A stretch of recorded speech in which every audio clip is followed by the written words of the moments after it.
And ladies and gentlemen, good afternoon, good morning, I guess I should say, since we are still 8 minutes away from the top of the hour here in Danville, Virginia at the beautiful Grant Center, here located on the north central side of Danville, I guess you could say. Been here now going on about 21 years, which is kind of crazy to think about, but in the words of the great Willie Nelson, ain't it funny how time slips away? So anyway, you're not here for a Willie Nelson VH1 behind the music. You're here for today's action in the 37th Averett University Volleyball Cougar Classic. We are 6 minutes and 18 seconds, but who's counting, away from the start of today's matchup here. The first one between the Maroons of Roanoke College and the Pacers of William Peace.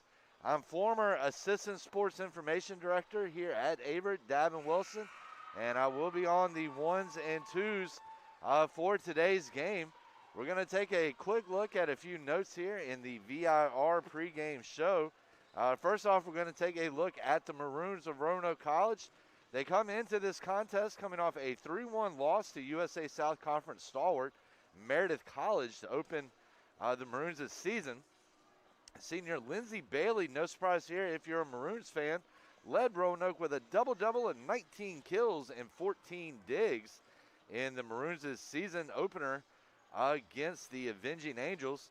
Meanwhile, junior Kennedy Clemmer had a monstrous night defensively, finishing with a game-high 18 kills, but it was not enough to help Roanoke fight off Meredith, as Meredith always brings a very talented squad, and no difference this year.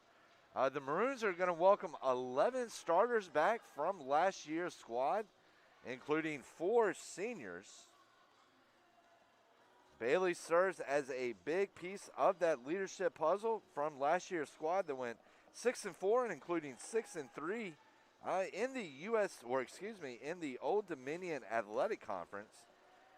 Meanwhile, she earned 2021 All-ODAC first-team selection at outside hitter last season. She is a 3-time first-team pick. Meanwhile, Clemmer picked up a All-ODAC second-team selection at defensive specialist last year.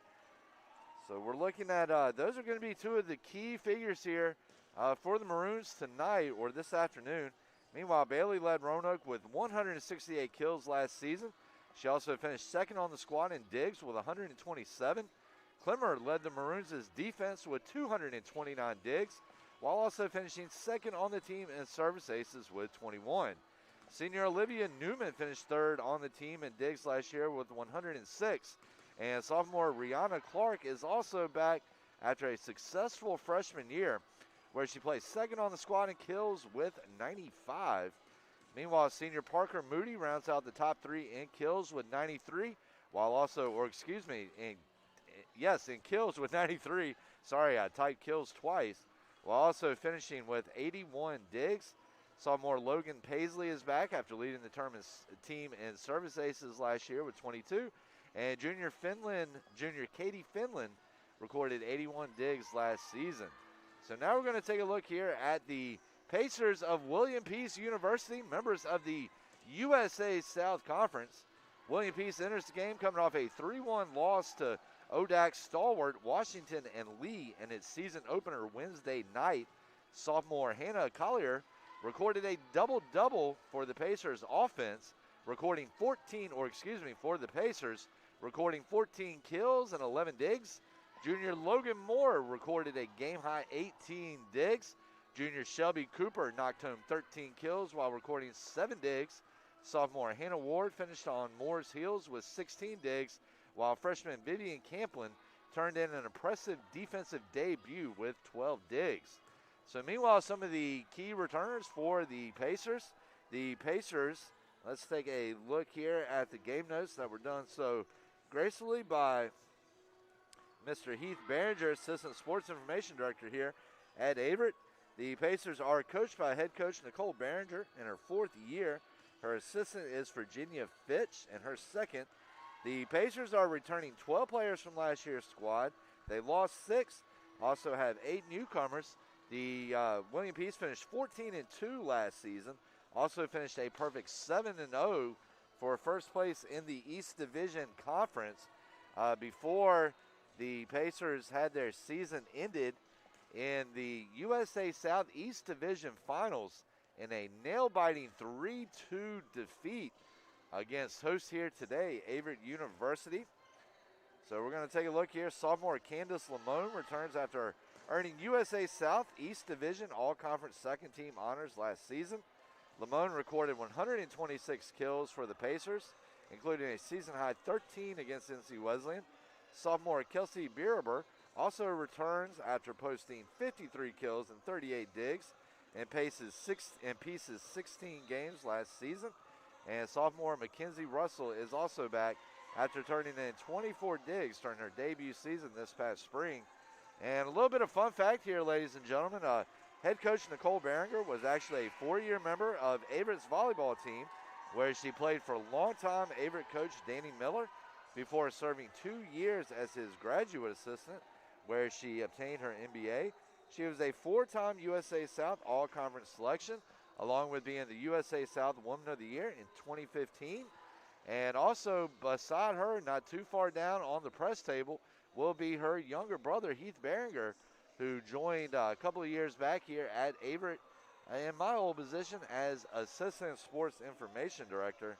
And also another fun fact, it's today's game is a bit of a homecoming for 3 William Peace players, for 2, junior Emerson Scolo and also sophomore Kesley Hilton, who were teammates at Chatham. And if you are a local fan tuning into this game, then you know the potency those 2 young ladies had when they were over at their respective high schools. So, ladies and gentlemen, that's the buzzer on warm-ups.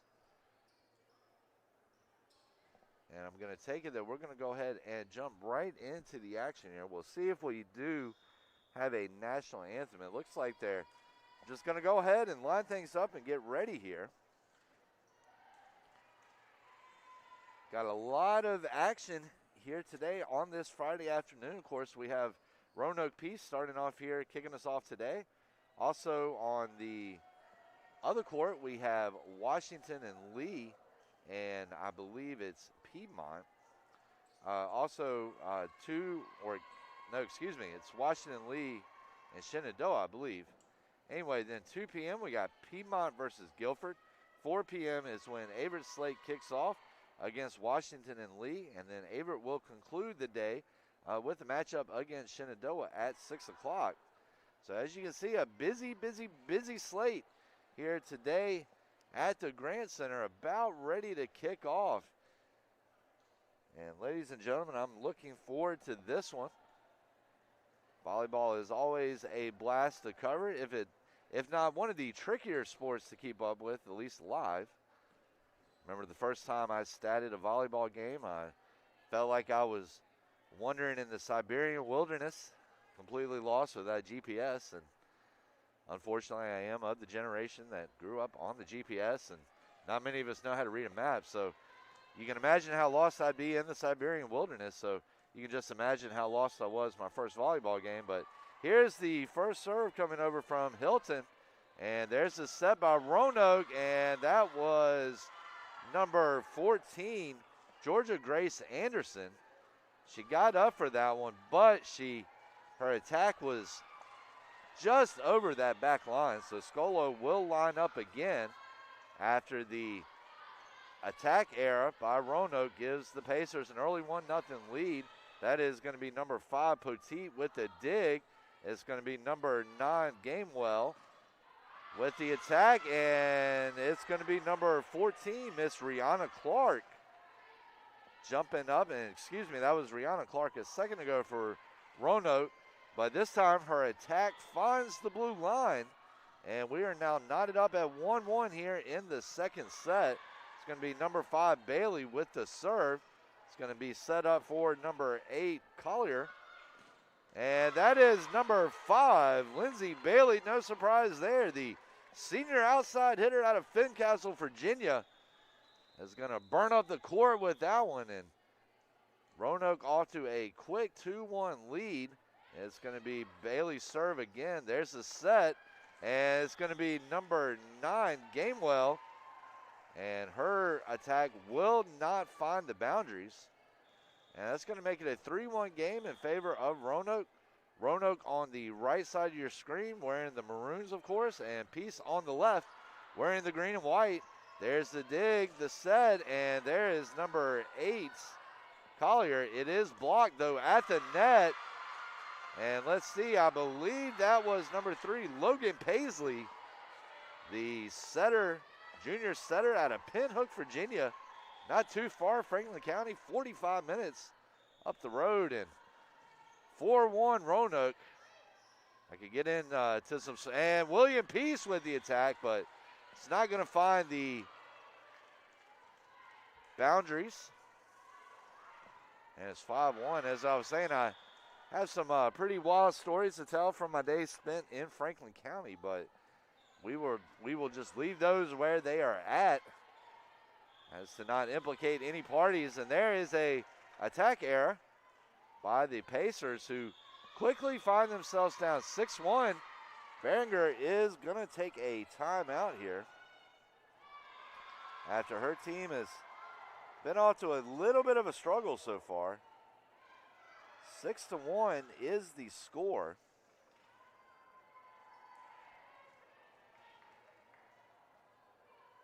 And I'm just noticing that we are having some trouble with the scoreboard here. And I think that was actually my fault. Yes, it was. Got a new system over here at Averett, and ladies and gentlemen, it's very reminiscent of some ESPN trucks here, as we truly have a van setup now. Very, very fancy. And so you please excuse me for messing that one up a little bit, but we are in the first set, and that's a Roanoke point. I'm sorry I missed it. I believe it was a service ace by Bailey.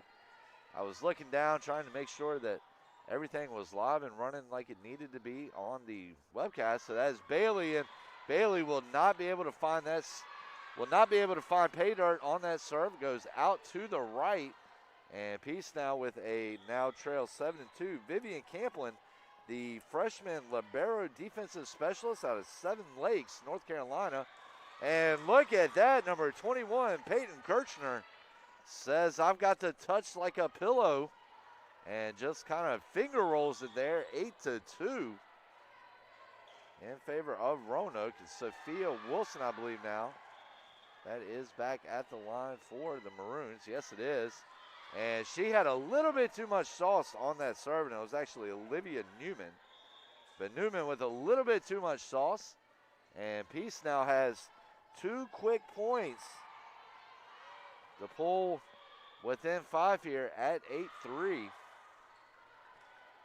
Be number 11, Scolo, back on the line. The Chatham Dry Fork native. Peace trying to put together a rally. It's going to be number 5, Poteet. Roanoke's defense is there. Number 5, Bailey with the attack. It is met, though. And another attack there from number 8, Collier, but met by the Maroons. There's a little overball. Nice fakery there by Logan Moore, who looked like she was going to set for a second. Ends up pushing it off to her left. Rally still going, though.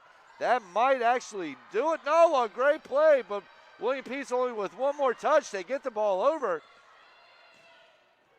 And another impressive dig there by William Peace to keep the rally going. Let's see what happens. There's a set again.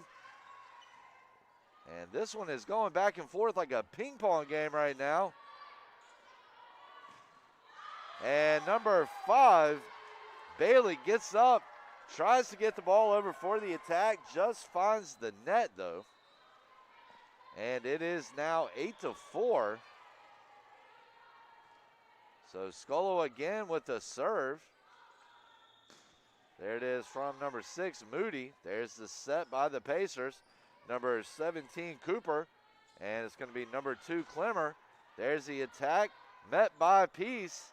The push, the overball, attempted overball by Cooper, does not get over, goes into the net. And it is now a 9-4 contest as we are nearing the midway part of the first set. As I said, a lot of exciting action going on over here today at the Grand Center. This is the first of a 4-game tilt, and that's going to be number 17, Cooper. And she's going to make it a 9-5 contest. And it is going to be number 17, Cooper, on the line for the Pacers. That serve barely gets over, barely counts though. But that is going to be number 15, Olivia Newman, doing her best Cheryl Swoops impression. I realize she is a basketball player. I'll have to come up with a better volleyball reference, but she still got some ups on that one. But it was ruled her attack went out. Peace with the point, 9-6, number 21, Kirchner. That's a nice save there by Collier. Ball's pushed over. There's the set by the Maroons. A little confusion, and that's going to result in a William Peace point. And Peace, after being down by as many as 6, has now pulled off a 6-2 run to get back within 2 at 7-9. Number 17, Shelby Cooper. And nice block there at the line by Grace Anderson and Moore, but met by the Maroons. Rally still going. And we're going to have a William Peace miscue there. And so that is going to make it a 3-point game now in favor of the Maroons. 10-7 is your score on this gorgeous day in Danville, Virginia. And number 16, Moore, sets it over to Grace Anderson. There's the Roanoke rally. There's the set or the attack over, and it will not actually get over. It will go into the net, thus giving William Peace the point, and it is now 11-7. And there is the serve from number 21, Kirchner, and number 17, Cooper. There's the set, number 21, Kirchner. William Peace, and that ball is going to get up and over. Alyssa Petit, the freshman outside hitter out of nearby Apex, North Carolina. And she got up to her apex on that one, hammering home a kill.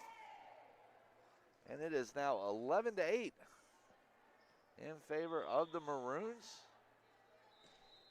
So number 5, Petit. There's the dig. And that's going to be number 9, Ross, with the attack. William Peace puts it into the net. It is now 12-8. Of course, Roanoke, give or take an hour and a half from Danville. Give or take, depending on your route, and then also traffic once you get in on 220, which can be a little bit of a hassle. Not so much around Roanoke College per se, but definitely around downtown. And there is number 9, Angel Ross's attack into the net. Ross, the outside hitter, senior, 5'10", from Virginia Beach, Virginia. Traditional powerhouse school in, excuse me, in Lansdowne.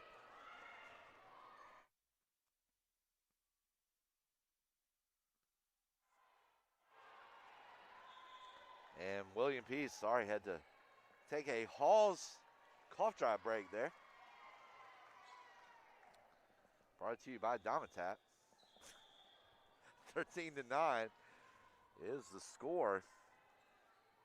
Ladies and gentlemen, if you're not a fan of corny jokes, and William Peace trying to push the ball over, it is blocked there by number 22, Mayer and Clark from the Maroons. Maroons over on the right side. There's the attack from number 17, Cooper, and it will result in fruition. And a William Peace point, 13-10 is now your score. I was going to say, ladies and gentlemen, if you are not a fan of corny jokes, you might just want to put me on mute and watch the audio, because there will definitely be quite a few of them today. There's the dig. There's the attack by number 17, Cooper. And that is number 9, Ross. Or no, excuse me, that was number 5, Bailey. And there's the kill attempt by number 22, Mayer. Will not find pay dirt, though. And William Peace is now back within 2 as junior setter defensive specialist 17, Shelby Cooper is back on the line. And that was actually number 16, Logan Moore. And that's going to result in another Peace point after some discussion. And ladies and gentlemen, it's now a 1-point game with Moore on the line, looking to knot this thing up at 13. And number 22, Mayer, there's the dig. It's going to get over to number 8, Collier. And look at that block right there by number 9, Gamewell. But Roanoke up to the challenge. And the return by Peace falls errant. And that is going to give the Maroons a point and a 14-12 lead. As we have now hit over the halfway point of the set, this opening set. And it's going to be number 2, Clemmer, at the line, the libero for the Maroons. And number 22, Mayer, right idea coming out of Warrenton, Virginia, right idea, but a little bit too much on it, or yes, they're going to say it was a little bit too much. Way Roanoke's pitcher was reacting there for a second. I thought they had ruled it in. And that is going to be number 8, Collier, with the serve.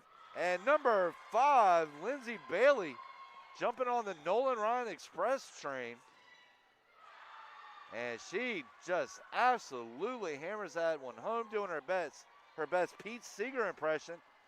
She says, I don't have a hammer, but I do have a hand, and I'm going to use it to pick up some points from my team and make it a 15-13 game. And there is an impressive kill by Shelby Cooper. And it is now a 1-point game again. So both of these teams going back and forth right now like a swing set. 15-14 is your score. Scolo, the hometown kid. And Roanoke, it's a ball handling error. And it is now 15-15. And Roanoke is going to take a timeout. We're going to take a brief break with him here on the Averett Sports Network.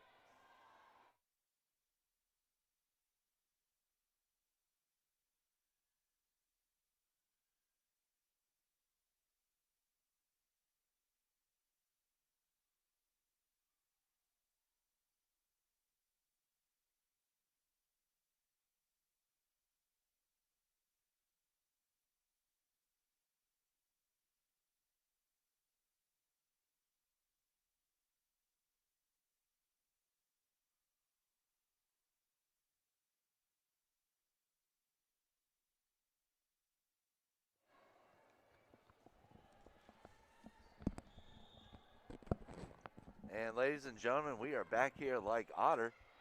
15-15 is your score. As William Peace is going to come out of its huddle. William Peace trail by as many as 6 at one point, 7-1.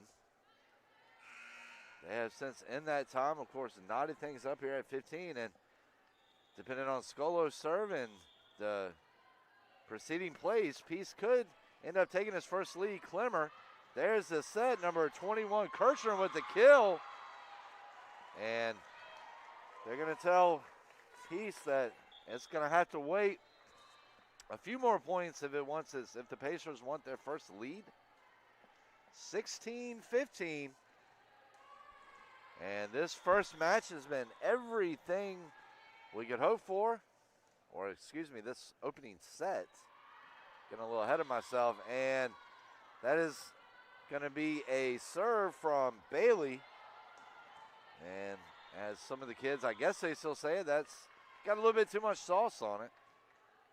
And number 17, Cooper, back on the line. There's the dig, the set, and number 22, Mayer off a feed from Madeline Gregory. Roanoke hometown kid Gregory is, and 17-16. As we now have battled to a pair of ties and a lead change here in the last, since coming out of the timeout. Roanoke with the rally. That is number 14, Rihanna Clark, the sophomore middle hitter out of Troutville, out of Lord Botetourt, also right in Roanoke's backyard. She hammers home a kill that gets to the defender. The William Peace defender fists it up. Nothing can do about it, but then that makes it 18-16, but then a Roanoke College service error will pull Peace back within one at 18-17. And that's going to be number 5, Poteet, at the line. And the kill is going to find pay dirt, or the attack, excuse me. So 19-17, Roanoke has rattled off a string of 2 straight points here. Let's see if they are able to continue that. And William Peace with the attack, and that is going to be number 14, Grace Anderson. Says, you're not going to get too many unanswered on us, Maroons, and it's now 19-18. And William Peace libero, Vivian Camplin, back at the line. And look at that, the defensive effort there by number 9, Gamewell and Petit, to come up with the block on Roanoke, on a Roanoke attack. 19-19 is now your score. And that's going to be number 3, actually Hannah Ward, excuse me, on the serve. Peace trying to set up its rally. And that's exactly what they'll do, as it's going to be number 5, Alyssa Petit. And just like that, William Peace has its first lead of the game at, or first lead of the set at 20-19. And Ward looking to keep it going. And Clemmer doing what she does best, defending, and a nice attack there by number 22, Mayer. She just got very, very unlucky on that one, as that one just by a nose hair stays out of bounds. 21-19, so William Peace, after falling down 19-18, has now battled back, struck back with 3 straight points, a 3-0 run, and it's now a 21-19 game. Ladies and gentlemen, we would like to thank you for joining us here today for this annual event, which was actually my first ever professional collegiate sporting event, at least in a professional role, I should say, as the Cougar Classic opened up my 3-year stint here at Averett in 2014. Does not seem like that was 7 years ago, but as I mentioned earlier, in the words of Willie Nelson, ain't it funny how time slips away? And anyway, William Peace, as we're getting ready to get back to the action, Hannah Ward at the line, 21-19 is your score. Clemmer lays out for a great dig, great defensive attempt, but just could not get it above knee level there.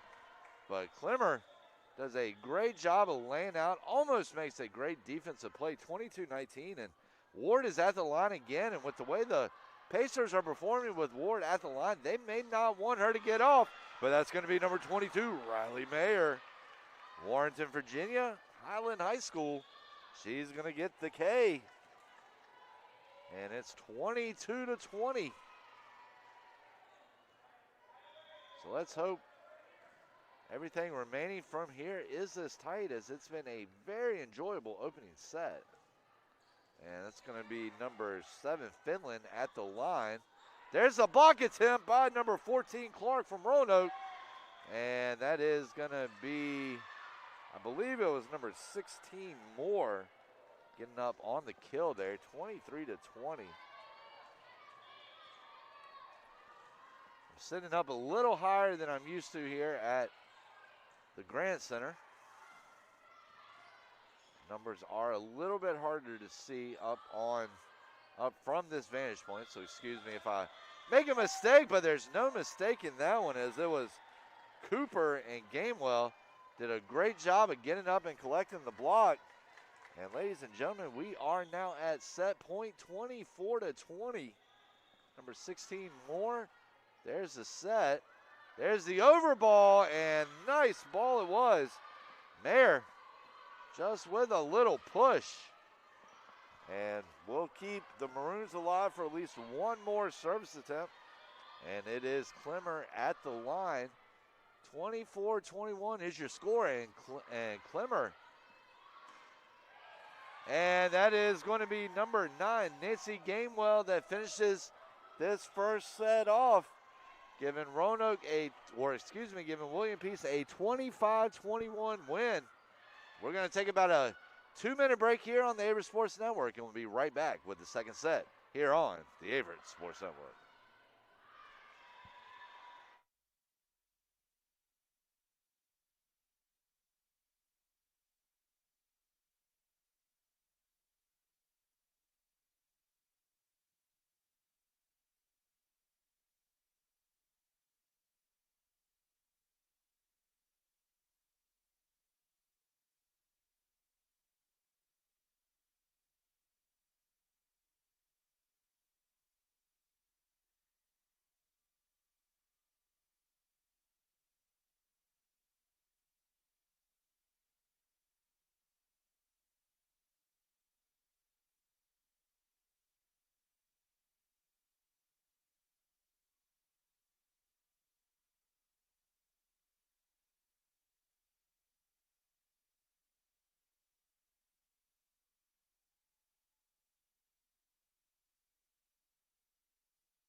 And ladies and gentlemen, welcome back.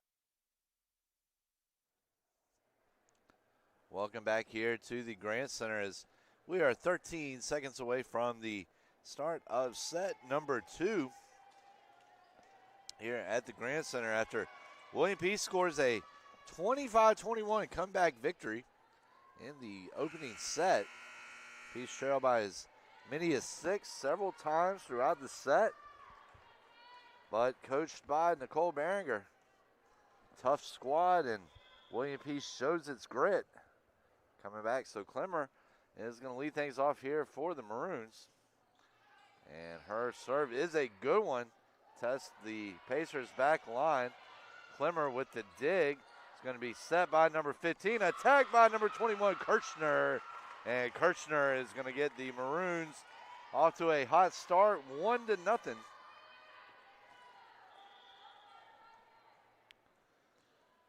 Kelly Draper with the assist for the Maroons. Clemmer now, and Clemmer will not have a lot of success with her second serve of the second set, as that one will go into the net to tie things up at a point apiece. Logan Moore at the line now. Moore, the junior setter, defensive specialist out of Jacksonville, North Carolina. And she's going to ace that serve. And 2-1. And Logan Moore. William Pete's looking to even up its record after its loss to open the season. Maroons trying to do the same thing. And Lindsey Bailey, the senior out of Fincastle, Virginia, not too far from Roanoke, gets up and hammers home a kill. 2-2 is now your score. William Peace holding a 1-0 lead right now. Peace on the serve, trying to get the dig or trying to get the attack. And it's going to be number 8, Hannah Collier, that does just that. And if you are a follower of William Peace volleyball, that is no big surprise to you, as she has been a dominant force on this William Peace team. And that's going to be a William Peace serve. The Roanoke attack.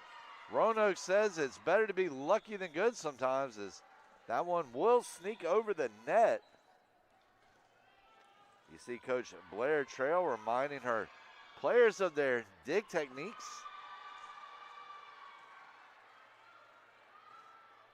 And number 5, Bailey with the serve. William Peace up to the challenge so far. And number 17, Cooper's attack finds pay dirt. 4-3 is now your score. Try to start doing a little bit better job here of keeping you abreast of the substitutions as they occur. So Scolo at the line for the Pacers. There's the set by the Maroons. Number 21, Kirchner with the attack. Peace back with the set and attack. That is number 17, Cooper. Clemmer for Roanoke. And that is Roanoke attack. Number 5, Alyssa Petit, the freshman outside hitter, walks the line with that attack, but she finds pay dirt. 5-3 is now your score. Scolo again with the attack, coming out of Chatham High School, about 30 minutes up the road from here. A nice block there by the Pacers. A little punch ball over by the Maroons. And number 5, Poteet, does a good job of switching courts, but Roanoke ready for it. And Poteet again, but that one is met by a block from number 15, Newman. And there is a kill for the Pacers as they end up finding the middle of the floor with that attack. And they end up splitting the Maroons' second line there. So 6-3 is now the score. It's going to be number 5, Bailey, with the attack. And a nice block there from number 9, Ross and Gregory. Clemmer, and excuse me, that was number 15, Newman, on the block. On the team block. There's the set. Number 9, Ross. That is going to be number 5, Poteet. Nice rally going here. That's going to be number 17, Shelby Cooper, but by then Roanoke had, or excuse me, Peace had already put one too many touches on it. And so the point will go to Roanoke, and it's going to be number 21, Peyton Kirchner, the freshman out of Williamsport, Maryland, at the line. Serve is met by Peace's defense, but a dig attempt is met there by Grace, or it's met by Rihanna Clark, but I think they're saying Clark hit the net on that one, so it's going to be a Peace point, a reverse in possession, 7-4. Number 17, Cooper. There's the set. And look at that double block there by Grace Anderson and Alyssa Poteet over there on the left side. And that's going to give Peace its biggest lead of the afternoon so far at 8-4. Let's see if Peace can continue this momentum going into the middle of the set, or will this high-flying Maroon squad, as shown by Lindsey Bailey, be able to piece its way back into, or not back into, but start working on flipping the scoreline here, 9-4. So Cooper with the serve. There's the set, number 14, Clark. And there goes Miss Alyssa Batites. And she is going to pick herself up a kill there. 10-4 is your score. As a word nerd, there's nothing more fun than saying 10-4 is your score. And there's a Roanoke attack, but it is not going to find the end line. And Peace now with a 11-4 lead. I believe this is the biggest lead for any team so far in this set. So Peace really right now riding some momentum. And we'll see if the Pacers can keep it up. We'd like to thank some of our sponsors: English Construction, VIR, Commonwealth Home Healthcare, Danville Mall, Canyon Associates, Piedmont Glass, SDR, Kona Ice, Sherwin-Williams, Trophy and Science Center, Beacon Credit Union, Chick-fil-A, Enterprise, Goodyear Danville, Robert Woodall, Wilkins and Company, Kickback Jacks, American National, Buffalo Wild Wings, Party Palooza, URW, FMS, Daily 7, my full-time employer, TJ Davis, Silva Health, and First Citizens Bank.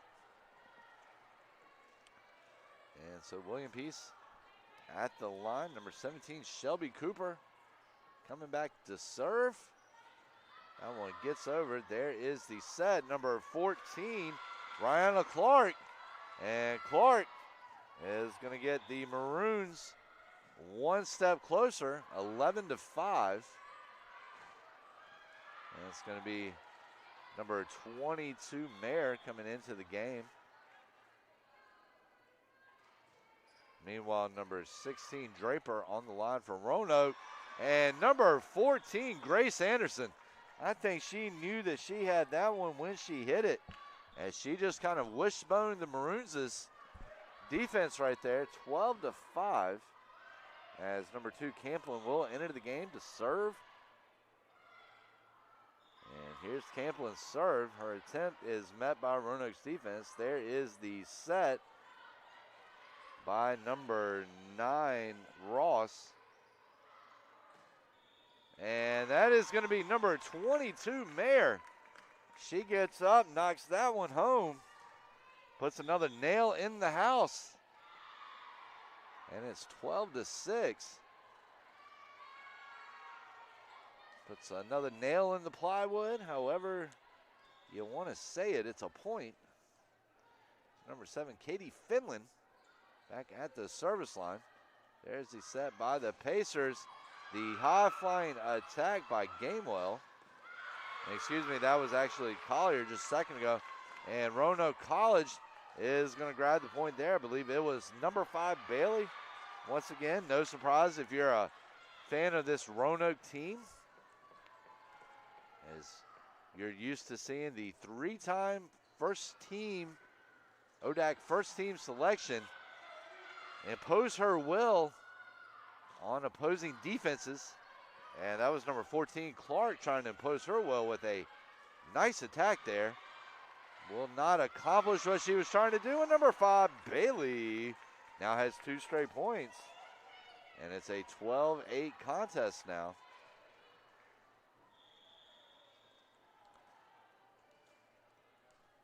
Of course, we will have Piedmont versus Guilford, and there is a service error by the Maroons. It's going to make it a 13-8 contest. Piedmont and Guilford we will be broadcasting Piedmont and Guilford at 2 p.m. We'll be on that one as well before releasing. And number 22, Mayer, gets up for the attack. It was number 8, Collier, and Gamewell there to receive it, but I'm not sure if that one got over the net or not. Number 3, Ward, will hammer her serve into the net. It is now 14-9.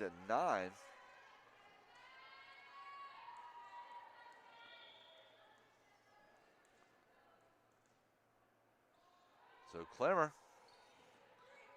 There's the set. Roanoke set and attack number 5, Bailey. And a nice attack there by Gamewell, but it was met by number 21, Kirchner of the Maroons. Rally still going. Clemmer trying to end that. Unable to do so. There is the attack by number 8, Collier. And a valiant effort right there by number 5, Bailey, to try to keep that one in there. Unable to do so, though. And Peace now takes a 15-9 lead. And it's going to be number 16, Logan Moore. Nice dig there, overball by Finland. And that is going to be number 8, Collier. And a big attack there by Bailey, but it is met. And we got a good rally going. And that is going to be a Peace point. And it is now 16-9. In favor of the Pacers. And it's going to be number 16, Logan Moore, lining up on the back now. That ball will get over. And a nice block attempt there. And oh, look at that. As number 15, Kesley Hilton, out of Dry Fork, Virginia. Chatham gets a big point. She will be stepping up again on the line. And I believe I've been misannouncing her all game so far. Her font on her jersey looked like a 6. It actually is a 6, so that was Logan Moore. And unable to get it over are the Maroons. And that makes it an 18-9 contest. Biggest difference we've had all game, as it's going to be Logan Moore back at the line again. There's the attack by number 22, Mayer. The dig and another attack by 17, Cooper. Roanoke keeps it alive, gets it over to Bailey. Moore, Cooper, and number 17, Cooper, tries to keep that one in, unable to do so. 18-10 is now your score, as Roanoke College's Olivia Newman is back on the line, trying to start piecing this thing back together for her team.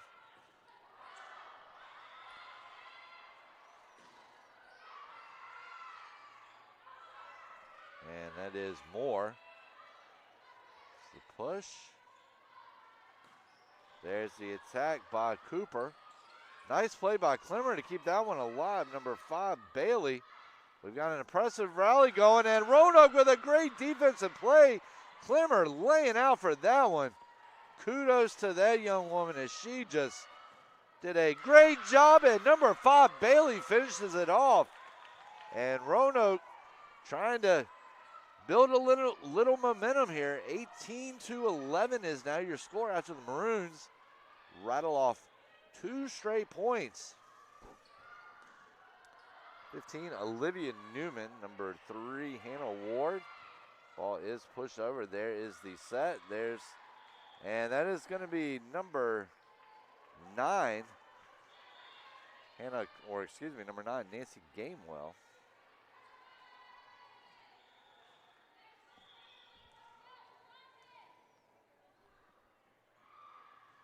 And once again, I am wrong. That was actually Hannah Collier. And a beautiful attack there by number 21, Kirchner. Makes it a 19-12 game. So number 5, Lindsay Bailey. And we've got a break in play here. I believe there's some sweat on the court. I'll try to go ahead and get that up.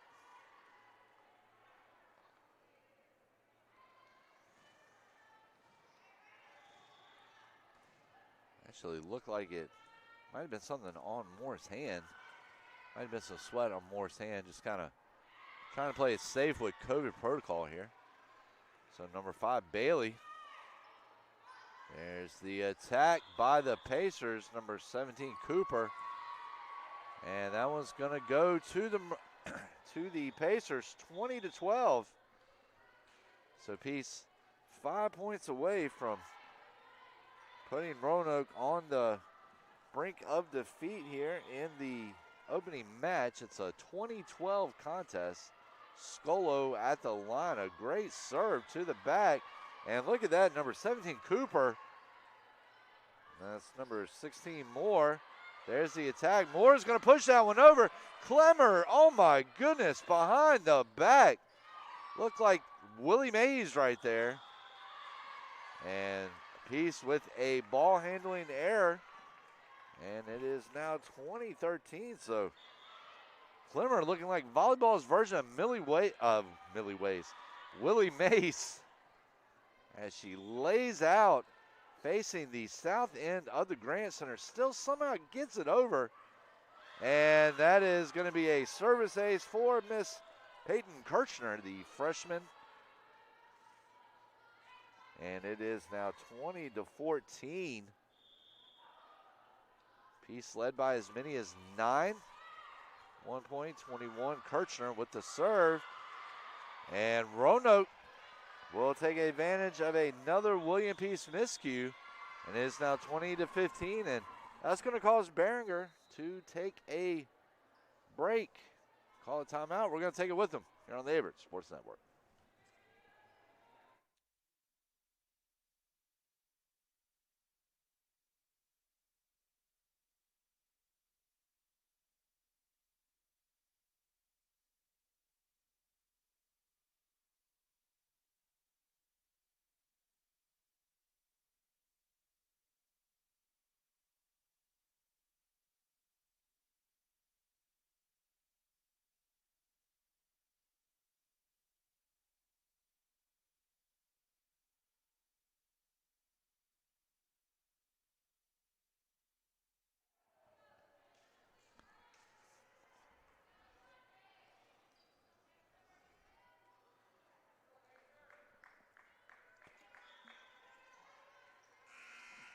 And ladies and gentlemen, welcome back here to the Grant Center. Roanoke at the line, number 21, Kirchner. Trying to start getting, and that's going to be number 5, Alyssa Petit, getting up and recording the kill to take away some of that momentum that Roanoke was building, has been building over the last couple of minutes here. 21-15 is now the score as Cooper will go to line, trying to increase that total, and a nice attack there by the Maroons. And number 14, Grace Anderson, is going to defeat Clemmer, and that is no easy task, as we saw Clemmer just make a extremely gorgeous play a few minutes ago. Number 17, Cooper. There's the set by Roanoke. It's the over ball, and we're going to have a handling error on that one. 23-15. Peace just 2 points away from going up 2-0 in this one. Cooper. And there is the kill by Bailey. And you gotta love the confidence as she came down on that when she had pumped her fist before the ball had even hit the court. She knew that one was going to find the pot of gold at the end of the rainbow, and it does. 23-16. And, oh, my goodness, talking about the pot at the end of the rainbow, Draper getting a little luck as her serve skims off the top of the net like a rock skipping off a pond. 23-17. There goes Moore. And there's the attack by number 5, Poteet. And Roanoke College and number 22, Mayer. Woo! Doing her Ric Flair impression there, getting up and knocking that one down. And that was actually me doing my Ric Flair impression.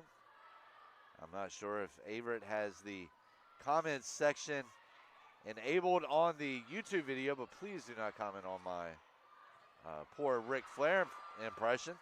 Meanwhile, back to the action here. And that was going to be number 5, Alyssa Petit.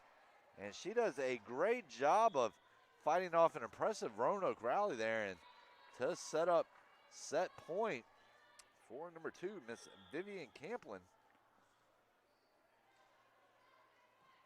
And Camplin serve over.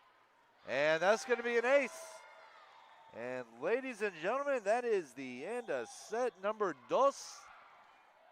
William Peace goes up 2-0 with a 25-18 victory. We'll be right back here with the third set on the Averett Sports Network.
And ladies and gentlemen, welcome back to the wide world of sports here on the Averett Sports Network. I don't think I fooled anybody on that one, but I had to try. As we are literally seconds away from the start of this third set, we're going to see if William Peace can't even its record at 1 apiece with a 3-0 sweep of Roanoke here, or will Roanoke battle back and stay alive for another set and avoid the sweep? Only time will tell more. And the Maroons starting things off right, as I believe that was number 6, Parker Moody, getting up for the kill. 1-0 is your score. And actually that was Bailey. There's the attack by the Pacers, and that is gonna be number 5, I believe. Trying to get an official jersey number here, but the referee is blocking. We're gonna go ahead and say it was Bailey. 2-0 is your score. And a little touch ball there, but Roanoke ready for it. And that is going to be number 5, Alyssa Poteets, getting up for the kill. 2-1. As Hannah Collier now steps up looking to knot this thing at 2. Clemmer, there's the set. And oh, look at that as more, a little one-hand action. Number 5, Bailey, the set and attack by Poteet. And Poteet's attack beats the Maroons' back line, and it's now 2-2. 2-2. 2-2. 2 aquí. 2-2 is your score. As it's going to be number 8, Collier, back on the line. There's the attack by number 5, Bailey. There's the set, push over ball. And it's going to be Camplin or Ward. The rally continues. A nice defensive effort there at the net.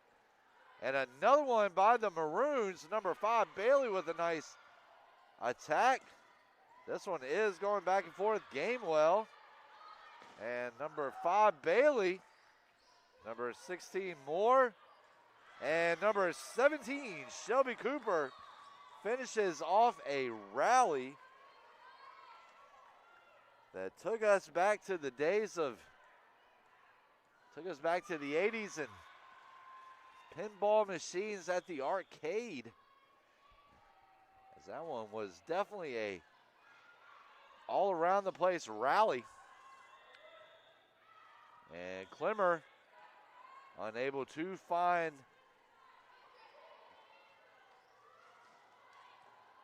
space with her attack. 4-2. And that's going to be Collier at the line. Roanoke with the set. That one is going to be hit over to number 6, Moody, who finishes it off. 4-3 is now your score. And ladies and gentlemen, we would just like to remind you, if you are, and there's a service error by the Maroons. We'll give William Peace a little bit of a cushion at 5-3, but back to what I was saying, if you are coming down to the to any of the games this afternoon, you will be required to wear a mask. We also ask that you social distance while you're over here, and there's a Roanoke attack gone wrong, and it's now it's 6-3 Maroons. Trying to do our part here at Averett to help, and Scullo at the line with the serve help curb the spread here. And number 5, Lindsay Bailey, finishes it off, and she points right over to Clemmer, who had the assist. It's now 6-4. As of course you know, neither one of these teams actually got their traditional fall seasons last year. They did get them in the spring. Of course, they were shortened down. I believe the Maroons played 10 games while the Pacers played 16. And a ball handling error there. And it is now 6-5 as Roanoke trying to chip its way back into this one. Not back into it, but looking to fight back and avoid the sweep.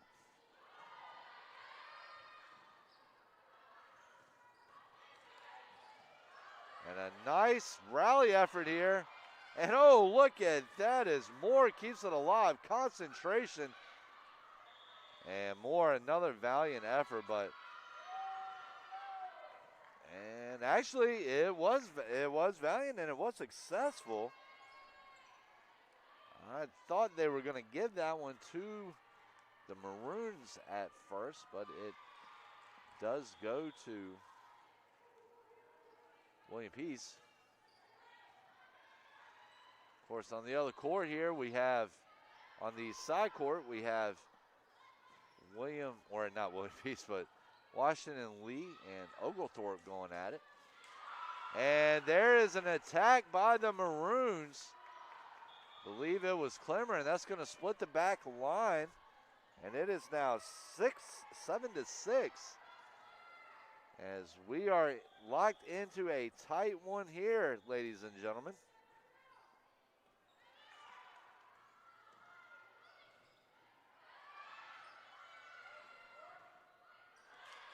number 5, Poteet, after a few attempts to get it over, her attack goes into the net. 7-7 is your score.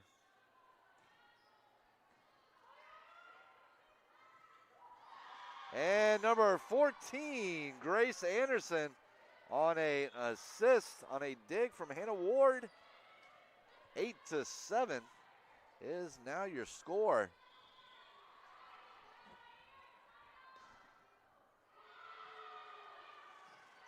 And it's going to be number 2, Camplin, with the serve. And Roanoke's going to battle right back and grab a point of its own, 8-8. And Roanoke is serious about forcing a 4th set right now. Let's see if they will do it.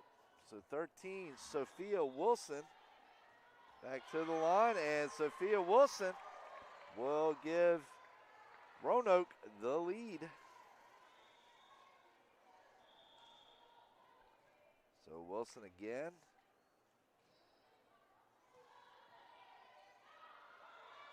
Set attempt number 8.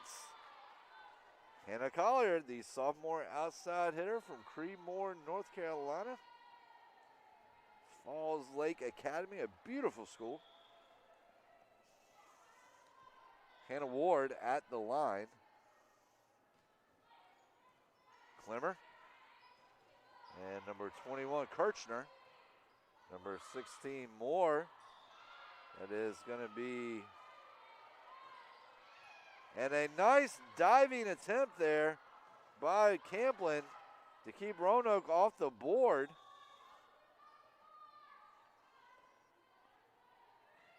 William Peace having to send it over on that one.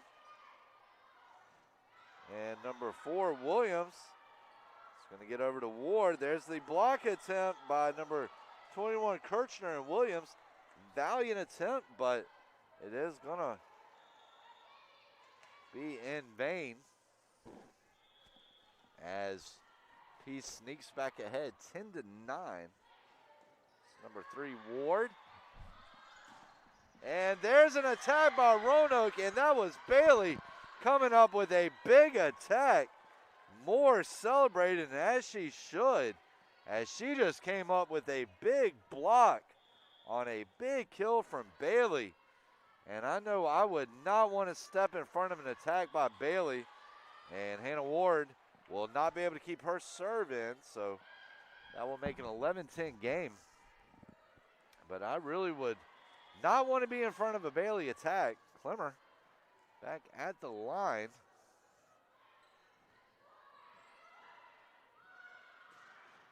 And number 8, Hannah Collier, says, you don't want to be in front of one of my attacks either. And she will get hers to fall in. And it is now 12-10 in favor of the Pacers. And that is going to be Moore's attempt glancing off the net. 12-10. So Peace trying to keep everything going here. Clemmer. And that's going to be Moore. And that's going to be number 8, Collier. And number 5, Bailey. Cooper or Moore. Nice diving attempt there by number 12, Miller, to keep that one alive for the Maroons. Clemmer with a nice dig. Bailey again. That one back to Ward. That one's going to be set up to Moore. Bailey, and Bailey will finally end that impressive rally with a kill. And it is now 12-11.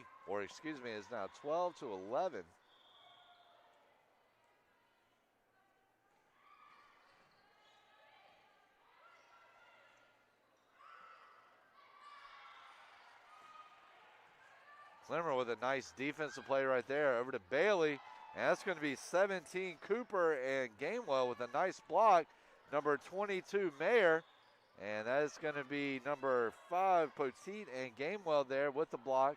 Rally still going. There's the attack, and that one, whoo, that was close. But it does sneak out of bounds. 13-11 as we now move past the halfway point mark here in this third set. Decisive third set. Will it be Peace finishing things off here, or will Roanoke force another set? And number 16, Moore, cannot get her attempt over. And the way that things have been looking so far, it could really be anything at this point. So service attempt collected by Ward. Number 16, Moore with the set. Moore. And that's going to be Petit over to Clemmer. Clemmer does a nice job to collect the dig, but unable to keep it in. And it is now a 14-12 contest.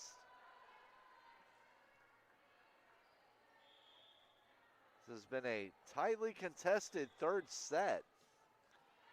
Scolo goes to the line. And a great track down attempt there by Gamewell. That one looked like it was going to for sure be off the basketball goals. And number 5, Bailey, sends her attack into the net, 15-12, as Scolo will step to the line once again.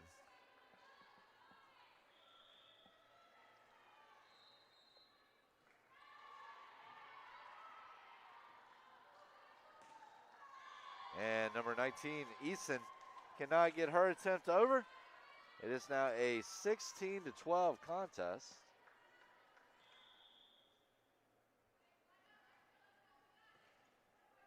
Scolo will barely get that one over, but she does.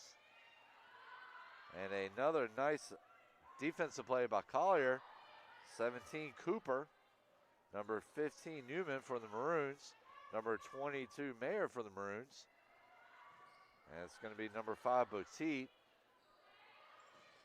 And number 22, Mayer, hammers a shot, but Moore does a great job of collecting it. Over the dig by 15, Newman. And there's the attack attempt by Mayer. Does not find pay dirt. 17-12 is your score. As I mentioned earlier, both teams entering this contest coming off losses in their respective season openers. So looking to try to change that there. And number 19, Easton, will keep things alive. And oh, a great play there by Bailey on the back end for the Maroons. And that is going to be a block there by Grace Anderson. And that is going to be number 19, Kaylee Eason, the outside hitter out of Chesapeake, Virginia. Makes it a 17-13 contest. Was in the 7-5-7 area over the weekend. Went down to, and there's a serve from Roanoke. And number 16, Moore. Cooper. And Cooper can, and she is. As it deflected off a Roanoke player's hands. Out of bounds, 18-13, but was down there to see Dave Matthews Band. And Tidewater, a gorgeous area of the country. So number 17, Shelby Cooper. And that is going to be number 22, Mayer. And let's see, that was number 5, Poteet.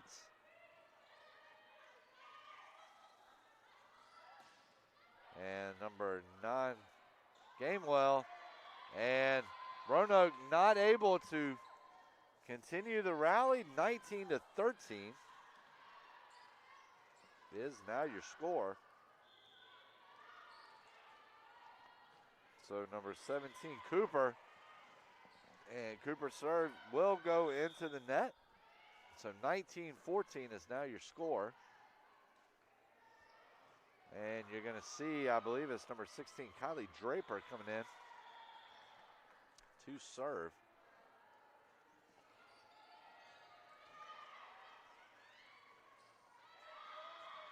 And number 14, Grace Anderson, is going to pick up a point and make it 20-14. Of course, Averett University fans,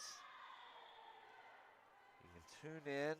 Averett action, Averett's first game. The action begins at 4 p.m. And there's a service ace by Camplin. 21-14 is now your score. As Camplin goes back to the line once again. Camplin to Moore. And that's going to be number 16, Moore, coming down with the point, 22-14. So Peace starting to pull away in this one. Roanoke's going to need a little bit of a run here. Going to come back and avoid going 0-2 to start this young season. And number 19, Kaylee Easton does a great job of keeping that hope alive for the Maroons, hammering home a kill, making it a 7-point contest.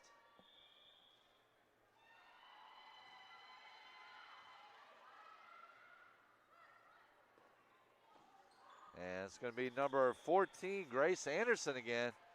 And Anderson, freshman middle hitter out of Rockingham, North Carolina, down there in Richmond County.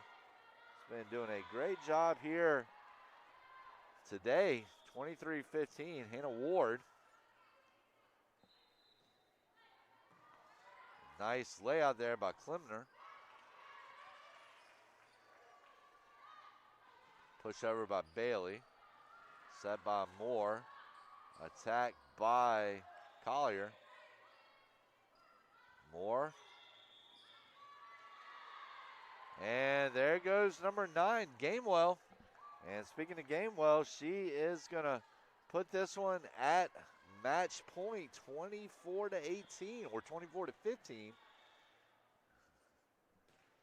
And Ward will keep the Maroons alive a little bit longer as her serve goes errant. 24-16 is now your score. And Klimmer back to serve.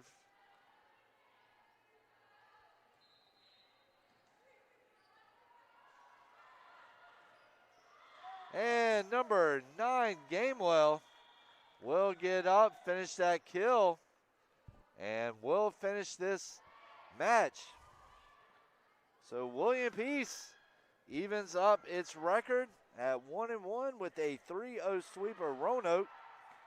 William Peace wins by scores of 25-21, 25-18, 25-16.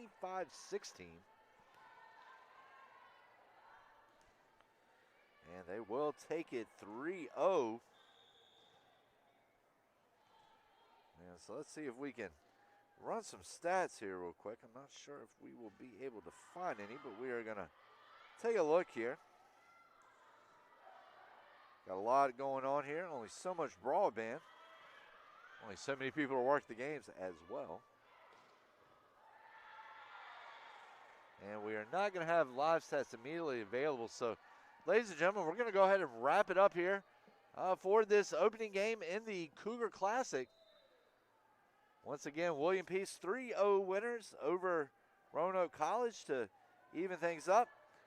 Peace winners by scores of 25-21, 25-18, and 25-16. Ladies and gentlemen, tune back in here in about 48 minutes where we will have the start of Piedmont College and Guilford College in today's second game. Thank you for joining us here for this first one. It's been my pleasure. And catch me here in 48 minutes as we prepare, as we will bring the second game here on the main court here at the Grand Center. As always, thank you for watching Averett Sports Network.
Ladies and gentlemen, boys and girls, volleyball fans and non-volleyball fans alike, welcome to the Averett University Sports Network, where we are 9 minutes and 5 seconds, but who's counting, away from the start of today's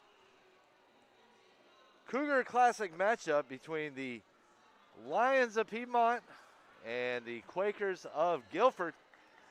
I'm former Assistant Sports Information Director over here at Averett University, Davin Wilson. We'll be on the ones and twos for this afternoon's game between these two schools, Piedmont of the USA South Conference, Guilford of the Old Dominion Athletic Conference. And we ought to have quite a matchup for you here today. Of course, if you've been tuning in with us all day today, you did just see William Peace knock off Roanoke College 3-0 to start things off here. On the side court, it was,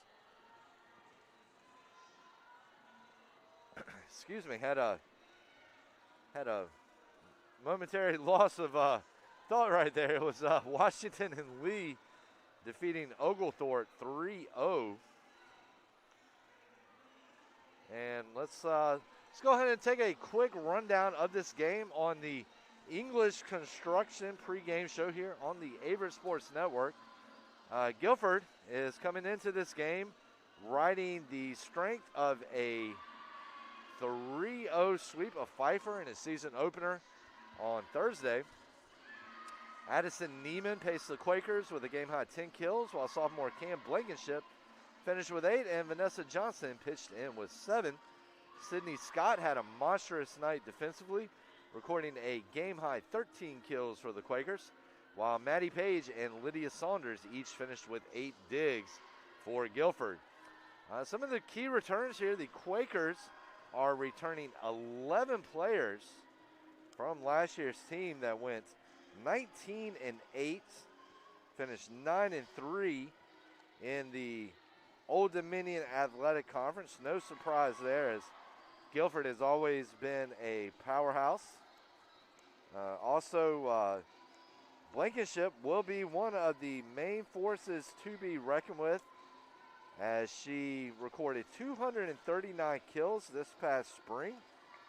Good enough for second on the team, and will also be a force on the defensive end, coming off a freshman season that saw her tally 173 digs. And Scott will also be a problem defensively for the Lions after recording 94 digs this past spring. Now we're going to take a look at some of the notes for Piedmont. This is the season opener for the Lions. They do return 16 players from last year's squad that finished 4-11 overall and 2-6 in the USA South. Sophomore Bree King is the big returner for the Lions this year. She led the team in kills last season with 95, also finished with 43 digs on the defensive end. Junior Jacqueline Simpson also returns after finishing with 61 kills this past spring. Piedmont will also benefit from the return of senior Jessica Beal, who recorded a team-high 186 digs. And junior Sarah DiCarlo and sophomore Mary Grace Shaw are also back after tying for second on the team in digs with 105. So that is a quick rundown here on the English Construction pregame show. And we are looking forward to some fun action here tonight between these two non-district opponents. Of course, Piedmont, one of Averett's competitors in the USA South. And meanwhile, the Quakers, also a steady opponent for the Cougars, coming out of the ODAC. And of course, Averett will join the ODAC after next season. And we've got a busy afternoon here on the docket, as we not only have this game going on, but we have Shenandoah versus Oglethorpe on the other court. And the side court game was actually Washington Lee versus NC Wesleyan. It was not Oglethorpe. And Shenandoah and Oglethorpe are getting ready to square off now. Of course, this matchup will be followed by Averett and Washington Lee, which is always a classic between these two schools. Two powerhouse volleyball teams here in the state of Virginia. Produce a ton of Virginia Sports Information Director first and second team nominees. Also produce a ton of all-team nominees for their respective conferences as well. And so we're going to see how this one shapes out here in the next 3 minutes and 32 seconds. Once again, if you're just tuning in with us, I'm former Averett University Assistant Sports Information Director. Try saying that 10 times fast. And I will be broadcasting every kill, dig, service ace, return error. Unfortunately, don't hate me, I have to report on it. For this game here tonight or this afternoon. And 27th Annual Cougar Classic hosted by the Cougars, as it has become a yearly standard event here for the Cougars. And definitely a big draw for Averett, as the tournament consistently features some of the top teams in the Mid-Atlantic and Southeastern and Northeastern regions. And it is no exception this year, as we have William Peace, Roanoke, Washington and Lee, NC Wesleyan, Piedmont, Guilford, Shenandoah, Oglethorpe, and of course the Averett University Cougars. I'm sorry, I'm used to primarily calling these games for Averett. So if I break out your Cougars a couple of times tonight, I do apologize. I'm generally pretty good about making up for my mistakes, though, so anytime I accidentally do it, just know I will be working hard to correct it. And please excuse my babbling right now, as trying to fill some time without going to commercial break here. But speaking of commercial break, Averett University, of course, would like to thank its sponsors: English Construction, VIR, Commonwealth Home Healthcare, Danville Mall, Kenya and Associates, Piedmont Glass, SDR, Kona Ice, Sherwin-Williams, Trophy and Sign Center, Beacon Credit Union, Chick-fil-A, Enterprise, Goodyear, Woodall, Wilkins and Company, Kickback Jacks, American National Bank, Buffalo Wild Wings, R.A. Whitlow, Party Palooza, URW Credit Union, FMS, Daily 7, TJ Davis State Farm, Sova Health, and First Citizens Bank. And of course, if you have not heard of FMS, it was actually a program started here by a former employee in the athletics training department over here at Averett. And the goal of the program, it's really cool. It takes a look at how players move, measures where they move, where they're most vulnerable to injuries in their movements, what part of the body they're most vulnerable to.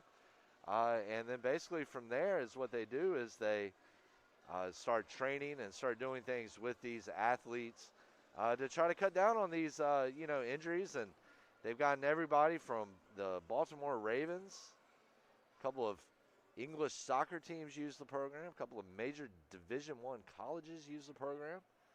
And once again, this was all started by Danville native and former Averett alum and teacher Lee Burton. And so with that, I no longer have to keep freestyling here, and because the buzzer has sounded and we are ready for the start of today's game. Looking forward to this one. Guilford College, of course, just a stone's throw down the road from Danville, about 45 minutes, give or take traffic. And Piedmont, a little bit longer of a trip right outside of Atlanta, but still within a somewhat easy day's drive, about 7 hours, 6 hours, give or take, from Danville, Virginia. And Piedmont is a beautiful place. and home to some very notable people over the years.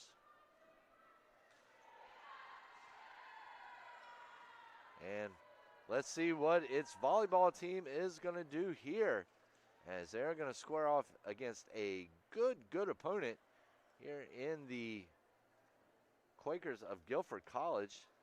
Piedmont coached by Jamie McCormick. Her assistant is Rachel Selmore. Guilford, of course, is coached by Emily Gann and is assisted by Julia Mainwaring. And it looks like Guilford is going to get the starting serve over here. As I mentioned, it is Shenandoah and Oglethorpe on the far court. Here, 27th annual Cougar Classic underway here, 2-day event.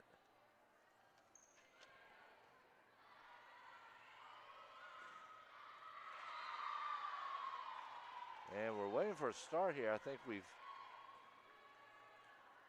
not exactly sure what we're waiting on. It does look like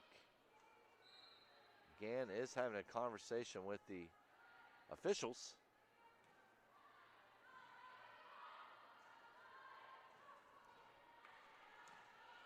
And we are about ready to get this one underway.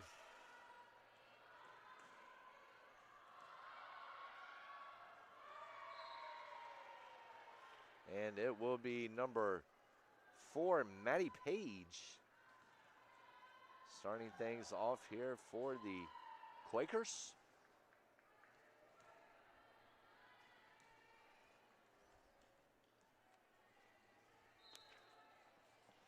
We appreciate you joining us here on the Averett Sports Network on this Friday afternoon.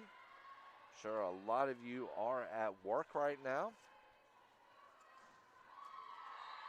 as are we here at Averett. If you really want to call working in sports a job, you definitely stay busy. There's no doubt about that. But at the same time, we are blessed to have the opportunity to do something that we genuinely love to do. Get to be around sports and get to be around young men and women chasing not only their athletic dreams, but also their dreams of getting a college degree. And it's ask anybody that's involved, and it's a real honor and pleasure to be able to have that opportunity. And it is one that we do take very seriously and try to do the best we can. And still kind of trying to figure out what a little bit of the delay is here. I'm trying to pay attention. I don't know if there are problems with the core, problems with official. I'm not exactly sure what's going on, but it looks like they are possibly waiting for another line judge. Might have been a few minutes behind schedule here.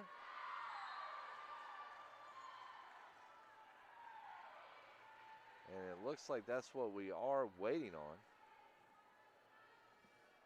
Looks like we are waiting on the second line judge. Never will forget, about 2-3 years ago, I was covering a high school baseball game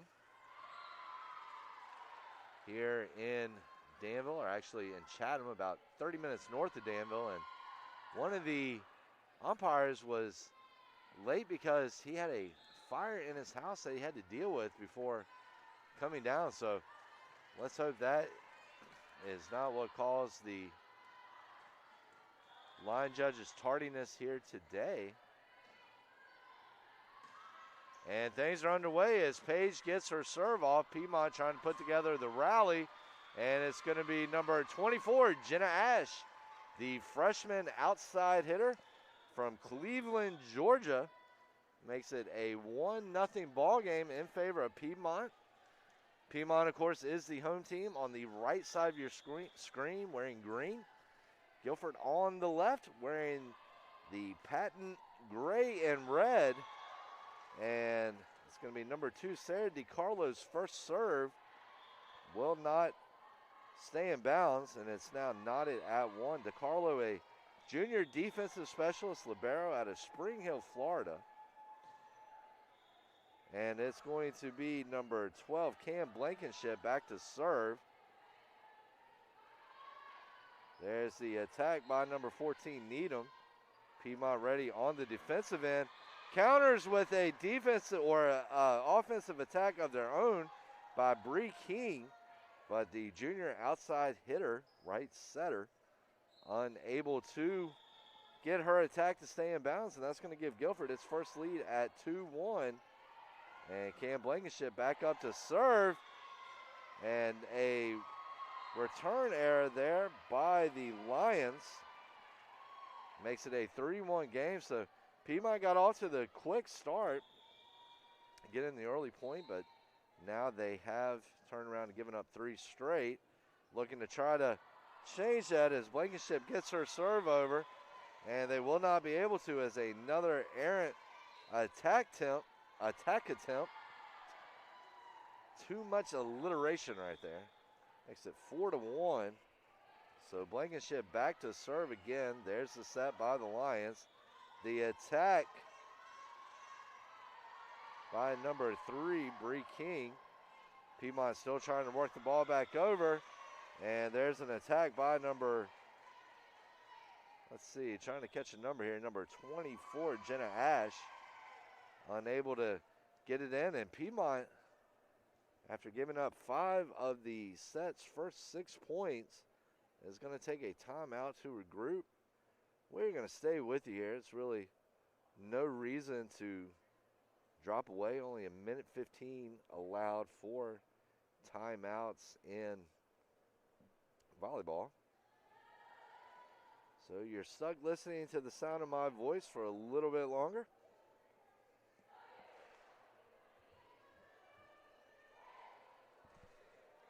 So both of these teams really coming from strong conferences volleyball-wise.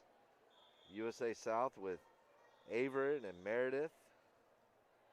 William Peace, always competitive, and the ODAC with Guilford and Washington Lee and Lynchburg and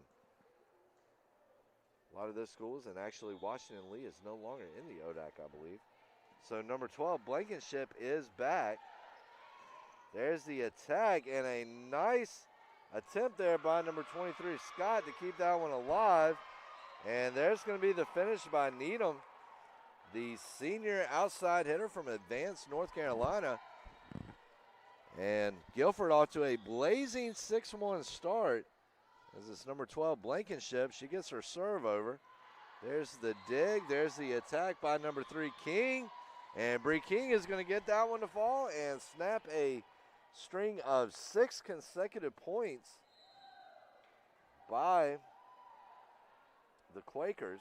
And it is now a 6-2 contest in favor of Greensboro College. And let's see, trying to get a number down here on the server for Piedmont. It's their libero today, and serve gets across. I believe it's number 19, Brent White. And a Guilford attack error will give Piedmont its 2nd straight point and help it trim its deficit to 3. That was Jessica Beal actually on the line. Her libero title was tucked in behind the defensive specialist setting or position.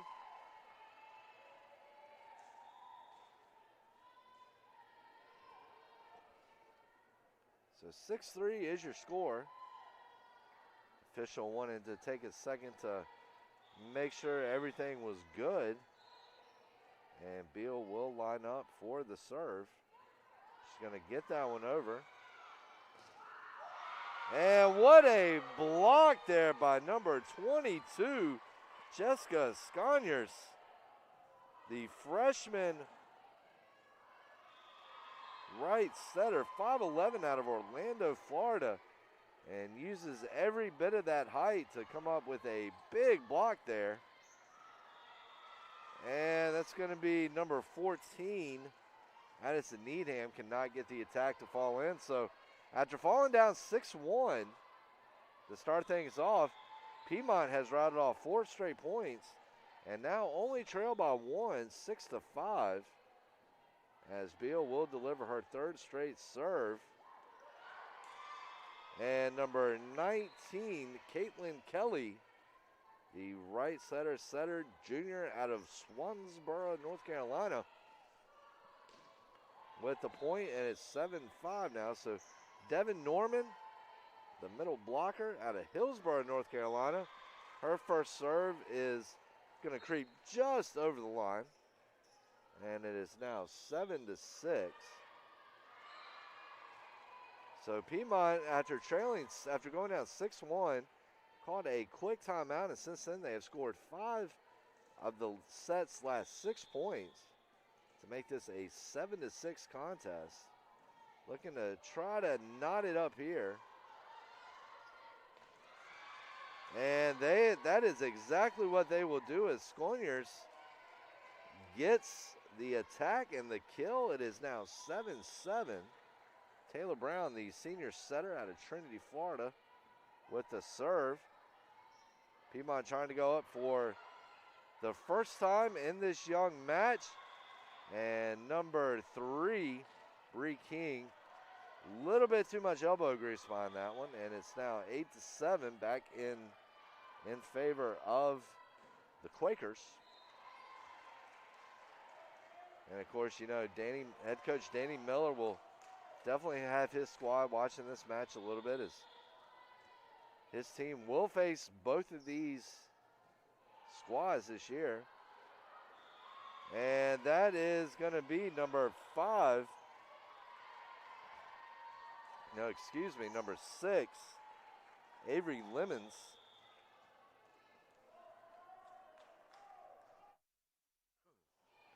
And Lemons with another serve, and close to an ace, but a nice save. And that's going to be number 23, Sydney Scott, the defensive powerhouse for the Quakers. That ball is sent over. There's the set. Number 15, Vanessa Johnson. That's going to be number 6, Avery Lemons, keeping it alive. Number 14, Addison Needham. And there is a block by number 22, Sconiers, who now has a couple of big blocks here in the last couple of minutes, and is now 9-8.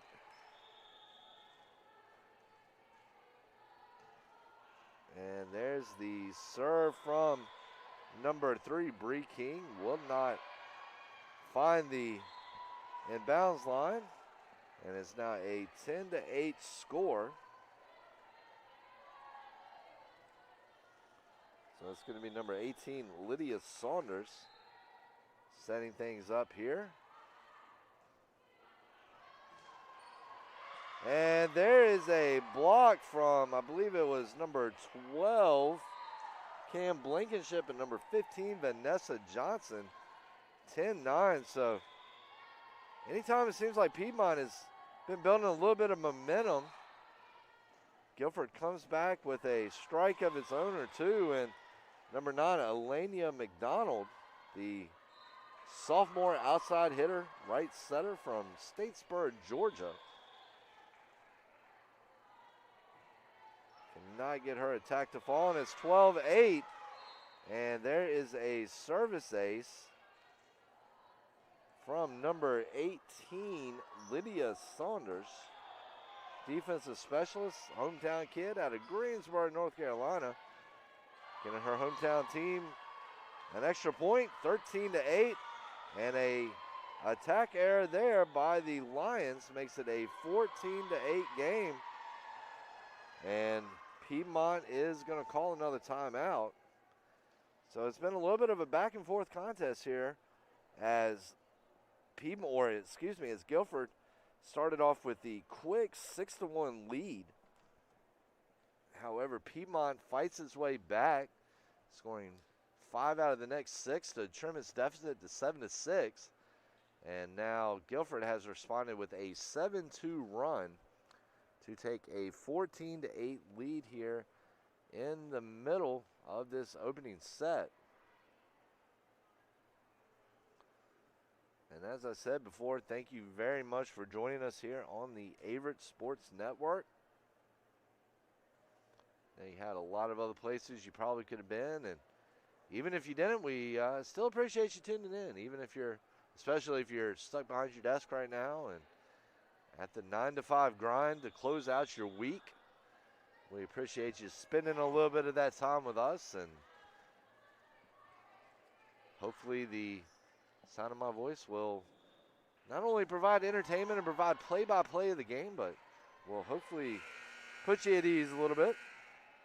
And Lydia Saunders, the defensive specialist out of Greensboro, North Carolina, stepping up now. And Saunders' serve is over. Piedmont on the defensive. And we're going to have a handling error. And that's going to make it a 15-8 contest.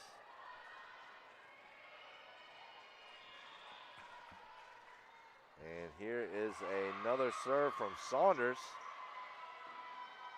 There's the attack by number 9, McDonald. And that's got a little bit too much sauce, a little bit too much A1, a little bit too much Texas Pete, a little bit too much Worcester. 16-8. I cannot believe I pronounced that word right on the first try. Used to wait tables and always had a hard time with that word. And there's another Piedmont attack. Will not fall in. So 17-8 is now your score.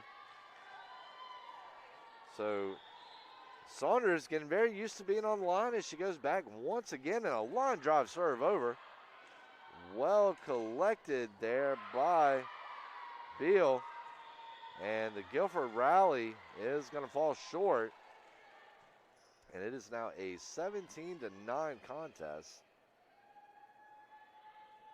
So about 40 minutes following this match, we will have Averett and Washington and Lee on the main court, while NC Wesleyan and Roanoke will meet on the side.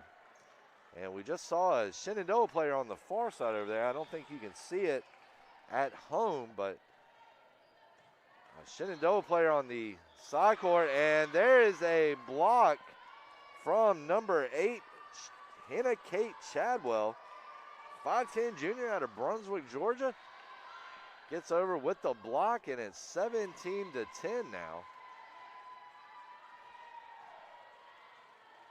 And actually, they're going to rule it in Roanoke's favor, it looks like. Or, excuse me, in Guilford's favor. Number 23, Scott, with the serve. Nice touch ball there by number 8, Chadwell. And a big defensive block there by Piedmont. Guilford ready for it, though. And there is an attack by number 9, McDonald. And McDonald dials up the scope on the rifle, sets the distance, and finishes off the kill.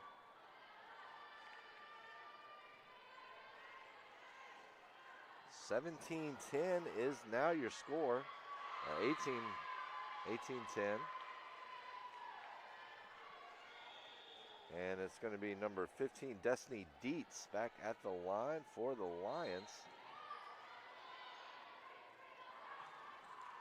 And there's an attack by number 12, Blankenship. Ball is pushed over by Ash. And that's going to be number 12, Blankenship again. There's the attack by number 9, McDonald, met by number 4, Page. And I believe that was number 8, Chadwell, picking up the kill. 18-11 now. And I do know, I believe I have a correction to bring you on who's serving for Piedmont. But I cannot get a decent look at the jersey. And there is a kill from number 5, Devin Norman. 19-11 is now your score. Up a little higher than normal for these broadcasts. Maddie Page at the line to serve. Her serve too much sauce, and it goes out of bounds. And ladies and gentlemen, that was Jennifer Herrera, Texas City, Texas, junior setter. And she's going to come, and that was the serve, the server just a second ago for the Lions, as it was DeCarlo back on the line now.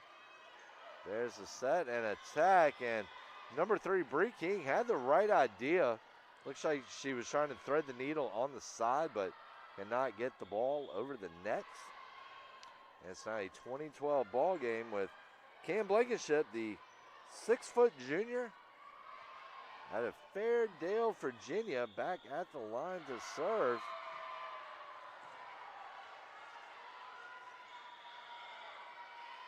And there's going to be an error on the Lions, now 21-12.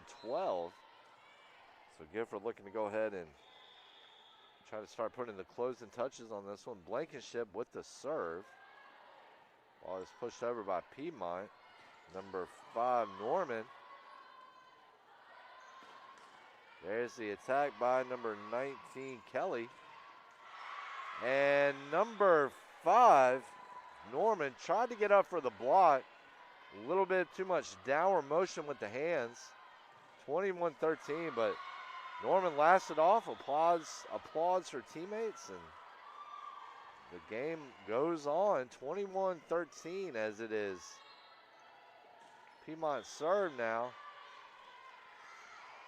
And believe it was Jessica Beal, or no, excuse me, yes, Jessica Beal, the senior defensive specialist libero out of Alpharetta, Georgia. Not too far from her hometown, or not far from her school of choice at all. Devin Norman, and Herrera keeps that one alive. Guilford's defense meets it at the net, but the defense falters, and that's 2 straight points for Piedmont, and they pull within 8 at 22-14.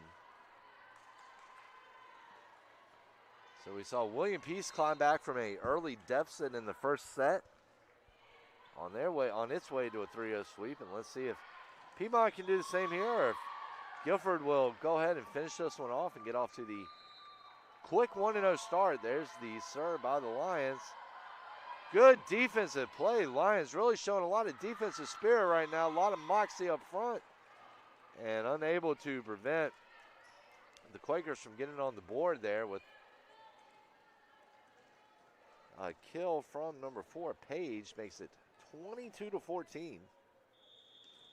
No, excuse me, and actually that one's going to go back to the Lions, so 22-14. It's still your score, though.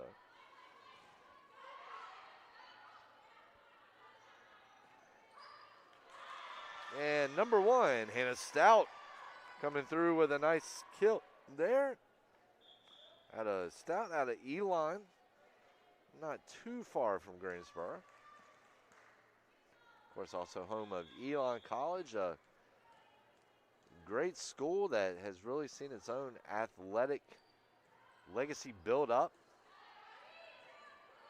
over the years. So Roanoke on the defensive end now. That will change quickly as Blankenship gets over a kill, and that's exactly what it's going to be, a kill. I meant to say Blankenship with the attack turned into a kill, and that's exactly what it is. I just got my words wrong, but 24-15, so it's going to be up to number 6, Lemons, to see if she can close the door and say goodnight on this opening set, get Greensboro out to get Guilford out to the early 1-0 lead here. And a nice play there by Beal to prevent that. And oh my goodness, Bree King getting some ups on that one. And the result is a kill delivered on time, 24-16. Showing her ups right there, she is. So King with the serve. There's the set by number 8, Hopewell. The attack by 15, Johnson. There's the attack met by number 23, Sydney Scott. There's the set and attack. And we've got a stoppage on the court. I think we might have had a ball drift over from the other court. I'm not sure. Actually, Piedmont is going to get a point here, so Error must have been charged, so it's going to be number 3, Bree King, back to the line to serve. And it's going to be number 23, Scott. There's the setup, and number 24, or excuse me, it actually looked like number 15, Johnson, getting the kill there to close things down. So Guilford getting off to the right start here with the early victory. They will take the opening set 25-16. We'll be back in 2 minutes and 58 seconds here on the Averett Sports Network.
And ladies and gentlemen, welcome back here to the Grant Center in Danville, Virginia, here at Averett University's beautiful North Campus. And we are about ready to start the second set in today's match of the 27th annual Cougar Classic between the Maroons of Roanoke, or excuse me, the Quakers of Guilford College and the Lions of Piedmont. It was a 25-16 victory for Guilford in the opening set.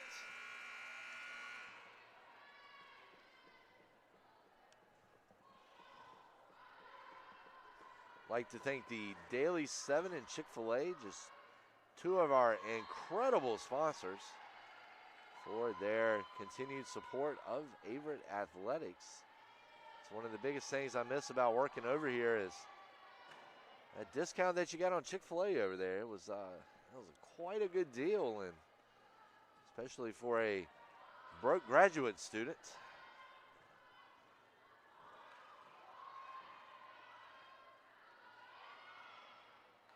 Of course, Guilford just down the road, about an hour from the Grant Center here, so not a very long trip for Guilford. Meanwhile, a little bit different story for Piedmont, as they definitely had one of the longest trips up here. It's coming from right outside of Georgia, Lookout Mountain, or right outside Georgia, right outside Atlanta. Coming from Lookout Mountain, and it's going to be Jessica Beal starting off the serve for Piedmont. That one goes to Scott.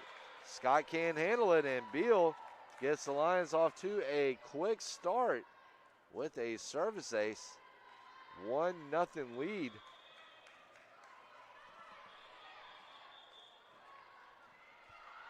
I came over here. I knew enough about volleyball to get by, but I didn't know quite as much as I do now. Beal on the serve. 23 Scott. And that's going to be number 12, Blankenship, on the setup from Page. Blankenship cannot find room, though. And it's a 2-0 game now.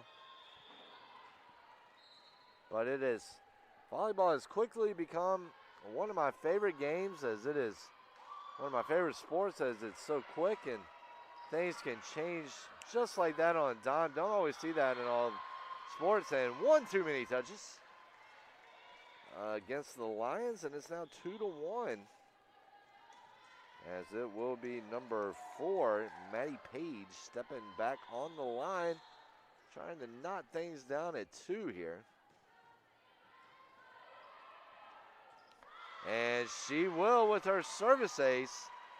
And it's a 2-2 contest.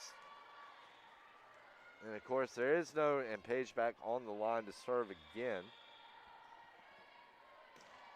Her serve gets over, and it's going to be another ace. A nice save there by number 3, King.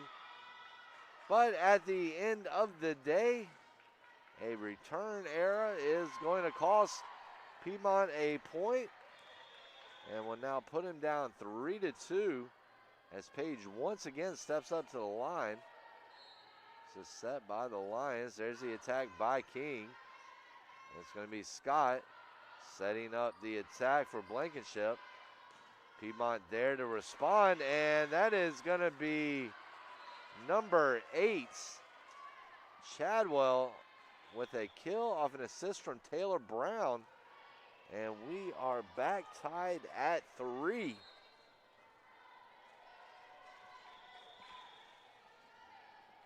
As it's going to be Sarah DiCarlo on the line.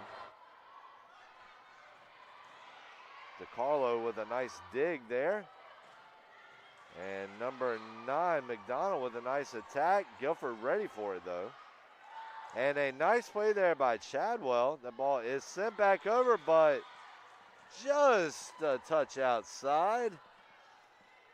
And it is now 4-3 in favor of Piedmont, as it's going to be number 2, DiCarlo, going back down to the line. There's the attack from Blankenship. And a nice save there by Page. Scott. There's the overball, desperation overball, as there's been one too many touches. So Brown's attack is met by Norman and Blankenship. And that attack is going to fall in. And Piedmont now with 2 straight points to take a 5-3 advantage. And they might just want to leave DiCarlo back on the service line, because she has been aces. And speaking of aces, punt started off completely unattended. I would like to say it turned out attended, but it really wasn't. But either way, DiCarlo makes it now a 6-3 contest, and trying to get Piedmont a little bit of a momentum builder, and she will be unable to keep that momentum going as she sends her serve into the net. It is now 6-4 in favor of the Lions, as number 12, Blankenship, back on the line. Her serve is met by 24, Ash. There is Beal. There's the attack by McDonald. There's the set by Page. Number 12, Blankenship. Scott back to Page.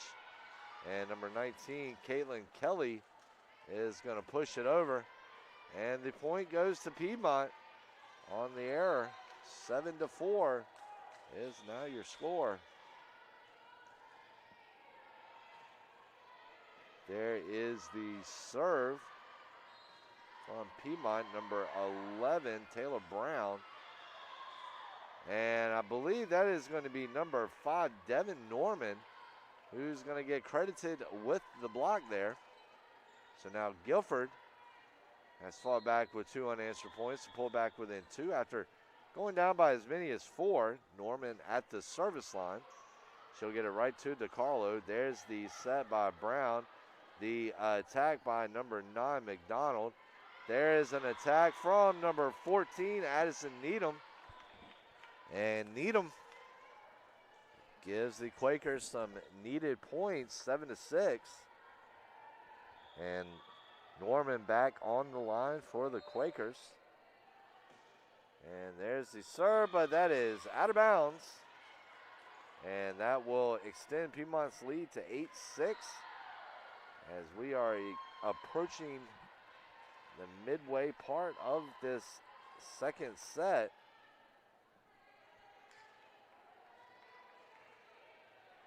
And looks like you're going to have number 11, Brown, come to the line here.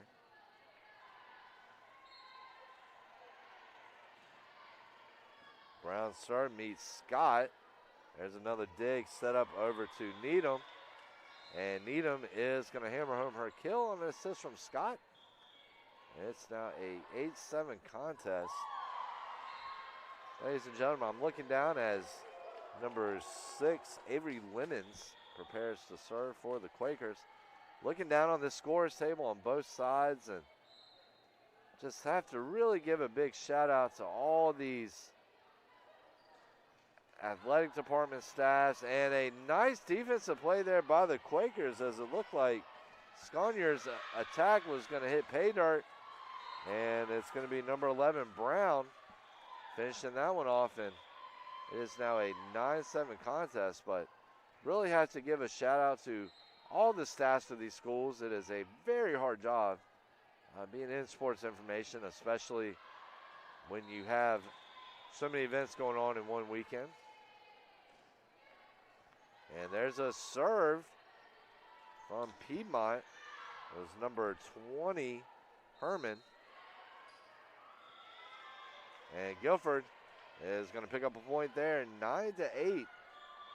It's a very difficult job. I don't care whether you're keeping score, the scorebook, you're doing music, don't really care what it is. It is a tough business. Lydia Saunders. A lot of sleepless hours, a lot of time spent away from the family. And that is going to be number 3, Bree King, who pushes in her attack and makes it a 10-8 game.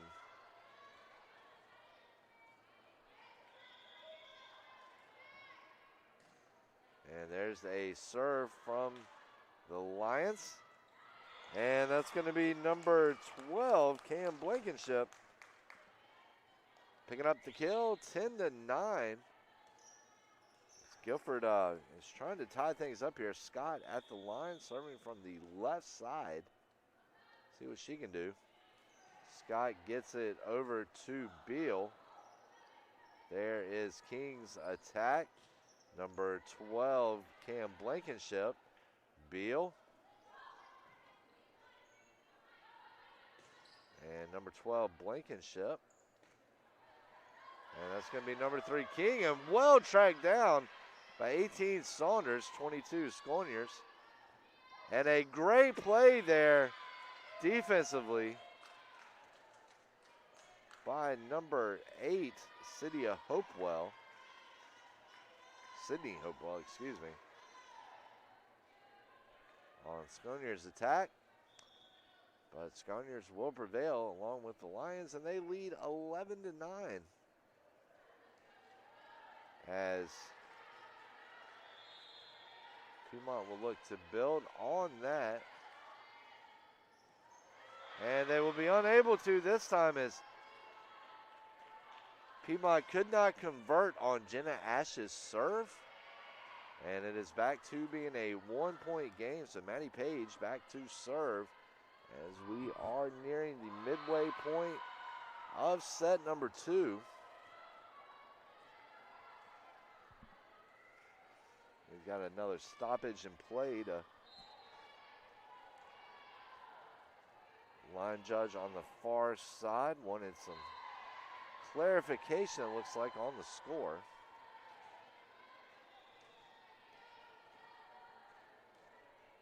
Would imagine it's probably to guarantee that both teams are rotating their serves in the correct manner, in the proper order.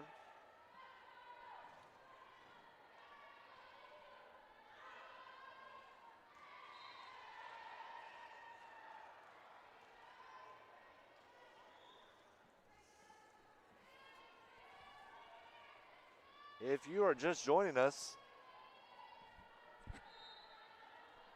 Guilford leads this one 1-0 after picking up a 25-16 win in the opening set.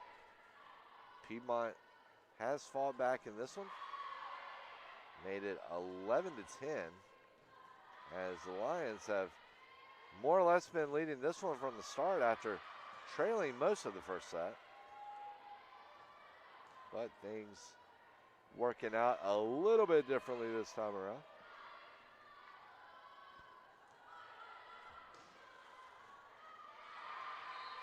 It's always fun to do these Cougar Classics, the 27th installment of it. I've been here for 5 or 6 of them. And it's always a fun deal, as you generally see some of the top competition from the Mid-Atlantic and Southeast and Northeast regions.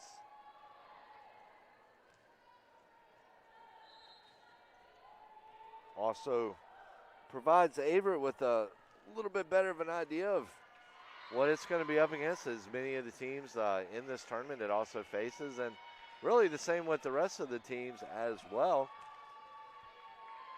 as it will give them looks. So we've got a long stoppage here. So they're still trying to, looks like there's a question about a substitution there.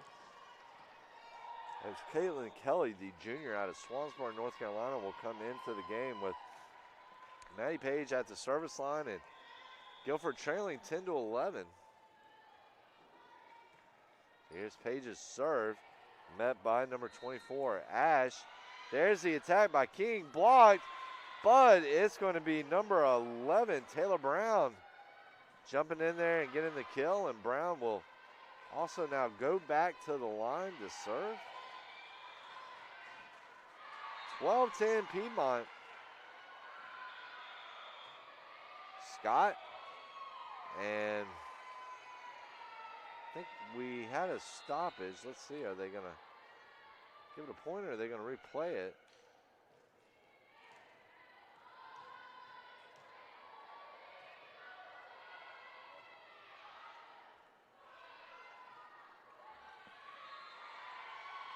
Waiting to see what the result is of this play.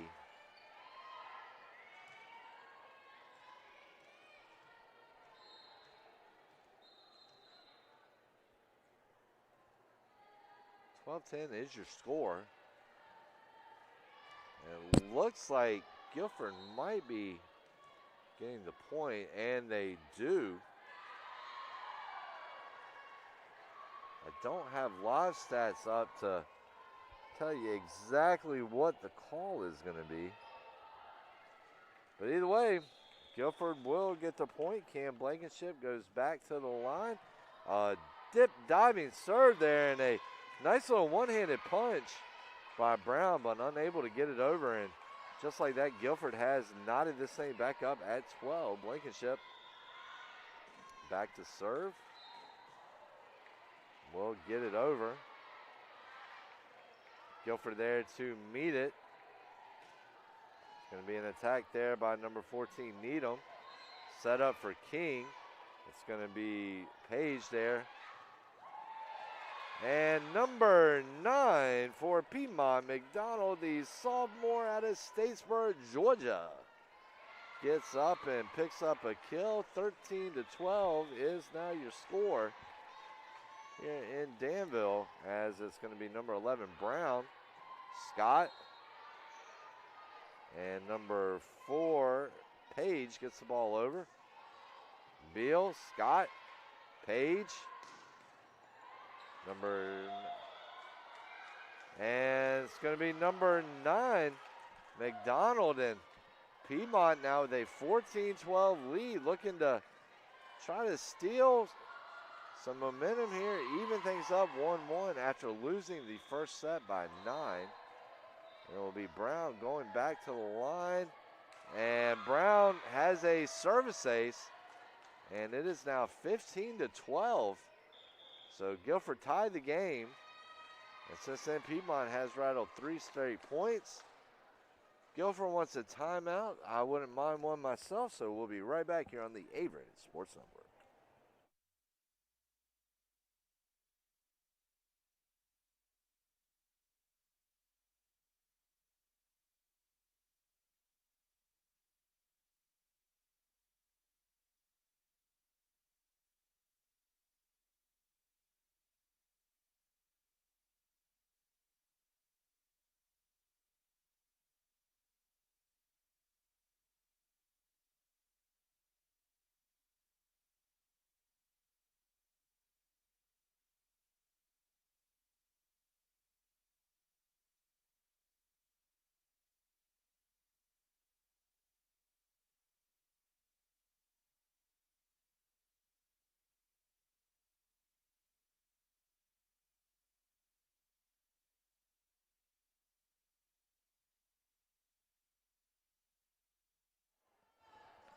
So, ladies and gentlemen, welcome back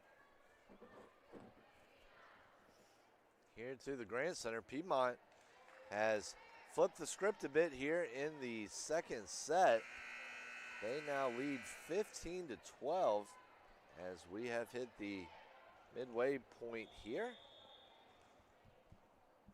As it's going to be number 11, Brown, back on the line again. And that's going to be number 5, Devin Norman, taking back some of the momentum for the Quakers with her kill, 15-13 now, excuse me. So Norman back to the line, trying to keep that magic alive on the service end. And that's exactly what she'll do. And it's now a 15-14 ball game. As King made a great play there, just ranging out to her right, but just could not keep things alive. So number 5, Norman. Number 2, DeCarlo with the set.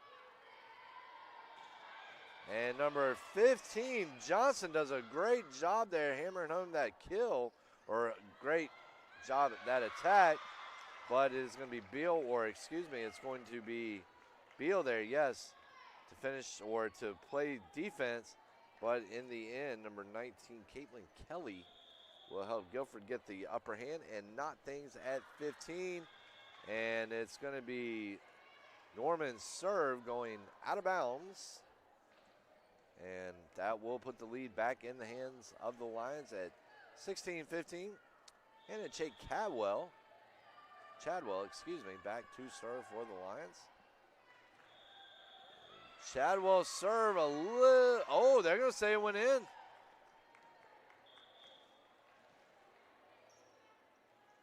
I think they're going to say it went in. Let's see here. Let's see if they reverse it.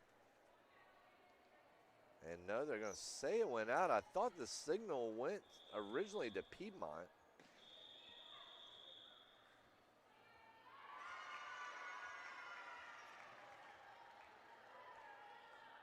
And number 12, Cam Blankenship, after a whistle was blown on the play.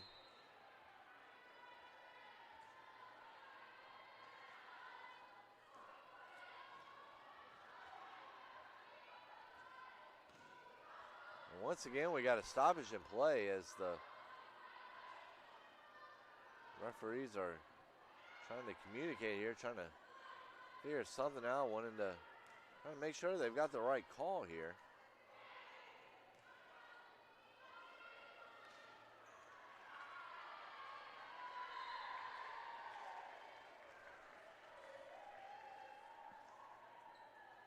And this is definitely not something that you see a ton of.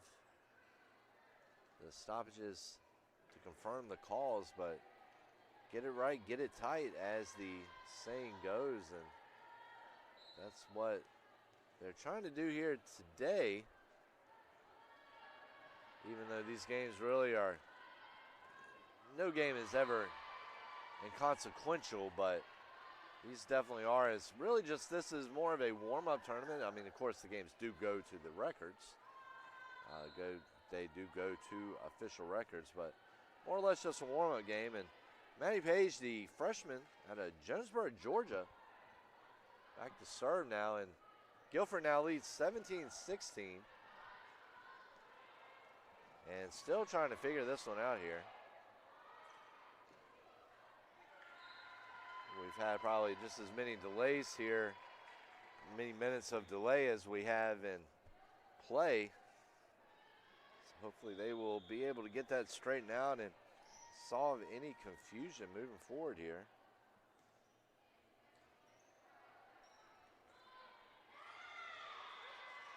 And it's going to be number 6, Avery Lemons, getting the service ace there. 18-16 is now your score. Or 17-16. And there's the attack by number 22, Scuniers. And that's going to knot things up again here at 17 all. So getting down to the nitty-gritty here, as both teams are under 10 points away from winning this set.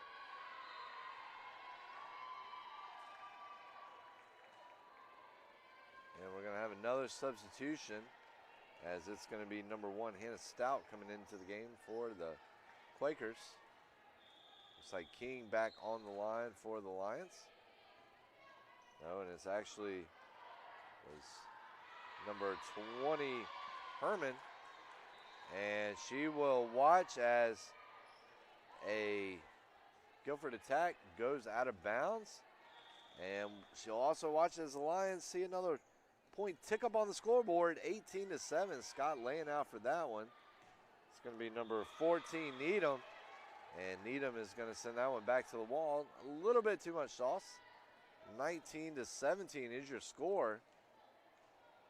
So let's see if Piedmont can come back here and knot this one up at 1, or whether Guilford. And look at Scott laying out, showing why she's the defensive force she is.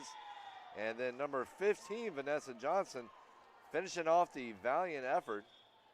Johnson, the middle blocker out of Charlotte, North Carolina. 19-18 is your score.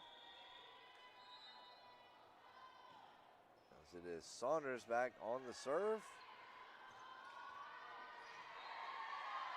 And there's a kill from the Lions. I believe that was number 22, Scuniers.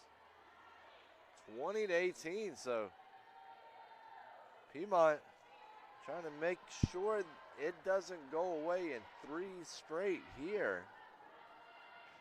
Beal, she's going to hand over the serve to Ash. Take her place back on the middle line. And number 12, Cam Blankenship, on an assist from Maddie Page. And it's going to make it a 1-point ball game at 20-19. As Scott back to serve for the Quakers. King deflects off a couple of Guilford players. Guilford does a great job of keeping it alive.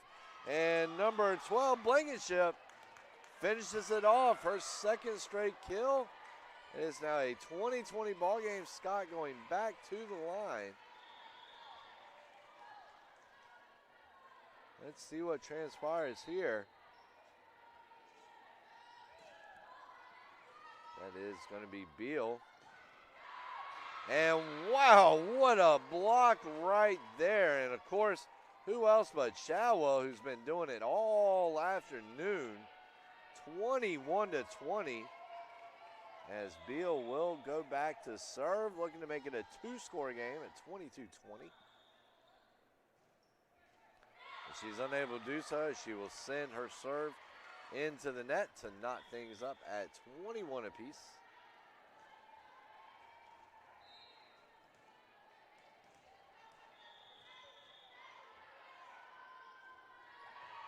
And it will be Page.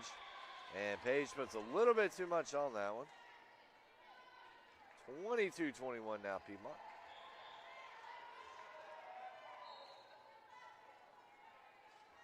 And so it's going to be DiCarlo stepping back on the line here.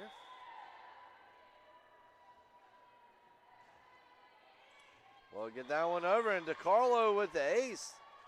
And 23-21 is now your score. So Piedmont just needs two more to guarantee a fourth set.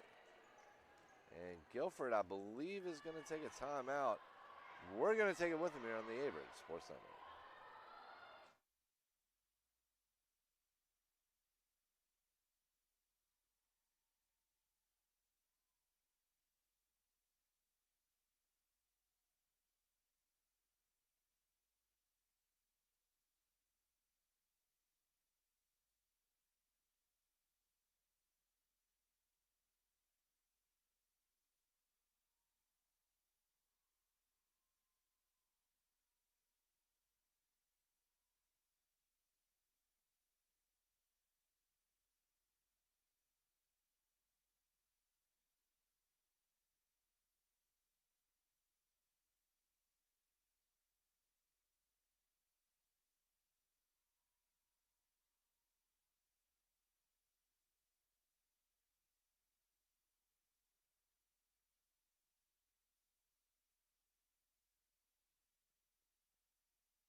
And ladies and gentlemen, welcome back here once again to the Grant Center here at Averett University's North Campus. 23-21. Piedmont needing just 2 points to shut things down here in the second set. DiCarlo. The Maroons with an answer, at least for now. Number 15, Johnson. And Piedmont is now on match point at 24-21.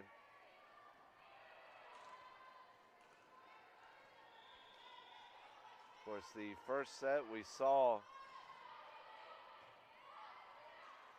or the first game we saw Peace take a 3-0, and number 14, Needham, says we're not out of this one yet, as she's going to come through with a big kill. And actually, I just saw Needham come into the game, so actually Blankenship with a big kill, and she will step back on the service line.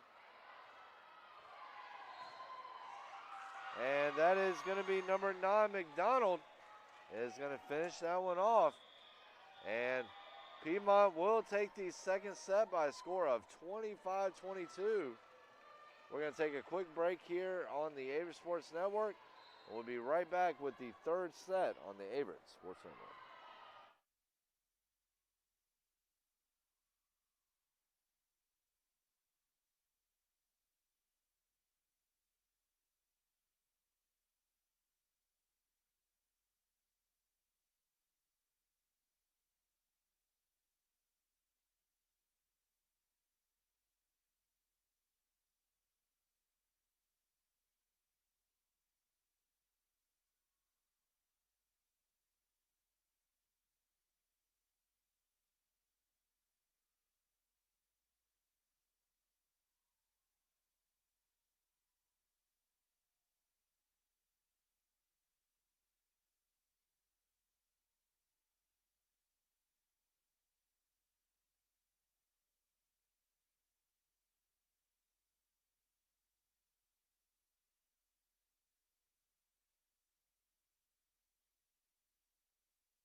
And ladies and gentlemen, welcome back as we are moments away from starting the third set of this non-district, non-conference, I'm in high school mode right now, non-conference matchup between the Quakers of Guilford College and the Lions of Piedmont. It's Guilford getting out to the early start with a 25-16 win in the opener, the opening set. Piedmont 25-22 winner in the second. Let's see what happens here in the third. We got a good rally going to start things off. And it's going to be number 19, Caitlin Kelly, the junior right setter out of Swansboro, North Carolina. Gets Guilford out to the early 1-0 lead. Now it's Page back to serve. There's King, Page, and back over to Kelly. And it's going to be Piedmont. And it's number 9, McDonald. And actually Guilford had that point. Originally signaled it was Piedmont. So Page. And a great play there by Beal to lay out. Play is still going. Norman. And Norman's going to get the kill. And so Guilford out to a quick 3 straight points here. As Page will be back on the line again. And here it comes. And Page with the service ace. And so Piedmont came into this set with a little bit of momentum after picking up the 3-point victory in the second set. But it has been all Guilford so far as they have scored the first 4 points. And Piedmont is going to have I think they're going to say that Norman touched it twice. It's going to give Piedmont its first point of the set, 4-1, as it's going to be number 2, DeCarlo, back to serve. Yeah, like I said, 4-1 is your score. So DeCarlo, Scott, Page, and number 1, Stout takes a feed from Page and hammers it home, driving in a fastball to make it 5-1. And it's number 1, Hannah Stout. Speaking of fastball, one of my favorite bands from the 90s. We're responsible for the hit, The Way. Number 1, Stout. And a nice save there by number 5, Norman. And number 19, Caitlin Kelly.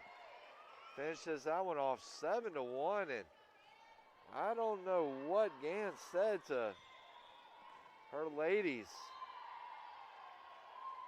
between the break, but whatever they said, it worked as they've scored 7 of the first 8 to take an early 7-1 lead. And I believe make it 8-1 now. Yep, make it 8-1. And Stout, keep it at 7-1. And Stout's serve will not stay in bounds, so Piedmont will get the point and will make it 7-2.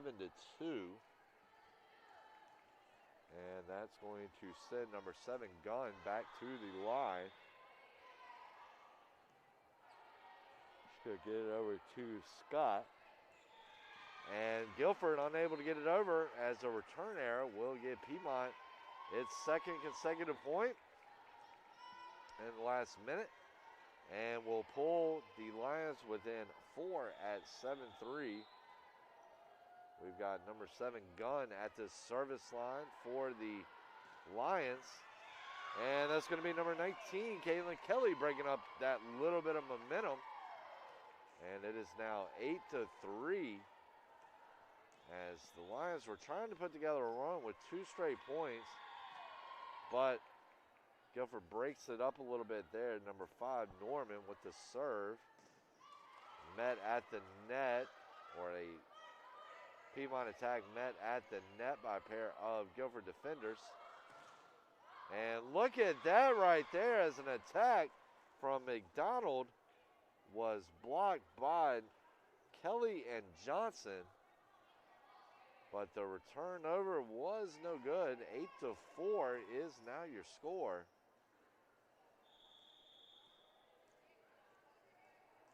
In favor of Guilford.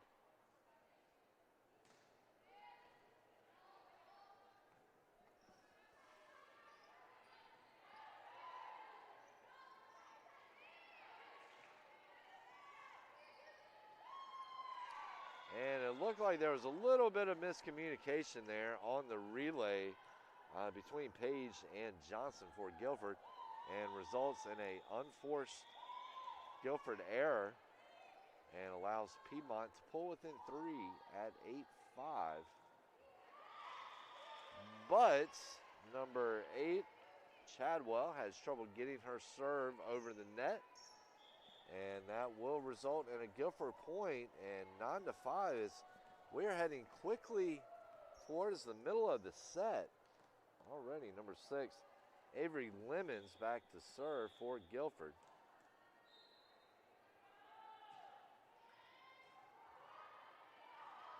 The set, there's the attack by number 22, Sconiers, and she hammers that one home off an assist from Gunn. And it is now a 9-6 ball game.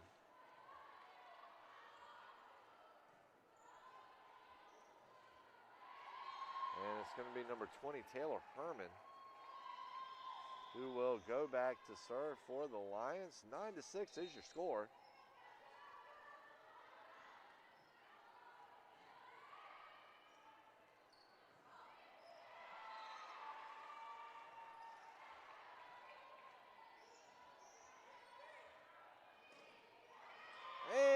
Let's see here. Yep, they're going to give it to Guilford. Vanessa Johnson on a kill from Maddie Page, and that makes it a 10-6 contest. So what we've seen here is we've seen some momentum shifts over the last little bit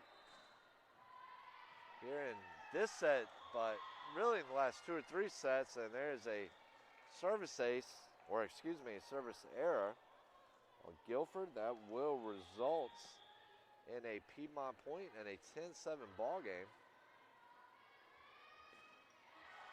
And number 1, Hannah Stout, gets a point of her own as she hammers home a kill. It is now 11-7, as it's going to be number 23, Sydney Scott. Scott, the libero defensive specialist, senior out of Creedmoor, North Carolina.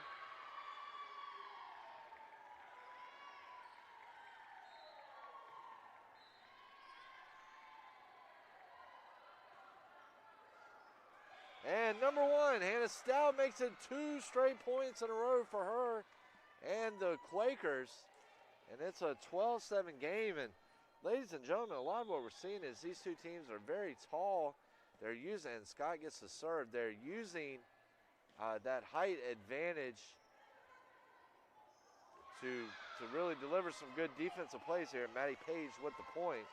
But we have seen some great blocks, and not only great blocks, but even better reads, because I can only imagine how hard it has to be for these young women to try to figure out where the ball's going and, you know, where each player is headed, the preferences of each player. And that's going to be number 3, Bree King, hammering home a point, and it's going to make it a 13-8 game.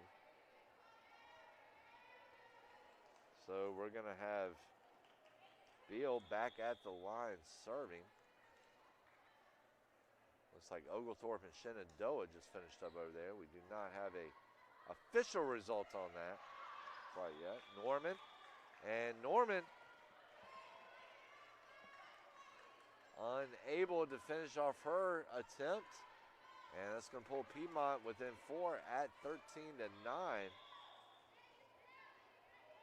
As Beal will once again serve, and she will send that one into the net, though. It's now a 14-9 ball game.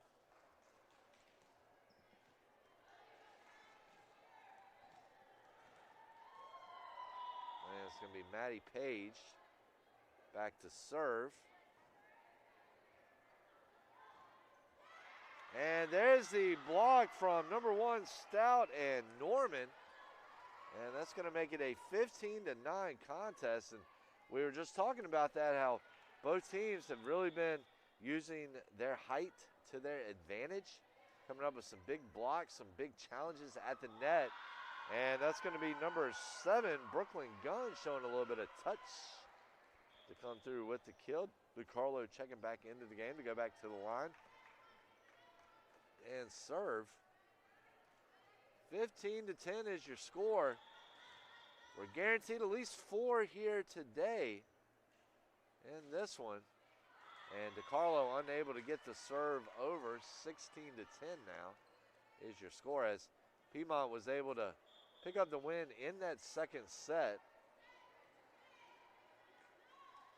to force the fourth one after Guilford picked up the win in the opener. And it's going to be number 1 Stout. And it's going to be number 9 McDonald. And number 14 Needham. And Needham will pick up a kill. And it is now a 17-10 ball game, as Guilford is starting to try to pull away in this one. 1 Stout. And a nice return there by McDonald for Piedmont. 19, Caitlin Kelly. There's the set by Scott.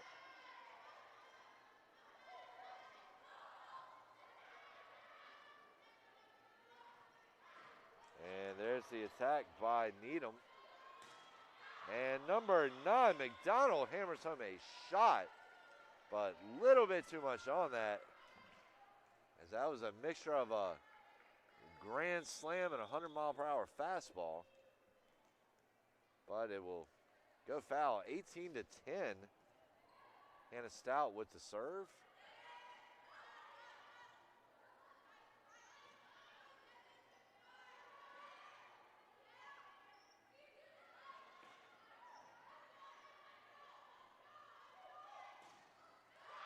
And number 9, Alanda McDonald, the sophomore outside hitter from Statesboro, gets up there and finishes that one off. It's an 18-11 contest.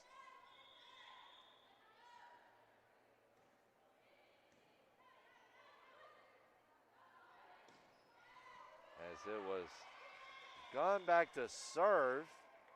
And I believe it's going to be number 14, Needham, with the attack and the kill. 19-11 is now your official score. And it's going to be number 5, Norman, back to serve.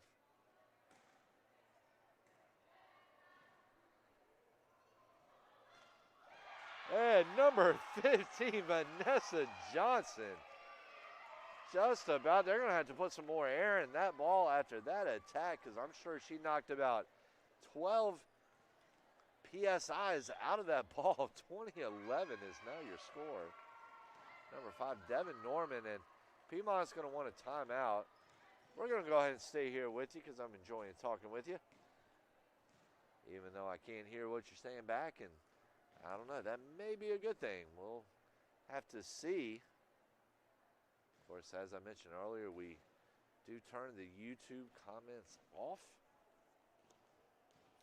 So if you have a complaint about the broadcast, you'll just have to write us or let us know over social media, which seems like a great time for a accidental lead-in to a plug-in. Once again, try saying that 4 times fast. Make sure to follow all these teams on their respective Instagram or their respective social media pages, platforms. Keep up with all the news, the schedules, the stats, the results, the awards. Anything you want to know can be found, or you just want an inside look at how your favorite collegiate volleyball team, Division III collegiate volleyball team, does things. And definitely take a trip over to their respective social media pages. And Norman now stands at the line. Let's see what she can do.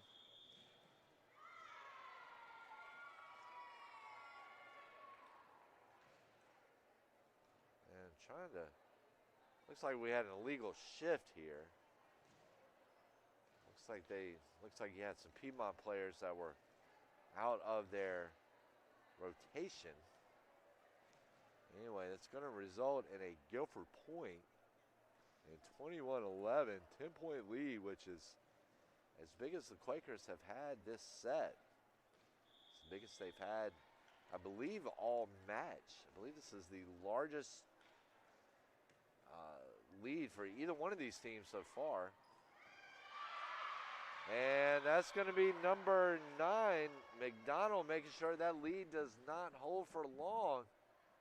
As she will pick up a kill to make it 21-12.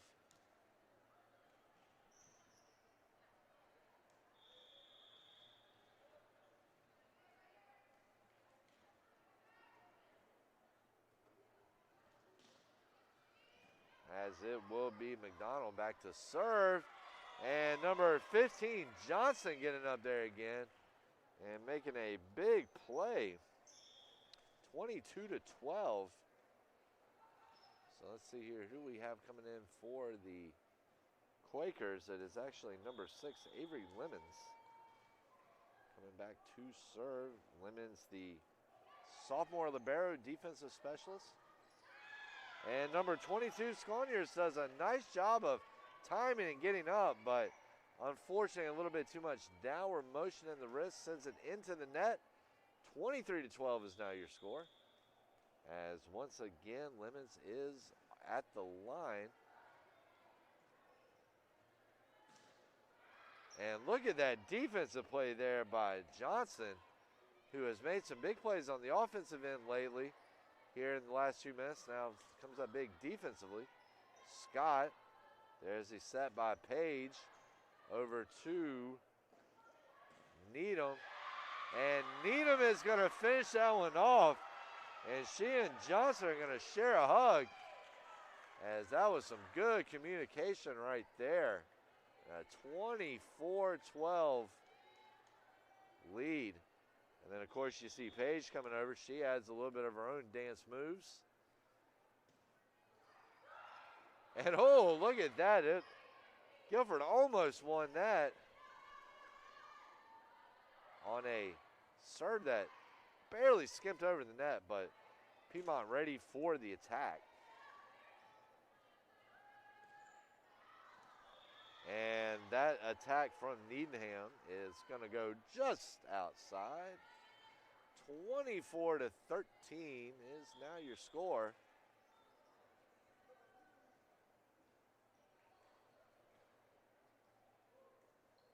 So we're going to have number 20, I believe, Herman. It's going to be back at the line. Start bounces off the net. Roanoke there. Johnson. And Scott doing a good job to realize that attack from King was going out. And that's going to do it for the third set. Guilford victorious 25-13. We'll be right back.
And ladies and gentlemen, once again, welcome back here to the Grand Center, where we're at the start of the fourth set after Roanoke,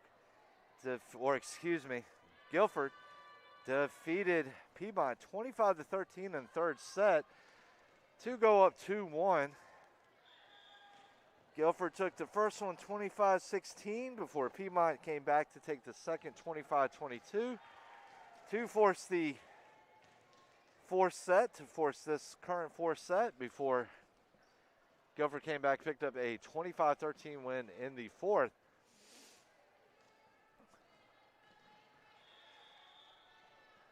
So thank you for joining us. If you're just tuning in, I'm former Assistant Sports Information Director here at Averett University, Davin Wilson. We'll be on the call the rest of the way with you. And that is going to be number 8, Chadwell, starting things off right for Piedmont with a kill. Beal at the line. Here comes the serve. That one is into the net, though, and it's going to knot things up here at 1. Number 4, Maddie Page at the line for Guilford. So see what's going to happen here is Guilford going to be able to go ahead and close things down. Page's serve and a nice diving play there by King. And number 9, McDonald with the kill. McDonald was so quick on the move, getting back into original spot after that attack. I don't even think she knew it was a point until she was congratulated by her teammates. And we've got a little debris or something on the floor here. I'm going to take a quick pause in the action. So 2-1 Piedmont, as it has started off on the right foot, the Lions have. So Maddie Page now back at the line for Guilford. Piedmont looking to even this thing up at 2-2. Meanwhile, Guilford going ahead and looking to finish it, move to 2-0. Piedmont in its season opener, and the Lions have showed, and there is, oh my goodness, number 7 Gunn.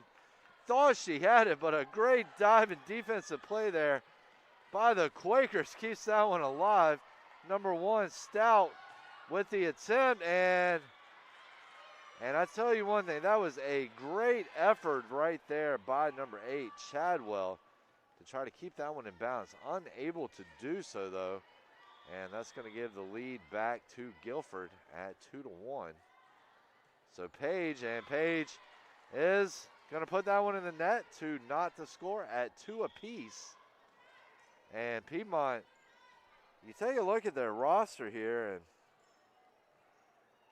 it's only 2 seniors on the whole entire team, mostly comprised of a rather young team. Do have quite a couple of juniors, but mostly sophomores and freshmen. And I tell you one thing, the Lions are showing a lot of potential, and look at that as King gets up and finishes it 3-2.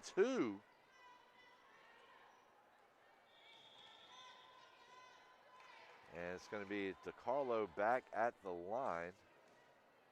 She gets her serve over. It was a rocket. And Page is going to push that one over DeCarlo. And that one is going to go to the Lions after an unforced error by the Quakers. 4-2, so DeCarlo back at the line. That one gets over. It's going to be Page. Page over to Norman. And Norman drills that one home. She says, "Call me Dr. Norman." Because she broke out the drill and put a hole in that one. So Hannah Stout with the serve. And that's going to be number 8, Chadwell with the attempt. No good. So 4-4 is now your score. And excuse me for the dentist reference right there. It made more sense in my head Then once it came out of my mouth, I was like, wait a minute, does not make a lot of sense. So Stout, that ball is sent across, and a great play by Stout on a great tack by Piedmont. And number 1, Hannah Stout, says, now you know why my last name is Stout. As that's exactly what she did. Snub up there and making a big, big play. And now she will be back on the line. And that one is not going to find the lines. It's 5-5. Country artist Sturgill Simpson has a song called Keep It In Between the Lines, and it's going to be Brooklyn Gunn stepping up to serve, but it's a song to his future son about telling him to stay out of trouble. And while this song does not have anything to do per se with volleyball, you do have to keep it in between the lines. Guilford unable to do so, but Piedmont returns the favor with a return error. And it is now 6-5 Guilford. And I don't know if you can see it here, but to the right of our screen, the Averett University Cougars are on the court. So are the court side. And so Piedmont's going to get a kill there, along with Washington and Lee. They are also down, getting ready to play. Meanwhile, on the side court, Shenandoah and Oglethorpe has already finished up. So now we're getting ready for, they're getting ready. NC Wesley and Roanoke getting ready over there. And looked like there was just a little bit of mistiming there on Johnson's part as she's unable to come through with the kill. And it's now a 7-6 contest in favor of Piedmont. So, you know, Averett coach Danny Miller paying heavy attention to this game as I said earlier, and there is a service error by number 8, Hannah Kate Chadwell. It's going to knock the score up here at 7. As the Cougars will be facing both of these teams at some point, and especially Piedmont, who is in the same conference, of course, as the Cougars. And number 6, Avery Lemons with a service ace. 8-7 is now the score.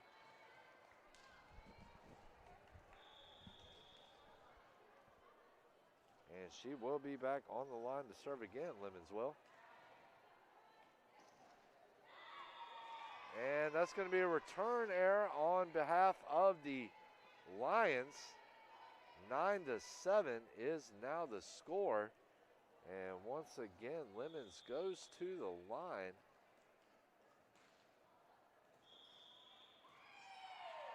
And once again, a legal shift there, legal movement on Piedmont will give Guilford the point.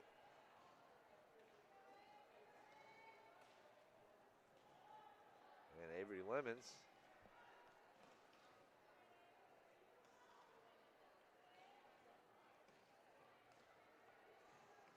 back to serve now. 10-7 is your score.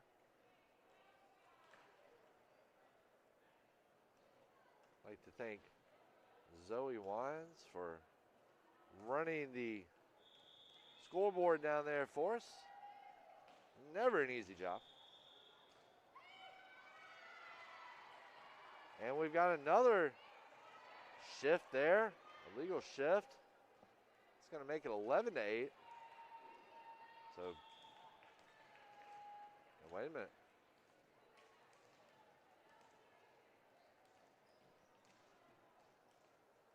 Sorry, folks, it's been a while. I'm trying to refresh myself with the rules here. King. And there's an attack from number 14, Addison Needham.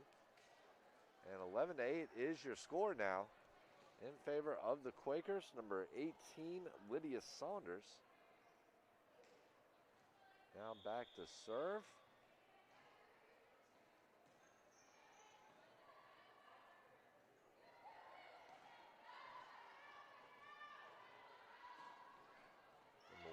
Stout. Ball is set up by number 7, Gunn. And Piedmont's going to get themselves a kill there. And it's now an 11-9 contest as we are approaching the midway point here in this fourth set. Will this fourth set be the final one of this match, or is Piedmont going to force a decisive fifth? Depends, of course, on who you're rooting for about the kind of outcome you're wishing towards or wishing for. So McDonald. And McDonald's going to have a kill right there. And 11-10 is your score. And I tell you one thing, Piedmont has really come in here. 24, Jenna Ash, the freshman out of Cleveland, Georgia, back to serve. Piedmont has really come in here and has turned in an impressive debut this season. Number 1, Hannah Stout. And there's going to be an attack error there on the Lions, 13-10. As Guilford is never a cakewalk opponent, especially to open up the season with. But Piedmont has held its own. Of course, the USA South is a strong volleyball conference on its own.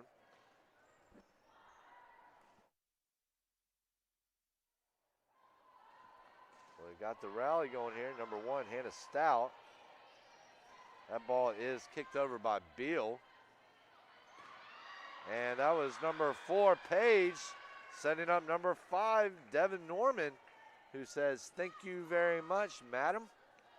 And it's now a 13-10 contest in favor of Guilford. Guilford looking to try to start putting some space between itself and Piedmont. Looking to try to seal this 3-1 win, move to 2-0 on the year. Meanwhile, Piedmont looking to stay alive, force a 5th set, and have a chance at getting off to a 1-0 start this year. I mean, either way, Piedmont has got, like I said earlier, they've got to be feeling good about what they're seeing right now, because they've come in and turned in a good performance against a good Guilford team. And Maddie Page's attack error will make it a 13-11 contest.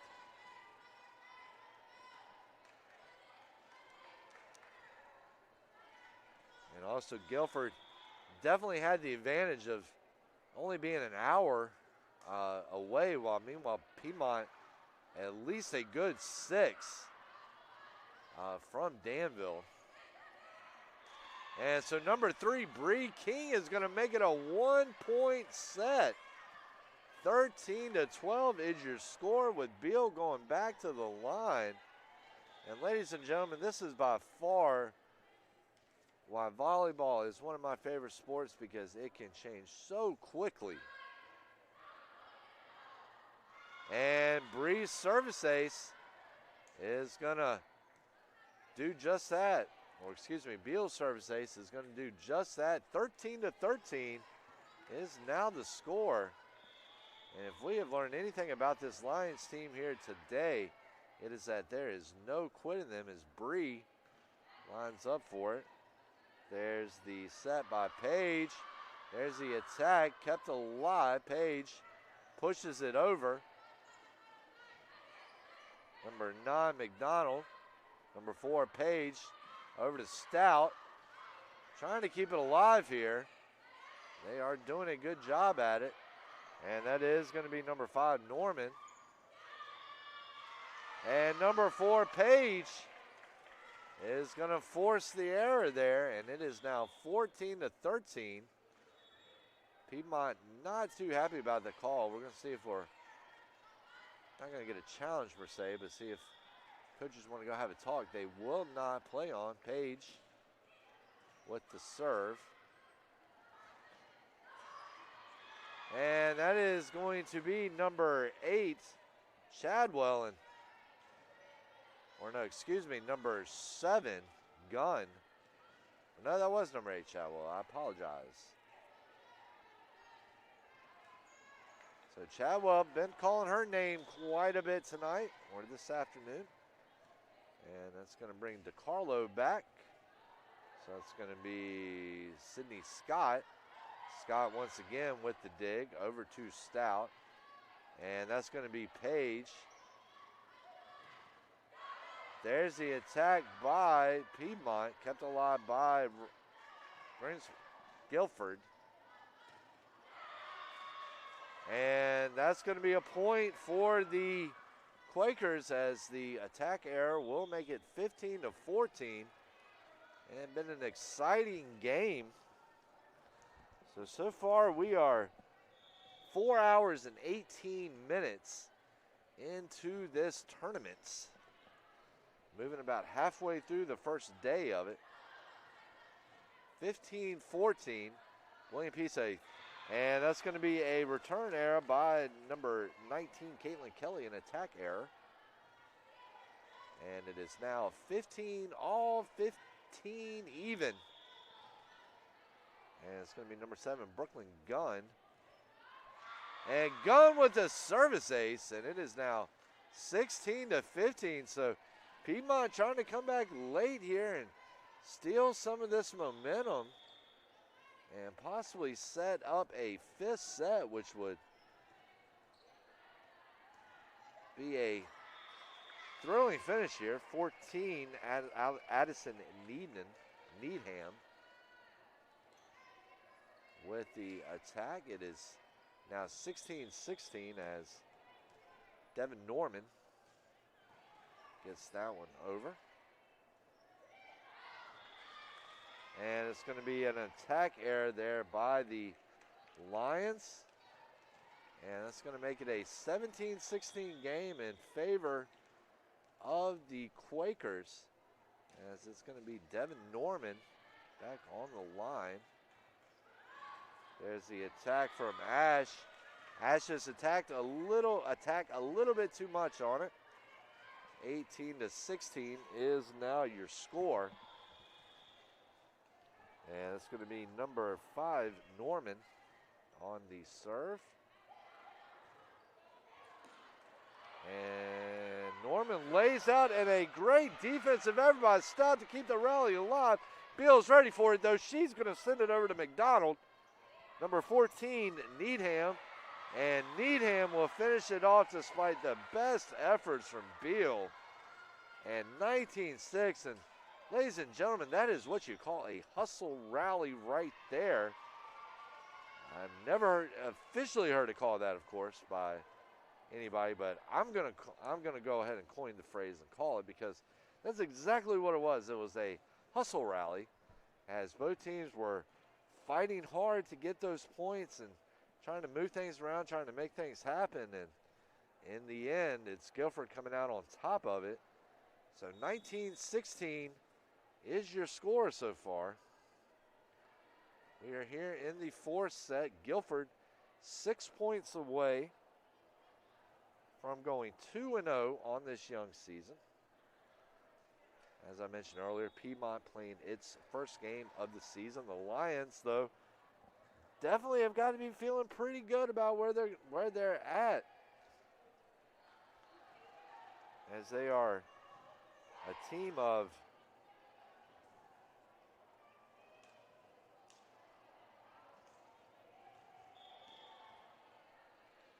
'17 underclassmen and only 2 seniors from what I'm seeing. So, young team Piedmont is,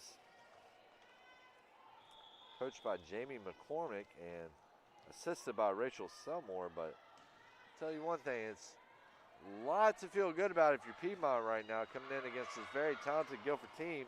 And Jenna Ash with a nice attack. Stout there for it, but the attack this time Stout not there for. And it's now a 19-17 game.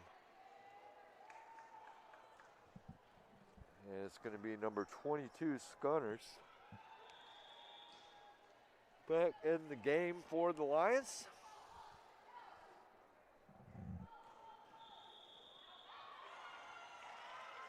And we're going to have a fault on that one, I do believe. 20-17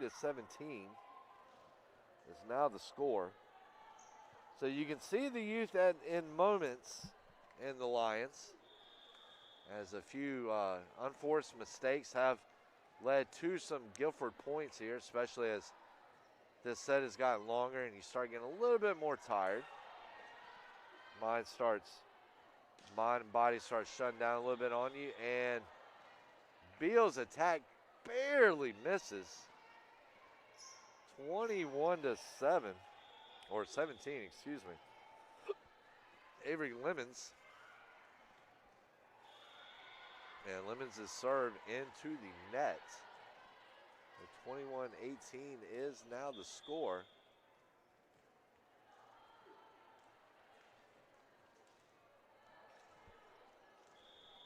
Unfortunately, I will be signing off after this contest.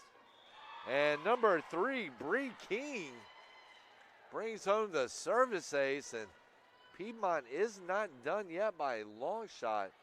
21-19, but some of Averett's work-study students, and that's going to be King, and a little bit too much on that one. Goes out of bounds. 22-19 is now your score, but Averett will have its awesome work-study staff come in, take over things for me from this point on. And let's see, that is going to be number 16, I believe. No, let's see, number 19, Kelly, with the service ace down there. Set up 23-19. And number 9, McDonald, says don't count us out just yet, as the kill makes it, as her kill makes it a 3-point game. Jenna Ash now back to serve. There's Stout, and Stout tried to push it over. Tried to just tap it over. Did not put enough on it though, and it will not get over the net. And 23-21 is now your score. Jenna Ash, and of course remember you got to win by at least 2 points, so still a lot can happen in this one. And Scott, and that is going to be number 18, Saunders, pushing it over. And ladies and gentlemen, don't look now, but Jessica Sconier's kill has made it a 23-22 game, and it's going to lead it's going to lead Guilford to a timeout. We're going to take it with them here on the Averett Sports Network.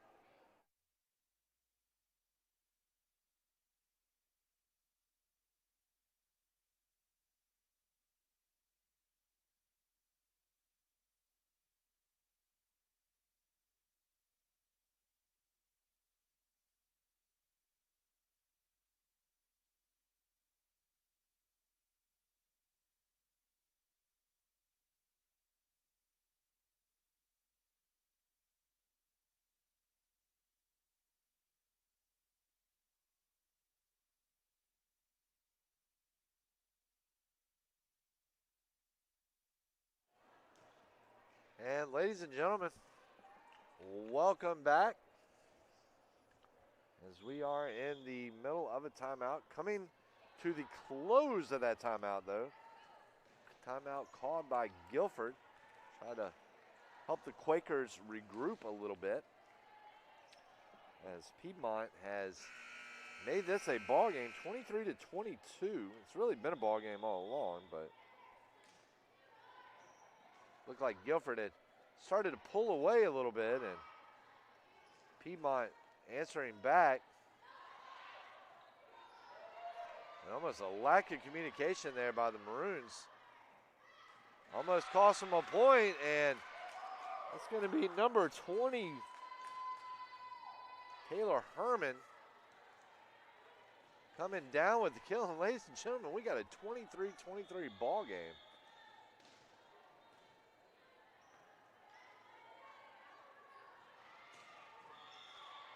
Stout, and wow, a attacking error is now going to put Piedmont on the verge of a decisive 5th set, forcing a decisive 5th set.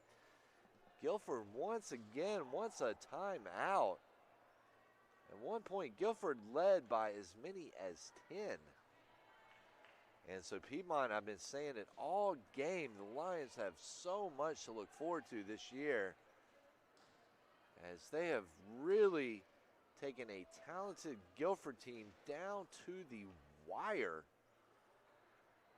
And literally looks like they could take them down to the wire if they can get one more point here. Of course, at this point, if Roanoke was to tie the game, they would have to get to at least 26. It's got to win by 2, as we know. So they would need to get to at least 26 to get out of this one alive. So, or get out of this in 4 sets. So Jenna Ash at the line. Let's see if she can set up that decisive 5th, or let's see if Guilford goes ahead and puts it out.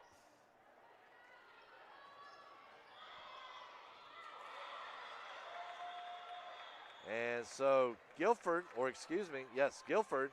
will not to score 24-24. Now, remember volleyball rules. At this point, team's got to get to at least 26 as Scott stands at the line. Of course, if you are tuning in, you probably already know this. There's the set.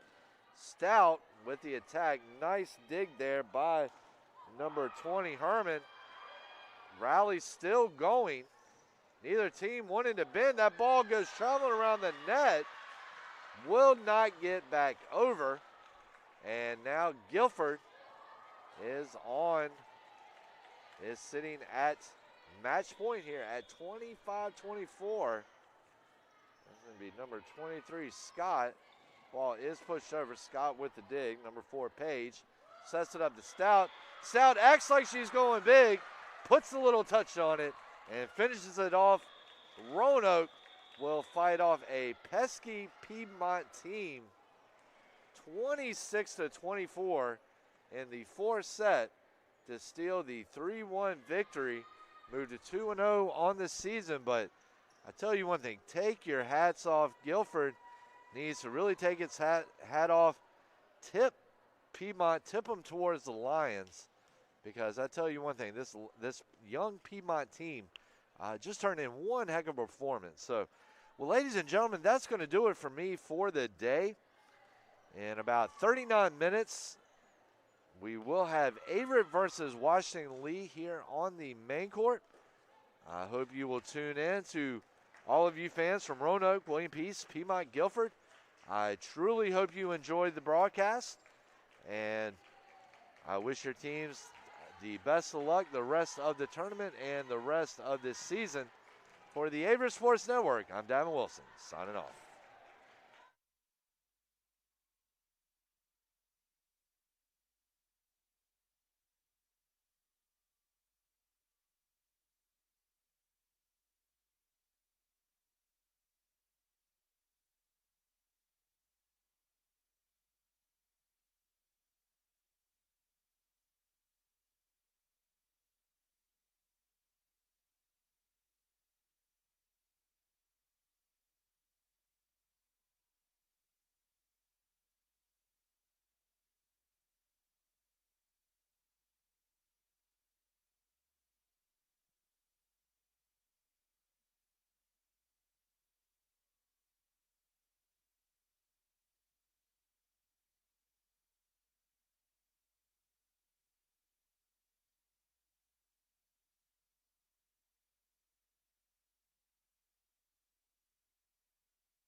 Good afternoon, and welcome to Averett University Sports Network. I am Corey Baldwin, here today on the call. We're here at our ladies' 2021 Cougar Classic. Your ladies will be facing off against Washington and Lee University. This will be Washington and Lee's second game. They won their first game against NC Wesleyan. They played them earlier today. They won the set 3-0, clean sweep. And this will be our ladies' first game, and they'll be playing again tomorrow. They'll be playing later on tonight at 6.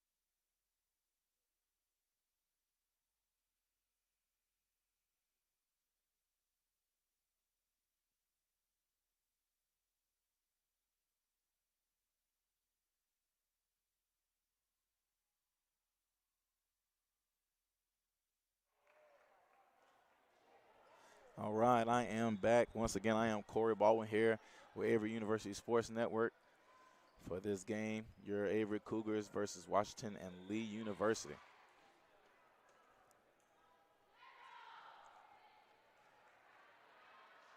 Washington and Lee University in their blue and white, libero in white and blue, and our ladies in white and blue and libero in gold.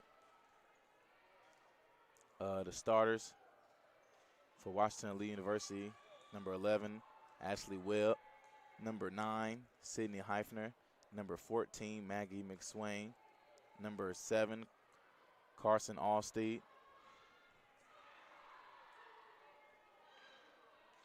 number 15, Avery Myers, and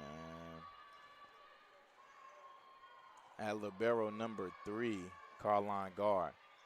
And for your Averett Cougars, we have number 3, Lauren Montran, number 23, Zamaya Mangum, number 6, Sarah Shropshire, number 22, Emma Nash, number 19, Kinsley Stevens, and at libero, number 10, Aaron Gray. So with the first serve, Stevens, that was a great block by the front line of your Cougars. Set up for Nash, and Nash gets it to go early. So first points on the board by your Cougars.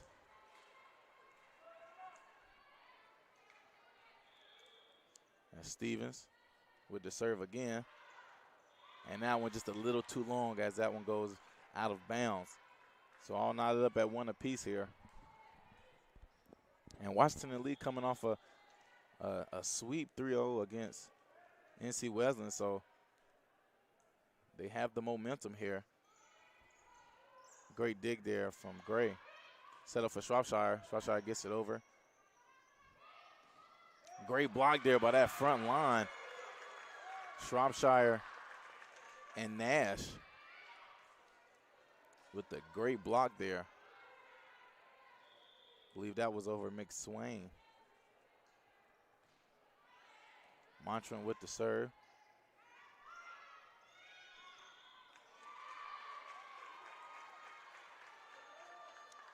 And the error there from Allsteed.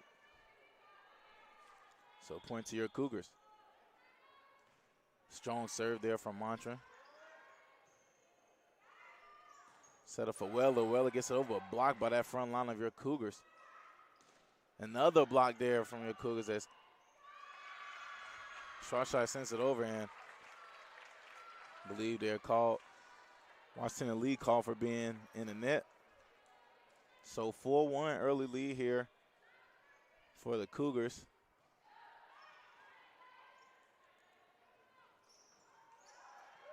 And almost, but not quite for Washington and Lee as the Cougars just get it over. Set up for Allsteed. Great block there. Zamaya Mangum and Emma Nash. Set up for Shropshire. And off the hands of Washington and Lee and out of bounds. So point to your Cougars.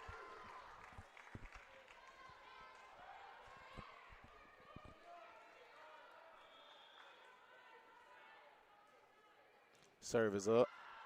And just a little too far to the right, so out of bounds.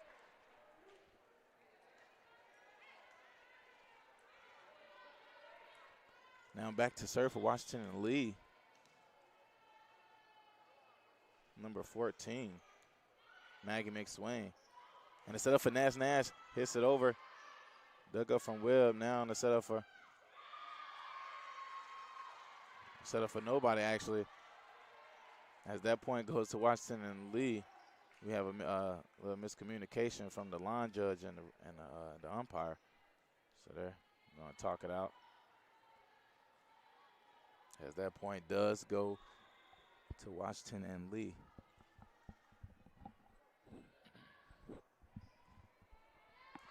And never mind, that point is reversed. Excuse me, because I am not sure what happened, but point to your Averett Cougars. So 6-2, excuse me.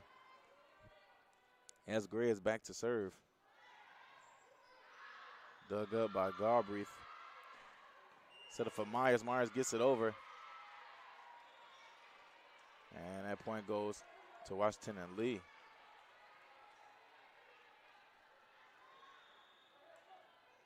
Caution Allsteed back for the serve.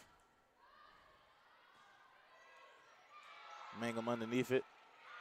And easy does it for Caitlin Blaine. Just tipping it right back over for Washington and Lee University. Smart play. Serve is up and too strong. Allsteed couldn't keep it in. So our first subs, Maddie Weller comes in for Washington and Lee. And Mackenzie Compton and Sarah Marlowe checks in for the first time today for your Cougars. Washington and Lee just gets it over. We're going to need to set up for Morgan Barnes as it's her first check-in as well. A little miscommunication, but just gets it over. Here's Washington and Lee set up for Mangum. Mangum gets it to go. Great hustle there from the libero, Caroline Guard, but just not enough.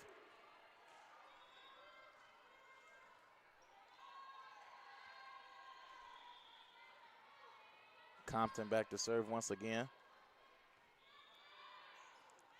And that one out of bounds. Great eye there from Guard.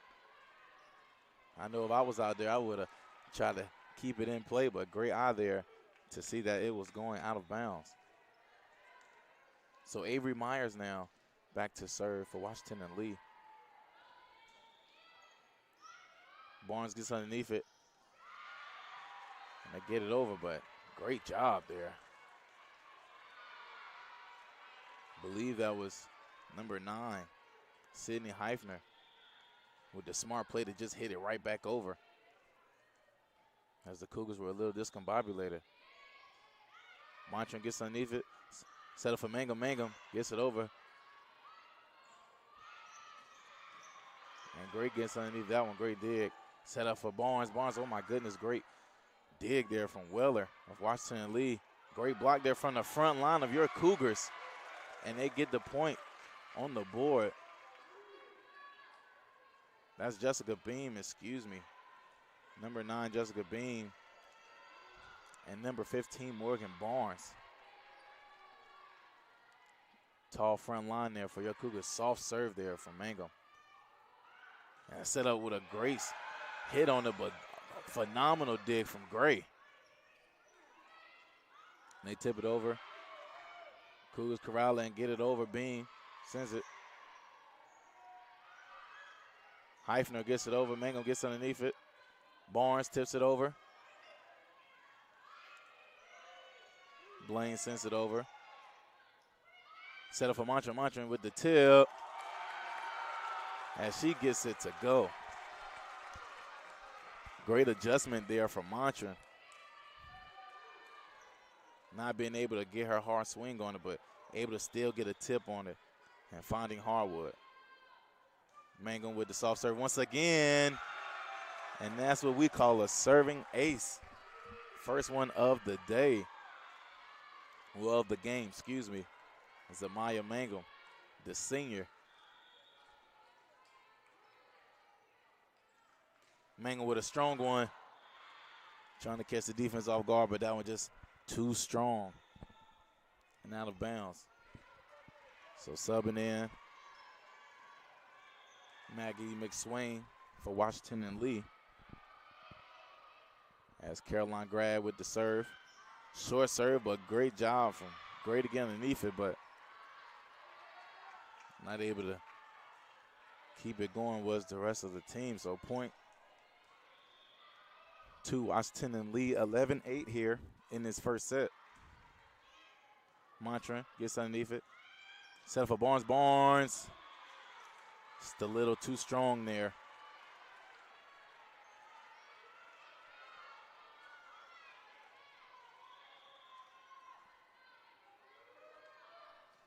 Serve is up. Montran gets underneath it. Set up for Beam. And Beam finding the hardwood.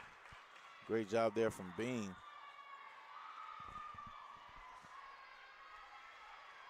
As Emma Nash checks back into the game.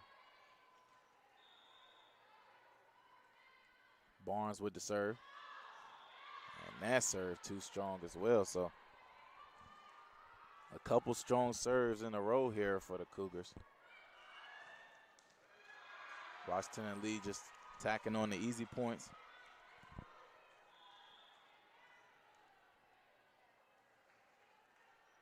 And that's Webb with the serve. Mangum gets underneath. Set up for Montran. Montran just gets it over. Steve gets it. Great dig there from Compton. Gray gets underneath that one. Set up for Nash. Nash hits it and gets it to go off the body of Webb and out of bounds. Phenomenal hit. So Kinsley Stevens and Sarah Shropshire checks back in to the game. 13-10 here in the first set. Your Cougars lead it. Stevens with the serve. And the hit is over, and the hit is good.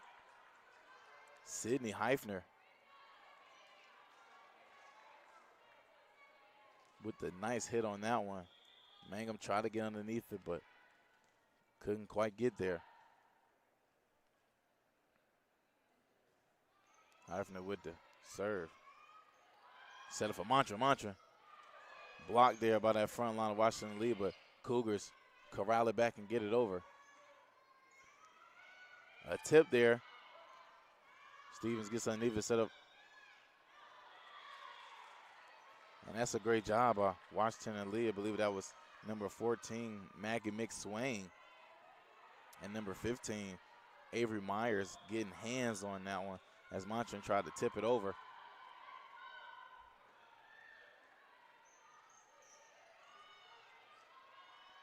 Set up for Nash. Nash gets it to go off the hands of that front line of Washington and Lee and out of bounds.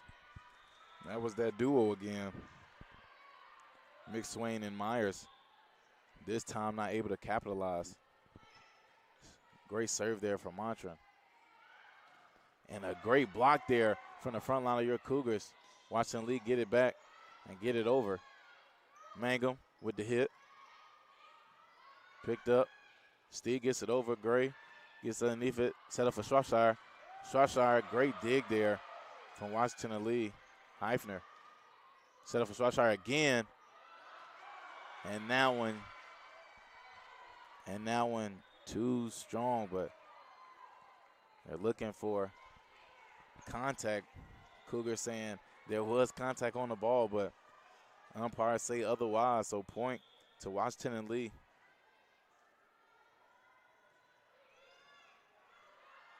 As McSwain with the serve, set up for Schwarzschild, and this time not denied as she finds the hardwood.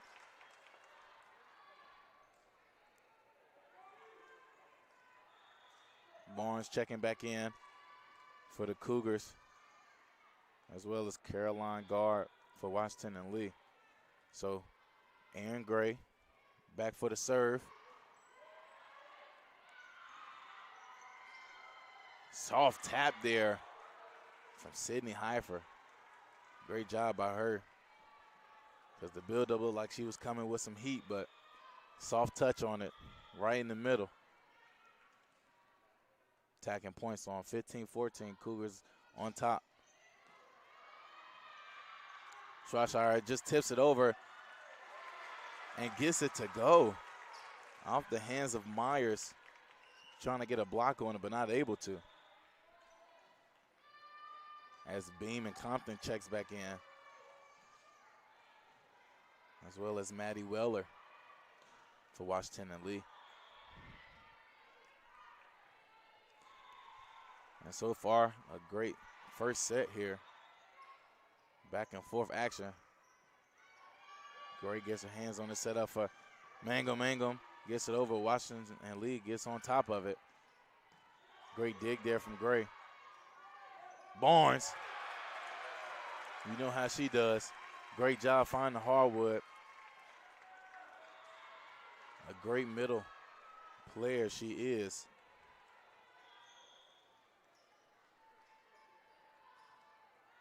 Compton with the serve.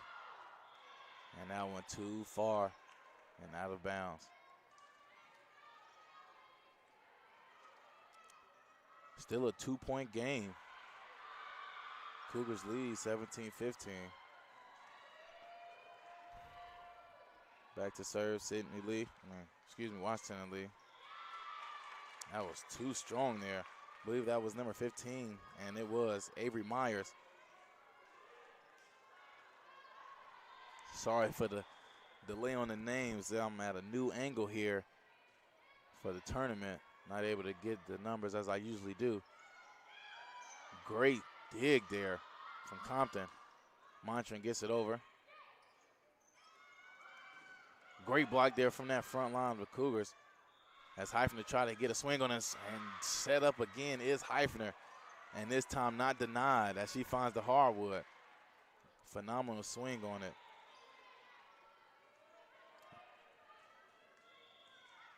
And McSwain back in the game for Washington and Lee. Montran gets underneath it. Set up for Beam. Beam gets it to go.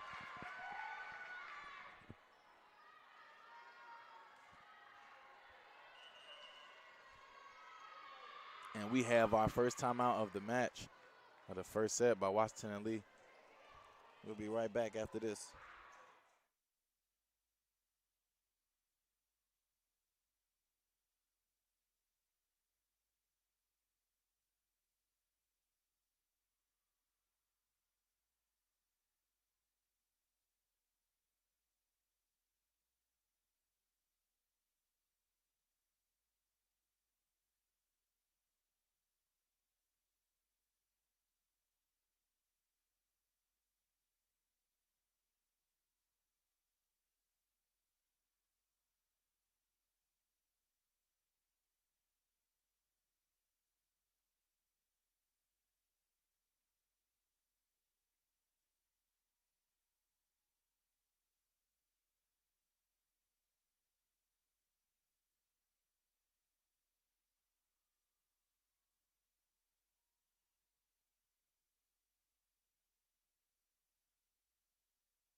And we are back after the timeout from Washington and Lee.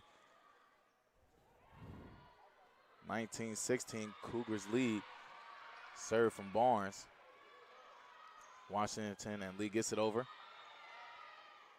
Set up for Beam Beam. Great dig there. Washington Lee set up. And that's Heifner. I tell you, I've been calling her name a lot here in this first set. She's really getting it going for Washington and Lee. As that was a much needed point out of a timeout. As we get nearer and nearer to 25. So the serve is up. That's Bushels in the game for the first time today. Steve just gets it over. Set up for Mantra. And she gets it to go after it rolling off the back of Washington and Lee. Great job. So 2017, your Cougars lead by 3. Serve is up.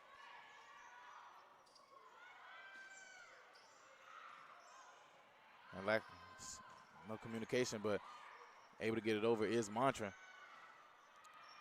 And Mangum back there working on the back line. Mantra sends it over. Great job there from Myers to keep it alive. Set up for Shropshire. Shropshire gets it to go.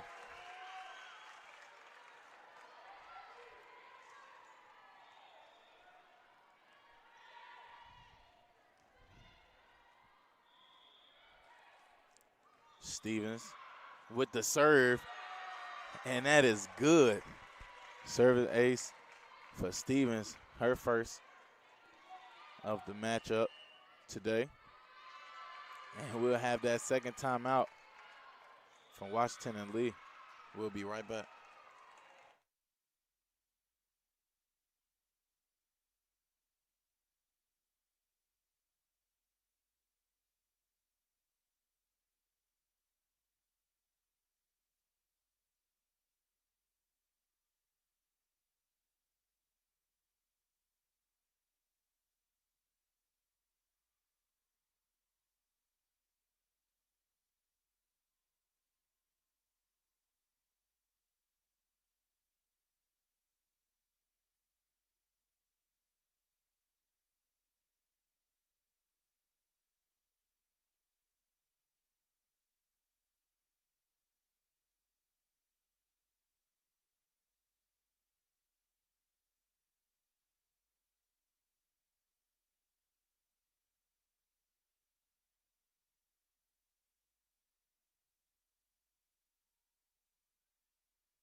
And we are back after the timeout from Washington and Lee. And for those just joining, I am Corey Baldwin here on Averett University Sports Network on the call. Your Cougars leading 22-17 here in the first set.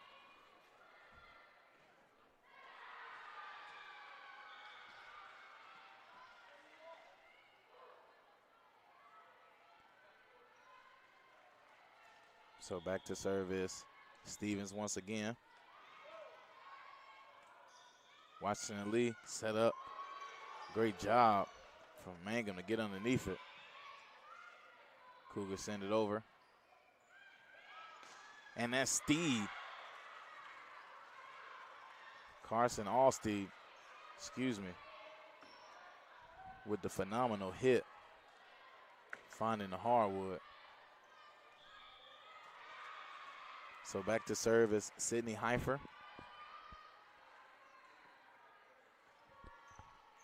Great dig there from Gray. Set up for Nash. And Nash, as she does so well, finding the hardwood.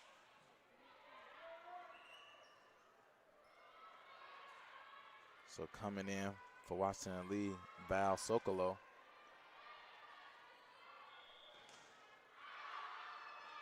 Mantra, strong serve. Set up for Sokolow. Sokolow trying to get it to go, and she does. Off the body of the Cougars and out of bounds. So coming in and immediately making an impact is Sokolow. Much needed for Washington and Lee. McSwain with the serve. Set up for Shropshire. Shropshire off the hands of Washington and Lee and out of bounds. So point to your Cougars as they're 1 point away from ending this set. And back to serve is Gray. Short serve and just gets over, and that is the game. To end it is Gray with the serving ace. So 25-19, Cougars take the first set. We'll be right back.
And welcome back.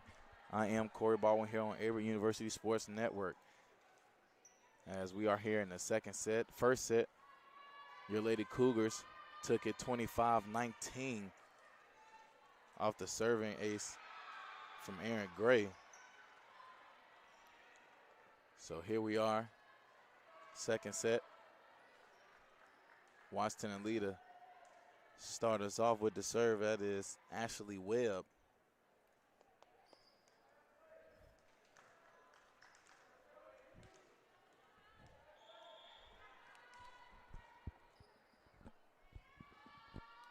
So the serve is up.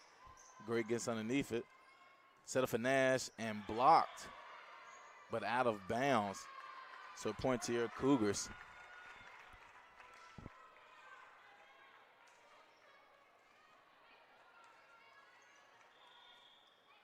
So Montran with the serve.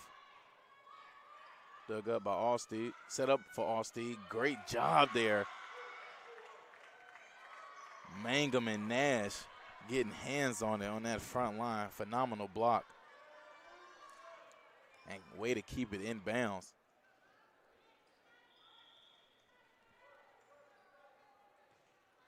Montra with the serve. And a great hit on that one. Sydney Heifner. And once again, she's picking up where she left off in set one. And so far, it seems that she's very key to this Washington Lee team as she serves it off. Montra underneath it, set up for Shropshire. Shropshire, and great job there. Great hustle from the Cougars. First Montra, then the feet of Stevens. And then ends up with the point. Phenomenal hustle rewarded for the Cougars. Can use your feet in volleyball. And a great job there from Kinsley Stevens, the freshman, to use her instincts.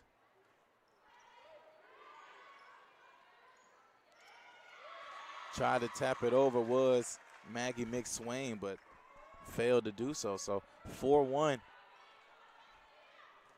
Early lead here for your Cougars in the second set.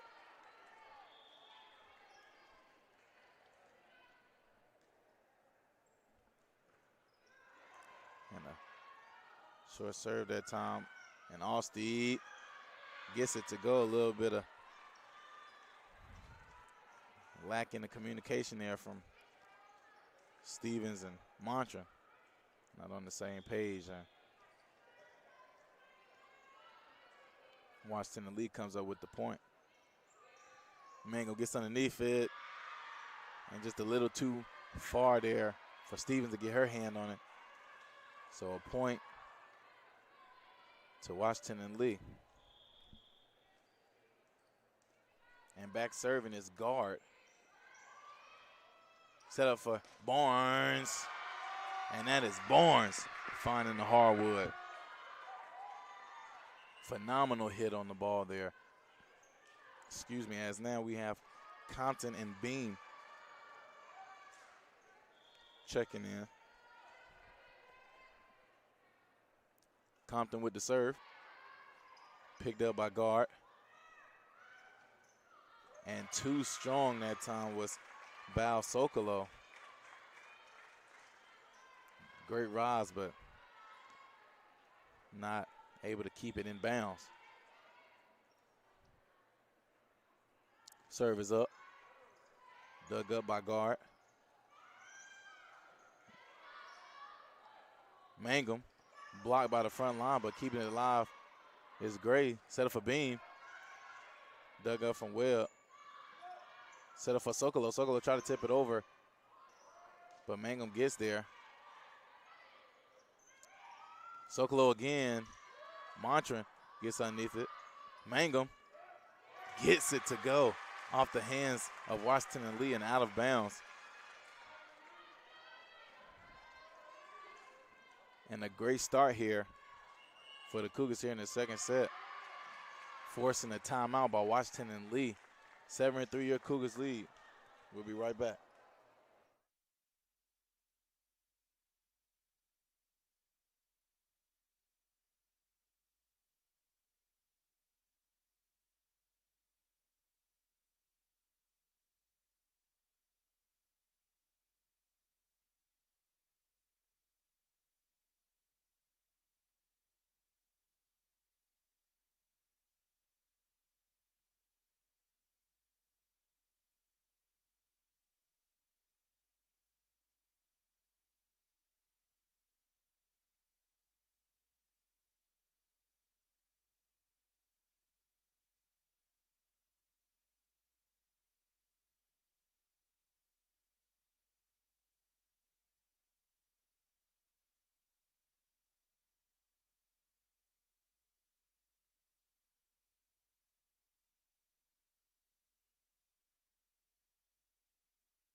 we are back after the early timeout here from Washington and Lee University. So 7-3. Your Cougars are up here in this second set.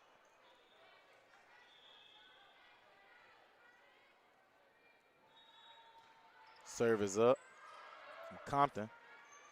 Set up for Sokolow. Sokolow gets it over. Mangum gets underneath it. Set up for Beam. Beam blocked. That was Sokolow.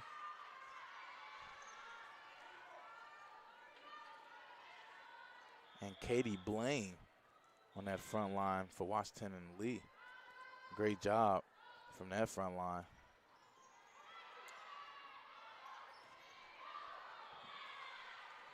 And that was Beam just a little too much on that one. Trying to get the get back. I understand. But not that time. As we have a sub come in, number 5, Maddie Weller for Washington and Lee as she's back to serve. Montran with the dig. Set up for Barnes. And another great block there. Washington and Lee. Sokolow and Blaine once again.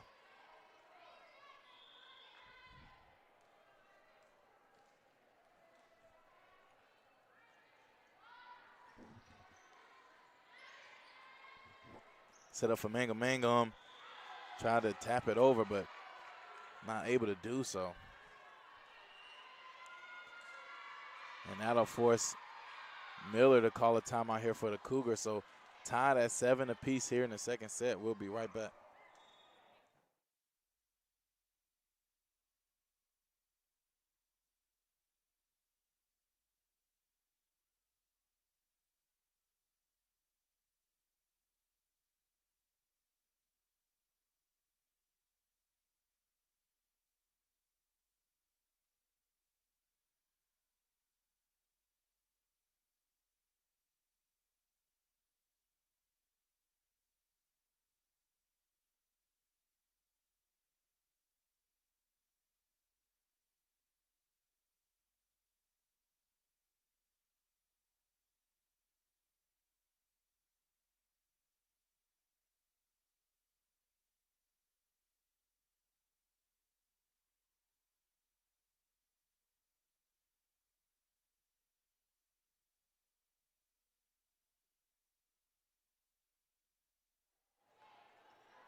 And we are back after the timeout from your Averett Cougars. If you are now just joining, welcome. I am Corey Baldwin here with Averett University Sports Network for the 2021 Cougar Classic. Your Cougars taking on Washington and Lee University. Cougars took the first set 25-19. Serve is up from Weller. Great gets underneath it, set up for Barnes. And that's what you want to see if you are the Cougars out of the timeout. Success. Great job there from Barnes, finding the hardwood. Mangum with the serve. Great dig there from Mangum. Montran sends it over. Sokolow. Gray gets hands on it. Still alive. Montran taps it back and gets it to go.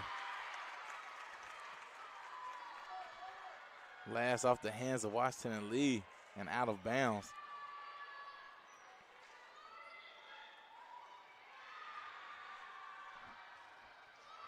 Soft serve that time for Mangum. Sokolow with the setup, but way too far out of bounds. So we have a sub here. Avery Myers for Washington and Lee checking in. Now, since the timeout, Cougars have went on a 3-0 run, make that a 4-0 run as Mangum picks up the serving ace.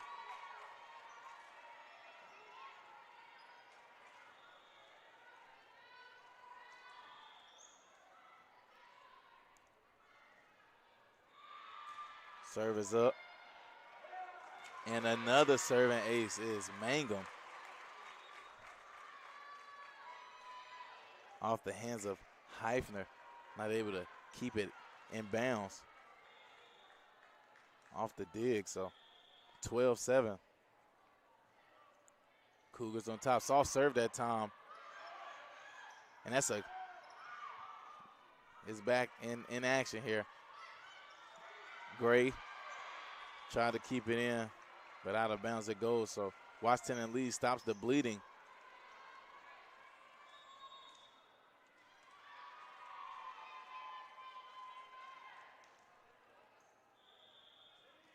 Myers.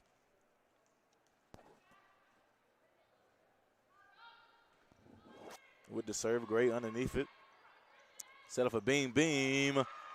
Gets it to go.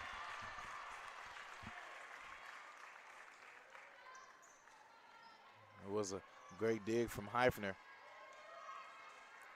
But team not able to help get it over. So Barnes with the serve. And the hit on it was Myers. And great hustle there from Barnes to keep it alive. And there she is, Heifner, finding a way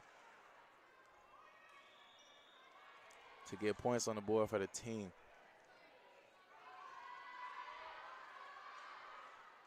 Back to serve is Katie Blaine. Mangum gets underneath it, set up for Nash. Nash, great dig that was from Myers, but no help from the rest of the squad to keep it going. So Nash picking up the points for the team. Stevens back in and back to serve. And there she is again, Heifner. It was a great block there from the front line of the Cougars, but no backside help, so Heifner picking up the point.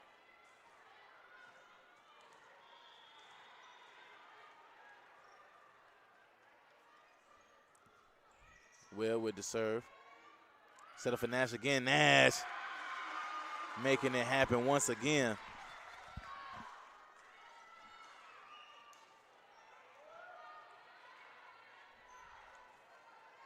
Nash,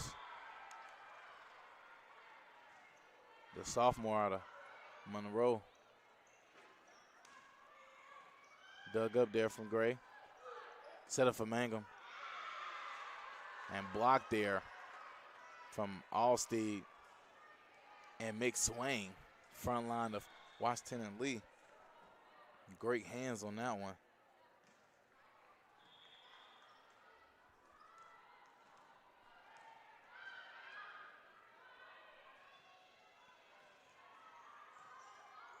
Great dig there from Montrand. Mangum gets it to go. Washington Lee thought it was going out of bounds, but it did not. So points on the board for your Cougars. Gray with the serve. Short and into the net.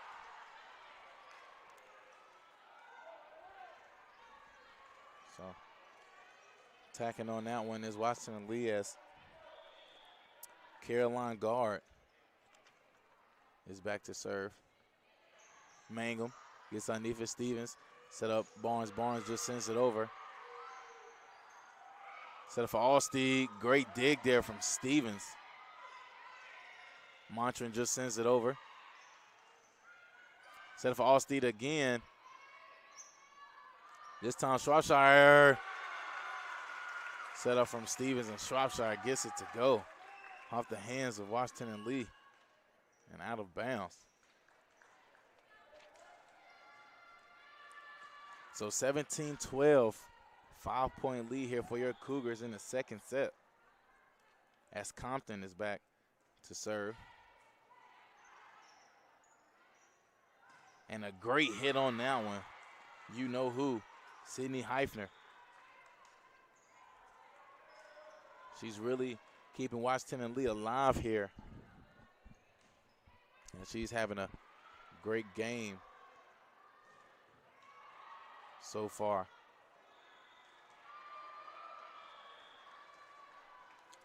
So Weller back to serve for Washington and Lee. Serve is up and out. Way too strong there. And if you're Washington and Lee, that is not what you need here as you're already trailing.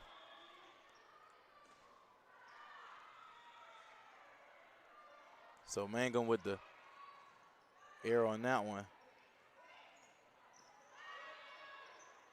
Gray gets underneath it, set up a beam. Block there, front line. Washington Lee corrals and get it over. Was Myers now set up, tip. But corral by Washington Lee in the setup for Myers. And Myers getting a strong swing on that one off the hands of Mangum and out of bounds.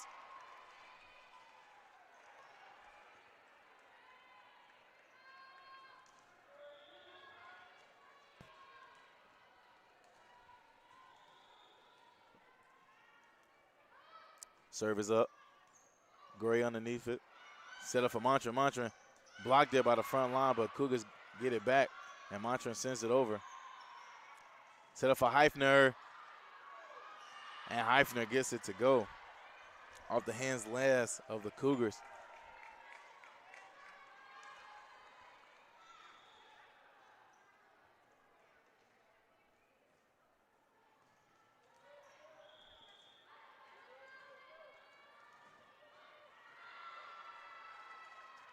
Serve is up.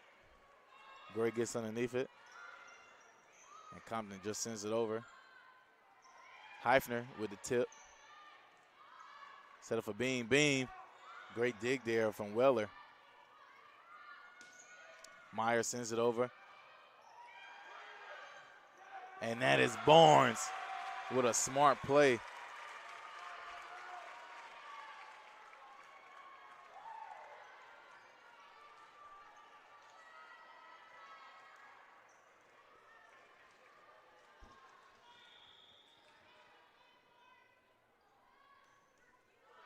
Barnes with the short serve there.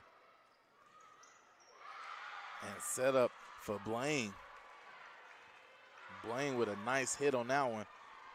And finding Harwood as they still trail by 5 here, Washington Lee. 6, excuse me. Short serve dug up there from Mangum. Montran with the hit.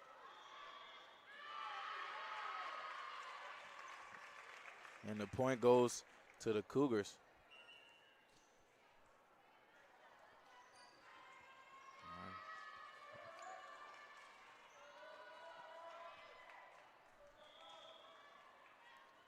So score 20-16. Cougars on top. Heifner sends it over. Montran gets underneath it. Set up for Shropshire. Shropshire finding the hardwood.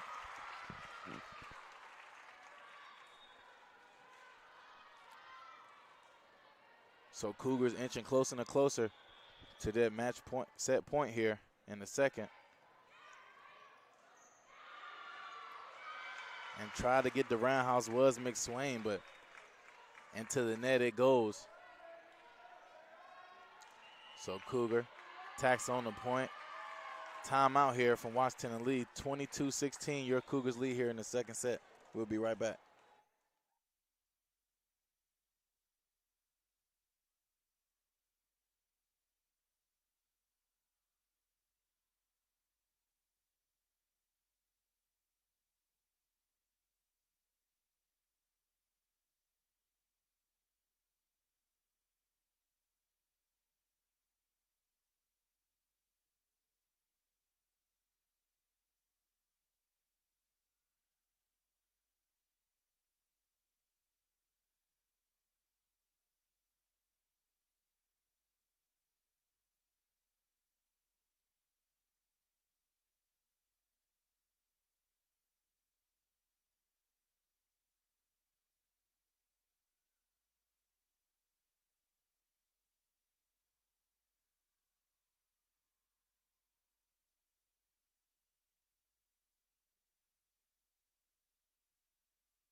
And we are back after the timeout from Washington and Lee.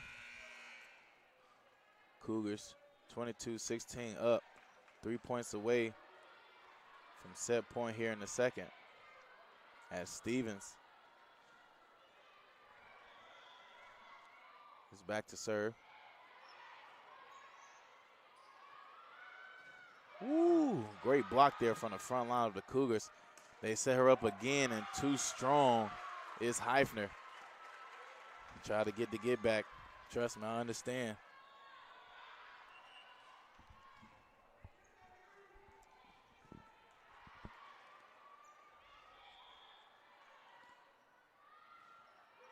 Stevens dug up there from Heifner. And a strong hit there from Avery Myers.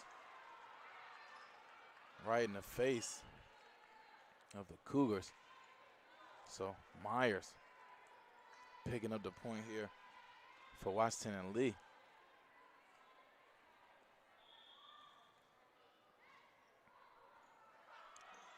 Bushels serves it. Stevens just sends it over. Great dig there from Mangum. Set up for Shropshire. Shropshire gets it to go. Shropshire picking up where she left off from the other night. Ladies played Ferrum College, and that one is good. To end the second set, Lauren Montran with the serving ace. 25-17. Your ladies take it here in the second. 2-0. Cougars lead the game. We'll be right back to start the third after this.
And welcome back.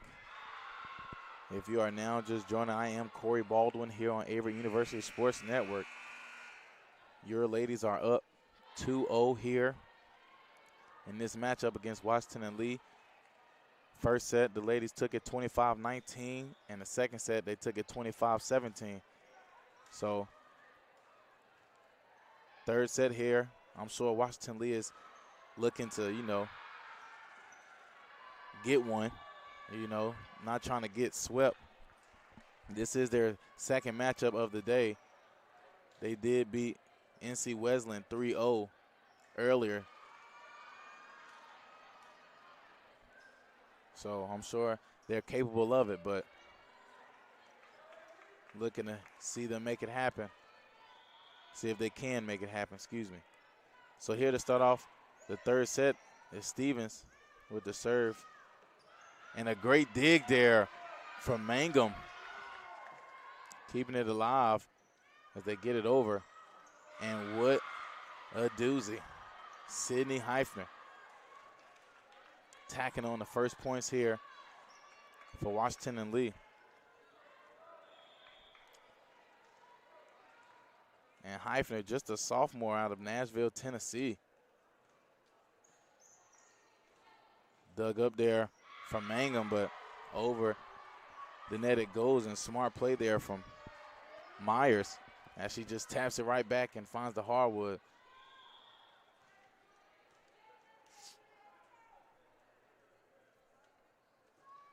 Serve is up. Mangum gets underneath it. And miscommunication from the Cougars. So Washington and Lee starting out 3-0. A start they really need here in this third set to keep this game going. Serve is up. Mangum. Stevens to Shropshire. And just like that, Shropshire finding the hardwood.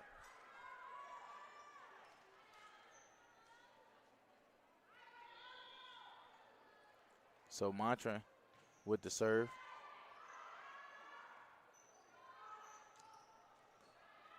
And Washington Lee just gets it over. Blocked. Front line, Washington and Lee. And Sarah tried to kill it there. It was a great block from the front line. I believe it was Blaine and McSwain who got the block on that one. Set up for Mangum, and Mangum into the net. So 5-1, great start here for Washington and Lee.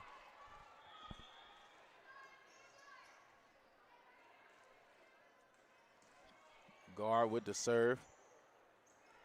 Shropshire just gets it over and gets it to go. After the miscommunication from Washington and Lee, two people going for the ball, and the ball bouncing off the both of them and heading out of bounds. So point needed here for the Cougars. Gray with the serve. And a great job there. That's Avery Myers with the kill on that one. So Sokolow and Bushels checking in here in the third set. Bushels with the serve. Mangum gets underneath it. Set up for Mangum. Mangum. Hardwood.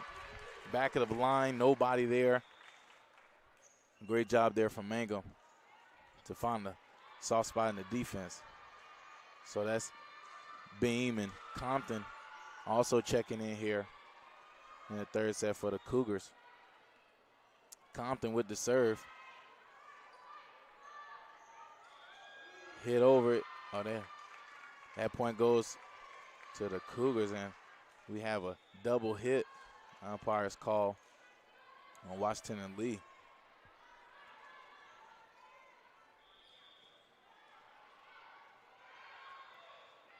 Serve is up from Compton. Dug up by guard.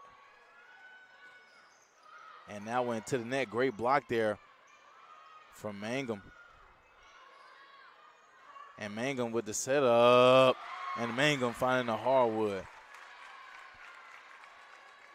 And that's a great sign for your Cougars if Mangum is clicking on all cylinders. Compton with the serve, and that one just a little too strong that time. Great eye there from the back line of Washington and Lee.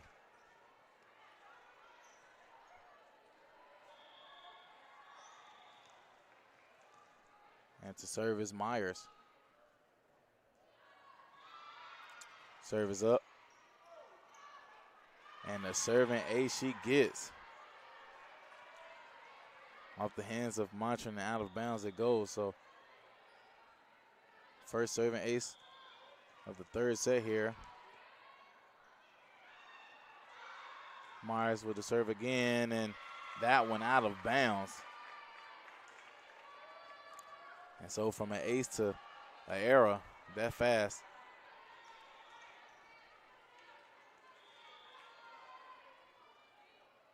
Mangum with the serve, and that went to the net. So 9-6, Washington and Lee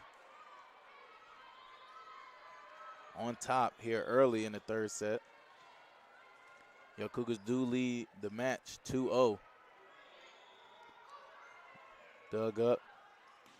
Great hit on that one. Lauren Montran, the junior.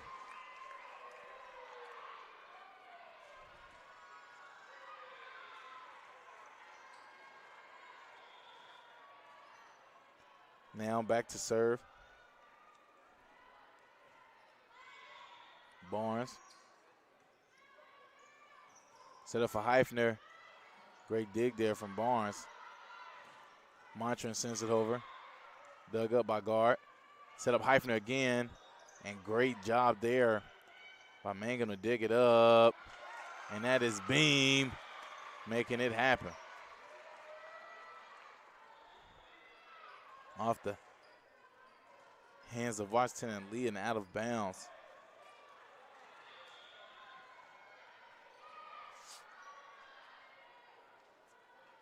Serve is up from Barnes. Dug up by Myers. Set up for Heifner. Great block there by the front line, but Washington Lee corrals and get it back over. This time Nash, and block by Washington Lee. Cougars keep it alive. Barnes just sends it over. And Myers sends it over.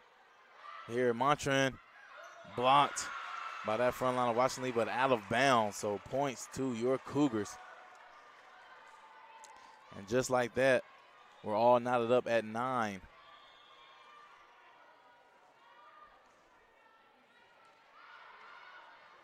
Barnes with the serve. Dug up by guard. Set up for Sokolow. Great dig there from Mangum on that back row. Heifner. And you know how she does. And that was great hustle there from Mangum, trying to dig it up, but not able to do so. So Heifner hot. Still.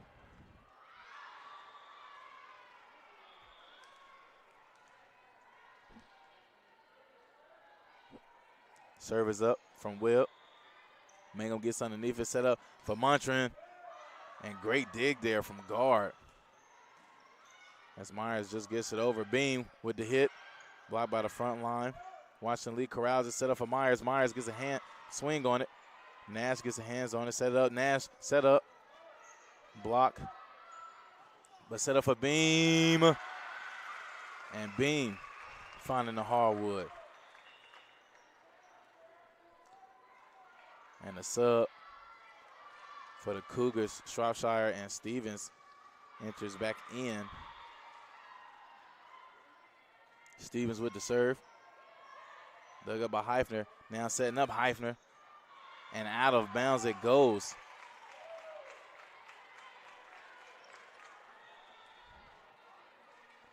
Point to your Cougars.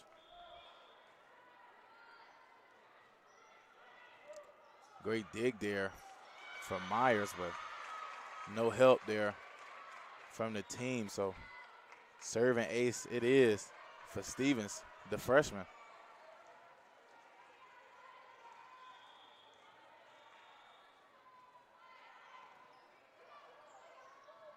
Washington Lee just gets it over. Great dig there from Mangum.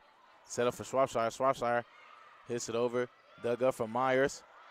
Great hustle there from Will, keeping it alive as Myers just gets it over. Montran was blocked, but great hustle as they get it to go. And you love to see hustle rewarded. 13-10. Your Cougars on top here in the third set. Timeout from Washington and Lee. We'll be right back.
And we are back after the timeout from Washington and Lee. Set up for Heifner. Heifner gets it to go. Great rise on that one. Probably the highest I've seen her get all day.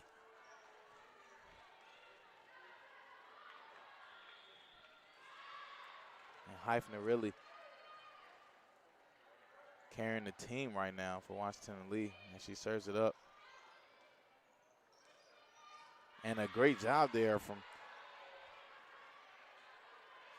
number 14, Maggie McSwain.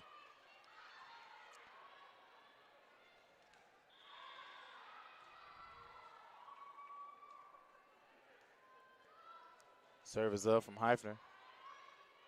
Set up for Nash. Nash tips it over. Dug up there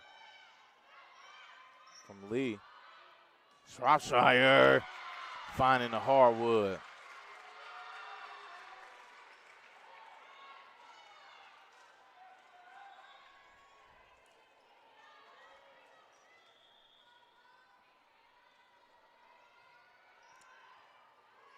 Montran on the serve.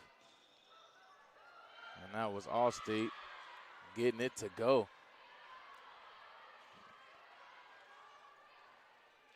So now a little back and forth action here in the third set. Your Cougars are still on top 14-13.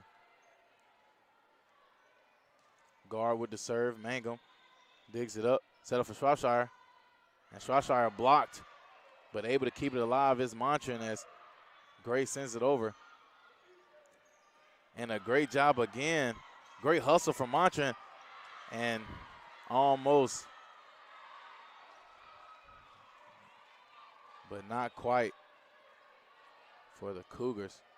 So now all tied up at 14 apiece. Serve is up. Mangum. Stevens set up for Nash. Nash. Great dig there from Heifner. And Montran gets uneven, set up for Mangum. Mangum getting it to go off the hands of the front line of Washington and Lee and out of bounds.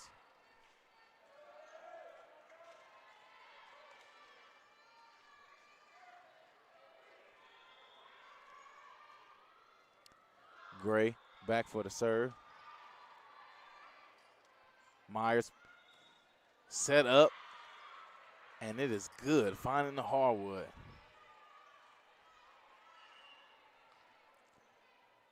And it was all Myers that time as she got the dig after the serve and then got set up and picks up the point. So that's Bushels with the short serve that time. Shropshire gets underneath it, set up for Barnes. Barnes gets it over, but picked up by Heifner, and Heifner set up. This time dug up from Gray, set up for Shropshire. Shropshire finding the hardwood. It was great hustle and dug up from Bushels, but into the net it went and back to the floor. So Cougars with tacking on the point. Compton now back to serve for the Cougars. Heifner digs it up. Set up for Myers. Myers with a swing on it. Gray digs it up in the setup for Mangum. Heifner digs that one up. And great dig there from Compton. And from the back row is Montre, and she hits it over. And Heifner into the net it went. And they're going to call that 4 hits, I believe. Yes, it is. Cougars now up 2.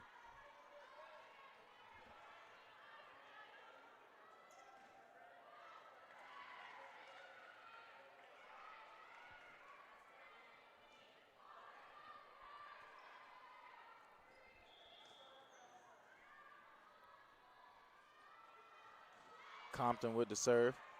Dug up by guard. And they call a double hit there on Washington and Lee. So points for your Cougars.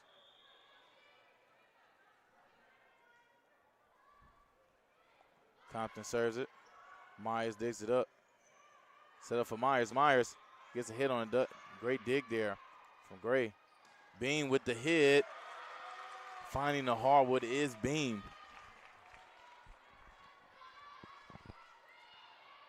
And now Cougars trying to run away with it as the league has jumped up to 4 here in the third set, 19-15. Great dig there from Heifner. Set up for Myers. Dug up from Montre. Mangum gets it over. And that's a great job. Sokolow finding the hardwood in the back left corner. Washington and Lee says we're not done yet. We still have fight left in us as they trail by just 3 now here in the third set. Myers with the serve. Gray digs it up. Set up for Mangum. Mangum with the tip. That's guard right there. And that's Heifner trying to kill it, but dug up there from Gray. Now Myers with the hit. Great dig from Montre. Set up for Mangum. Mangum, great dig from guard. And Sokolow with the hit. And Sokolow with the point. Sokolow, the 5'8" senior out of Draper, Utah.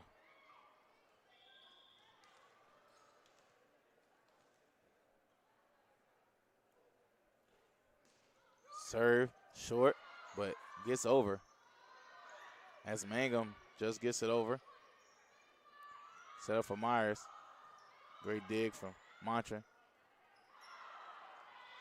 And too much on that one. It's Barnes, so timeout here for the Cougars. 19-18 Cougars still lead by 1 here in the third set. We'll be right back.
And we are back here after the timeout from your Cougars. Back to serve. Mangum sends it over. And set up for Myers, and Myers off the hands of the Cougars and out of bounds. So knotted up at 19 here in the third set. Much needed set here for Washington and Lee to keep the game going. Dig there from Gray, and a great hit on that one is Zamaya, but a better dig from guard. And great hustle there. Bushell's getting it. Compton keeping it alive as Gray has to just send it over. What a nice back and forth we have. Heifner putting it down. And I tell you, Heifner has been getting to it all day today.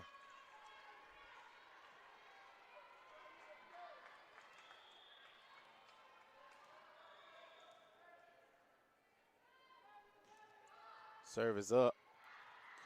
Montran with the dig. Set up for Beam. Beam with a hit on it, dug up there by Bushels.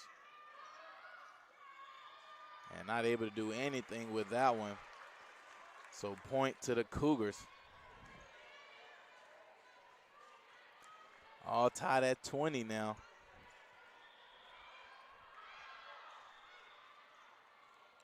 Mangum with the serve. Guard with the dig. Set up for Heifner. Heifner blocked by the front line of the Cougars, but Washington Lee keep it alive. Set her up again. Blocked again by the Cougars. This time they have to just get it over. And good job by Compton to keep it going. And what a great volley we have on our hands. Nice back and forth action. Barnes making the ends to it all. 21-20. Cougars back on top.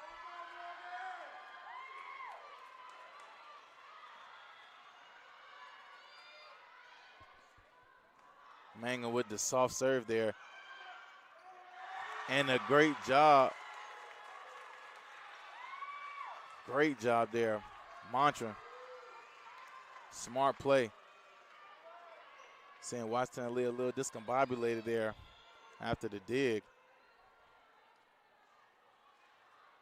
Short serve. Dug up by Heifner.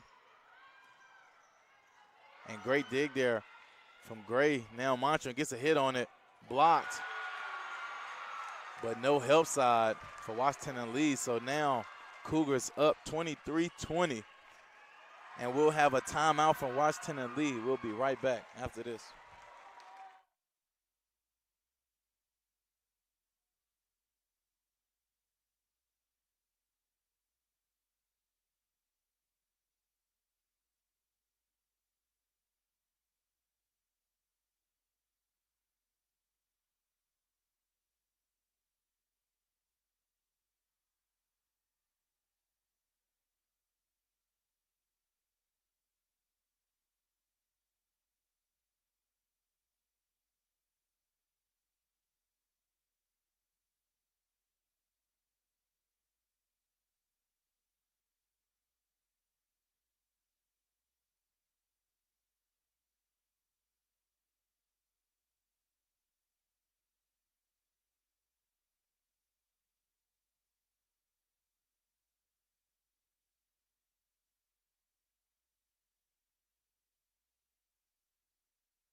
And welcome back. I am Corey Baldwin here with Averett University Sports Network.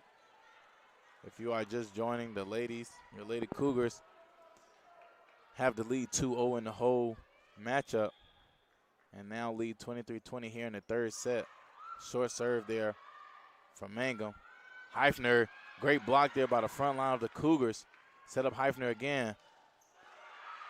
And this time she gets it to go.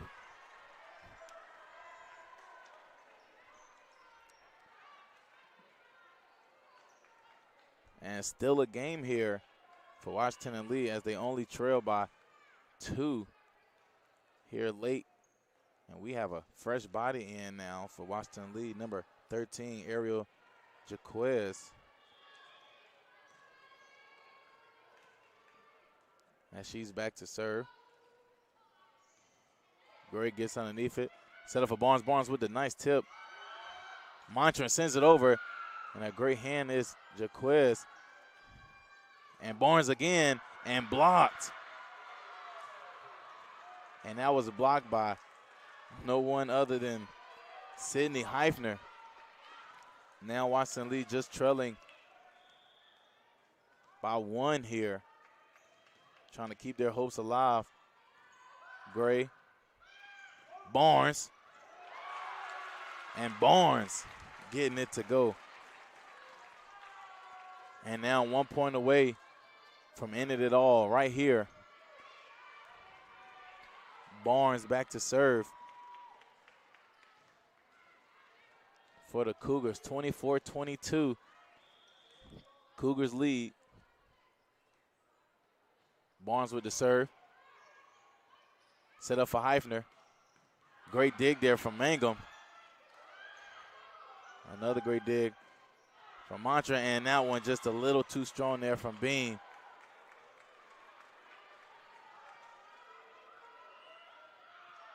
And we have some subs coming in. Carson Allsteed and Ashley Webb. Washington and Lee as Webb is back to serve.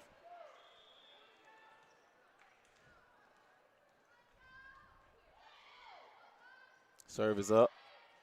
And the serve is ace. Miscommunication there from the back line of the Cougars. Now all knotted up at 24. What a third set this is. And then we'll have a timeout from the Cougars. We'll be right back.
And we are back after the timeout from Averett Cougars. All knotted up here at 24 apiece in the third set. Webb with the serve. Montrand digs it up. Set up for Beam. Beam gets a hand on it. Set up for Myers. Myers gets it to go. Now Washington Lee just 1 point away from staying alive here in this matchup.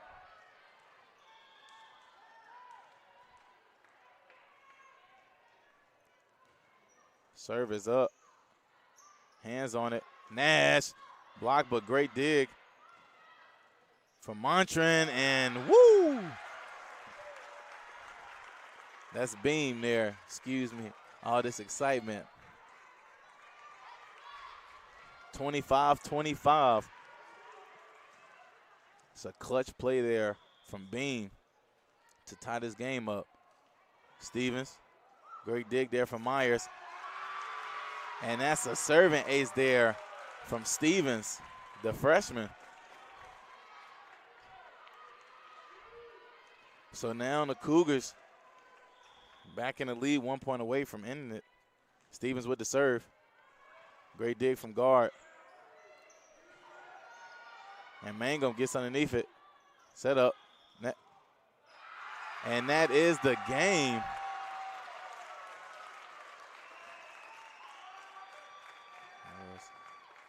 A call on Washington and Lee possibly being in the net, but the Cougars will take it as they win the third set 27-25. 3-0.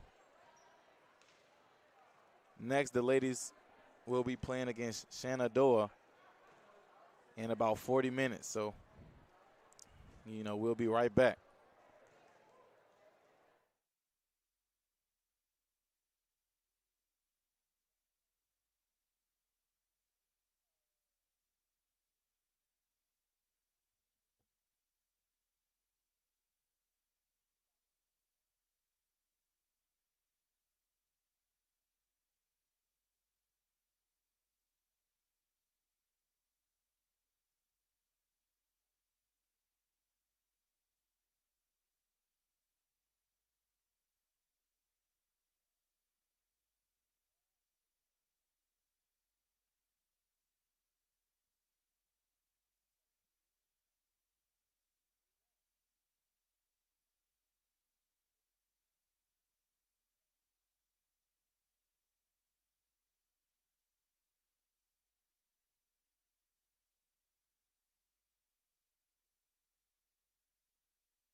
Good afternoon, everybody. I'm Jake Braun, joined here with Corey Baldwin, and you're watching Averett University Sports Network. Tonight you are watching the last game of the Cougar Classic. The ladies just took on Washington and Lee and won in a 3-0 set. Corey, what do you think about that? Well, you know, watching that game, I was actually broadcasting. It was a very, very good game. First two sets, you know, 25-19, 25-17. The Cougars took it. In the last set, Washington Lee really put on the fight. It was clean. The end score was 27-25, so you know how that goes, back and forth action. But the Cougars stood tall, and they made it happen, 3-0.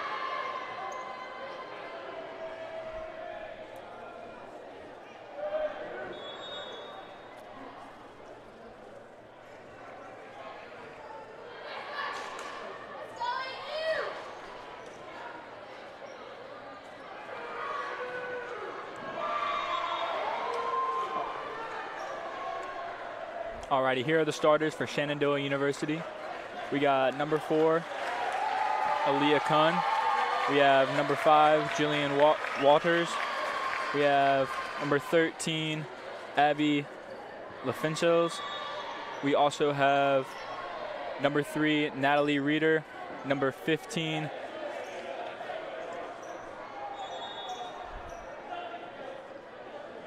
Chesney Price, as well as number 7, Brooke Gass. Here's Corey with the starters for your University of Averett. And the starters this evening for your Cougars, we have number 23, Zamaya Mangum, number 6, Sarah Shropshire, number 22, Emma Nash, number 19, Kinsley Stevens, number 3, Lauren Montran, and at libero, number 10, Aaron Gray.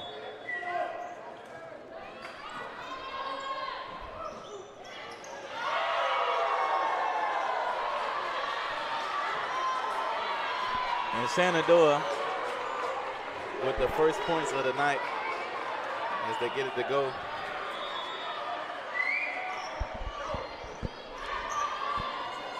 Set up for Emma Nash. Nash sends it over. Dug up there. Shenandoah, they send it back. This time set up for Shropshire. Shropshire hits it. Great dig there.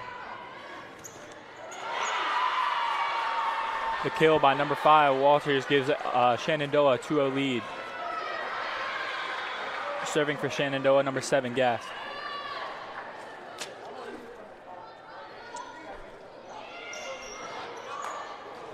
Set up for Stevens. Shenandoah returns it. Number 7, Gass with the kill. Set up for Stevens for number 22, Elizabeth Nash. Takes the first point of the game for Averett.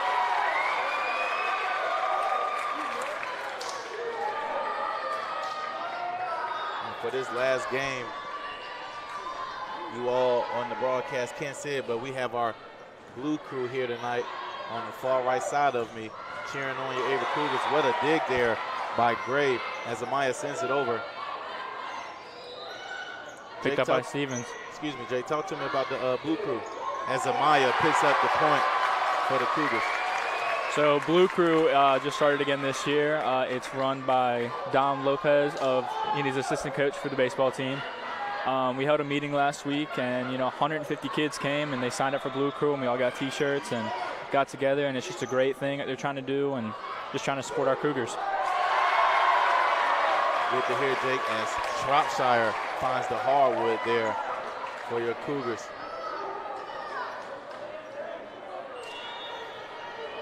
Montran back with the serve. Set by number 13, Lynchvilles. Set by Stevens for Mangum outside. Not able to block it, coming up with another point. Your Averett Cougars take a 2-4 lead here in the first set.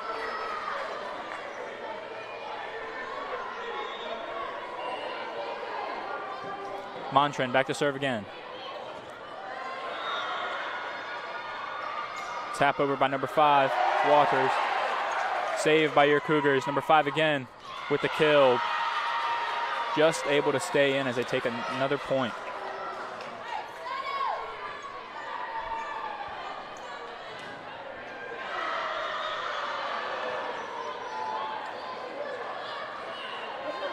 Back back to serve for Shenandoah. That's number 8, Wagner. Set up by Stevens for number 22, Emma Nash. And that one just too far out of bounds, so Shenandoah will pick up the point. As Wagner with the serve once again. Good dig by Gray. Set up for Shropshire. Shropshire dug up that time by Gast and just gets it over, but out of bounds is Reeder. So points to your Cougars.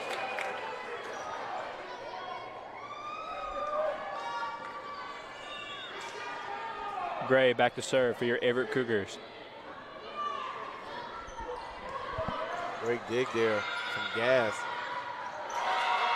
As Jillian Water sends it over off the hands of Averett and out of bounds.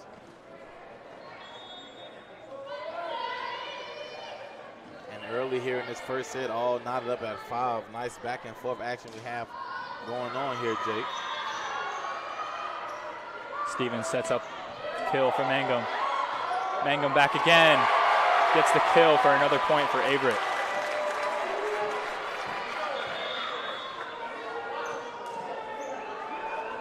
Subbing in for your Cougars is number 2, Compton, as well as number 9, Beam.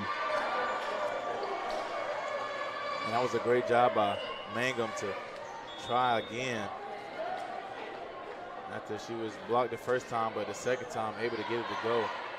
Lynchville sets up number, I believe that's number 10, no, 18, sorry, Wheeler. Just off the hands of Averett to give Shenandoah the point. Back to serve now is number 5, Waters.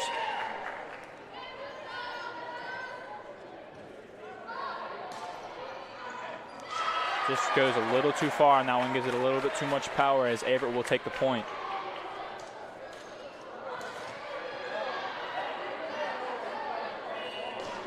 Mangum now for Averett, back to serve. And a soft one that was, so a serving ace for Mangum.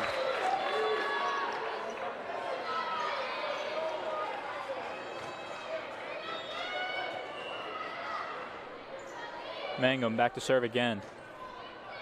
Gives that one a little bit more power. Lichtenfeld sets it up for number 7, Oswald.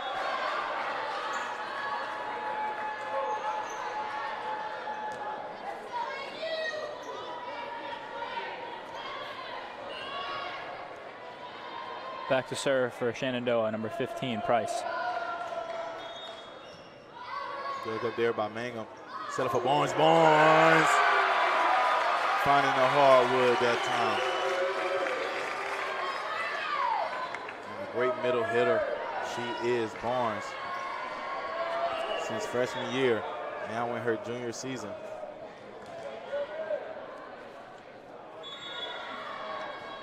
Serve is up, short one. And a great kill, Nash. Smart play. Seeing everybody close to the net, just killing it to the far row, back row, excuse me, as we have a sub number 3, Natalie Reeder checks back in for Shenandoah. Short serve. Beam digs it up, now set up a mantra and block by the front line Shenandoah, but corral is Averett. And too far that time from Beam as that one sails out of bounds.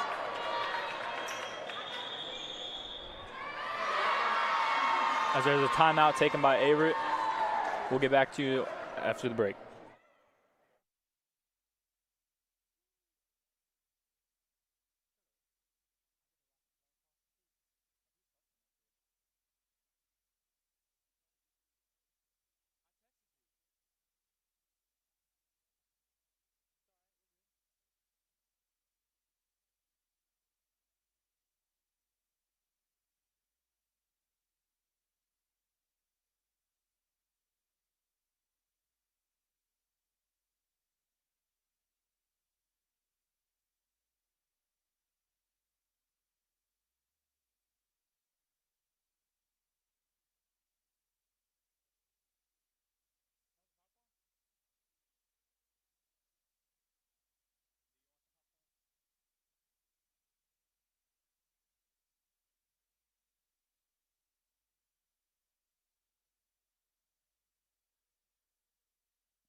Alrighty, just out of the break here. Looks like Shenandoah had a sub, number 4, Kun,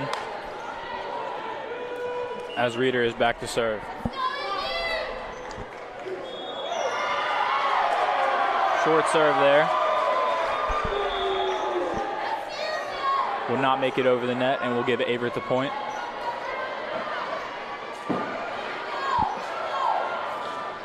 Stevens back to serve once again for your Cougars.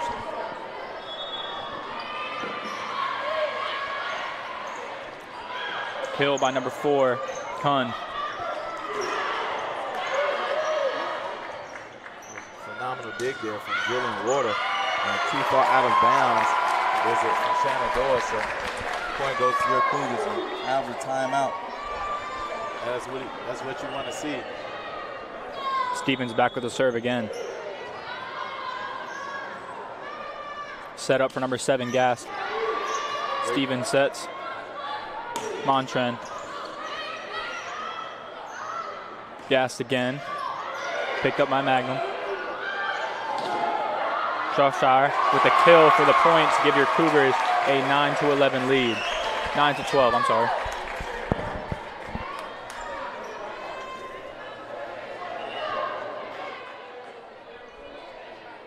Stevens back again to serve.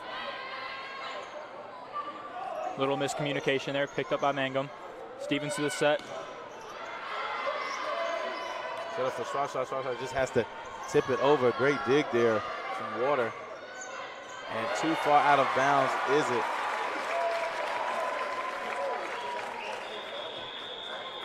And we have a timeout by Shenandoah. 13-9. Your Cougars lead here in the first set. We'll be right back after this.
All righty, and we're back from the break as Stevens gets ready to serve again for your Averett Cougars. Little miscommunication there by Shenandoah. Leaves him a little short of the net, giving Averett the point.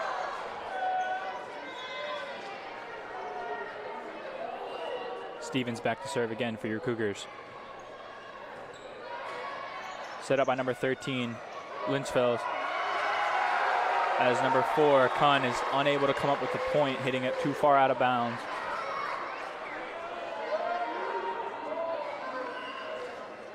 Stevens to serve.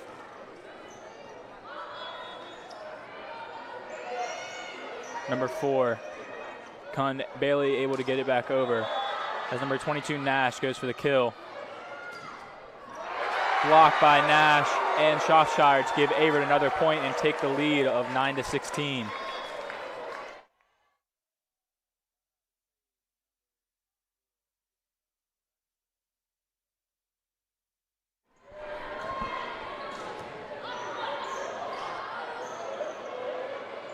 Stevens with the serve. Set up for number 3, Montren.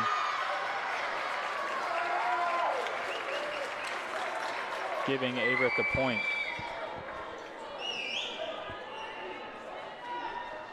Stevens to serve again. A little too much power on that one, leaves it on the backside, giving Shenandoah the point. Gast back to serve for Shenandoah. Picked up by Mangum, set up by Stevens. On the outside for Shropshire. Shropshire with the kill. We were talking about this last time, Corey. The velocity behind that ball on those kills. Indeed, Jake. She's picking up where she left off last game. At that time, that serve from Montran was a little too short in the net.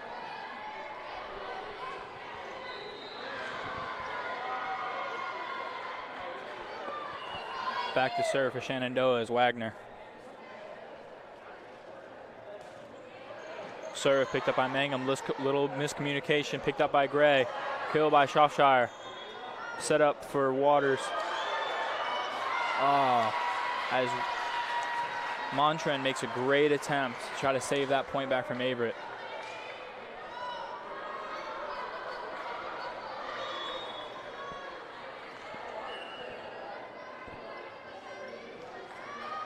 Wagner back to serve. Short Picked serve. up by Mangum. Excuse me, Jake. Shropshire goes for the kill. Blocked by Shenandoah. Little meet at the net.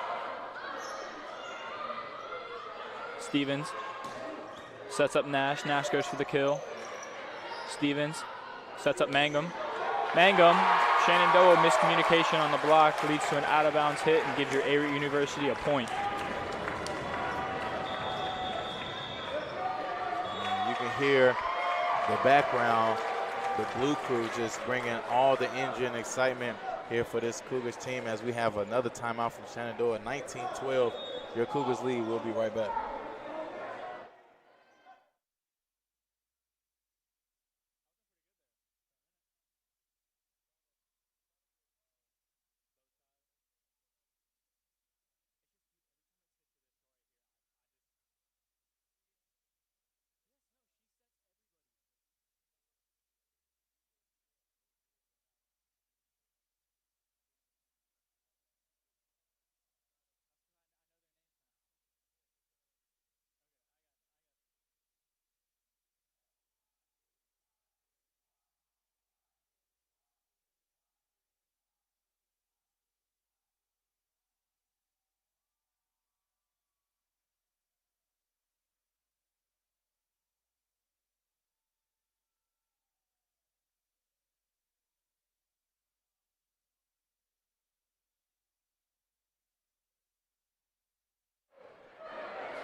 Alrighty, we are back from the timeout, and your Cougars are in possession for the serve.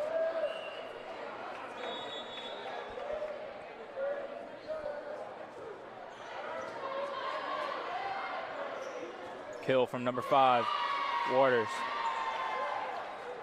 giving Shenandoah the point. And we have a sub now from Shenandoah, number 18, Kelsey Wheeler.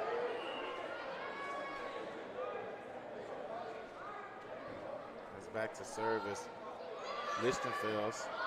Great dig there from Montran. Set up Mangum. Mangum bringing the thunder there. What a great kill there from Mangum. 2013 now. Cougars on top as Beam and Compton check back in. Compton with the serve.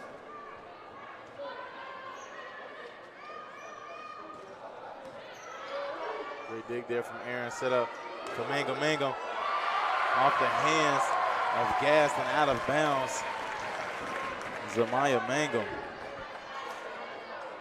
getting it to go once again for your Cougars. Compton again with the serve. Good dig there by number 5, Waters. Set up for Beam. Beam.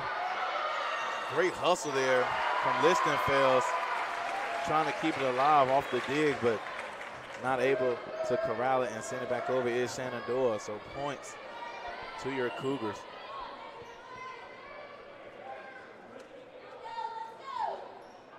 Served by Compton, picked up by Shenandoah with the kill by Waters. Set for Mangum. Mangum taps it over. Set for Waters. Once again picked up by Gray. Compton with the set for Mangum. Mangum goes to the kill. Good dig by number 7, Gass. As Averett cannot collect the ball as it rolls out of bounds, giving Shenandoah the point.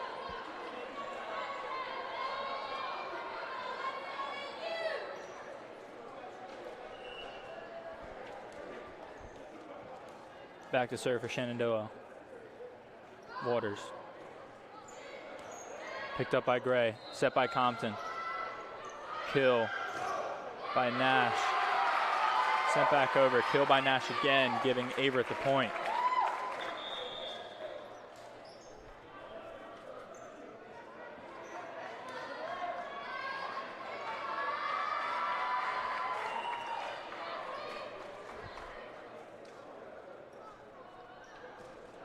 That's Oswald, first check-in into the game. She comes in and immediate impact, getting points on the board. Skylar Oswald, the sophomore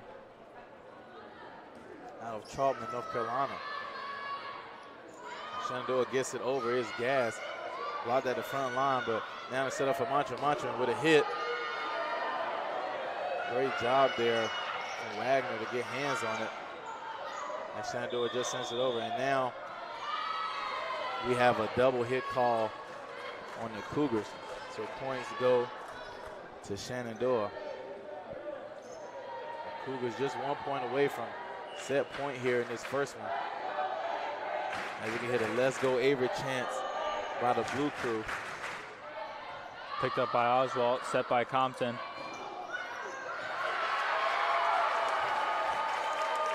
And that's Morgan Barnes getting the kill to end the first set, 25-15. The Cougars take the first one. We'll be right back for the second set after this.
Alrighty, and we're back for the second set between Averett University and Shenandoah University here at the Cougar Classic.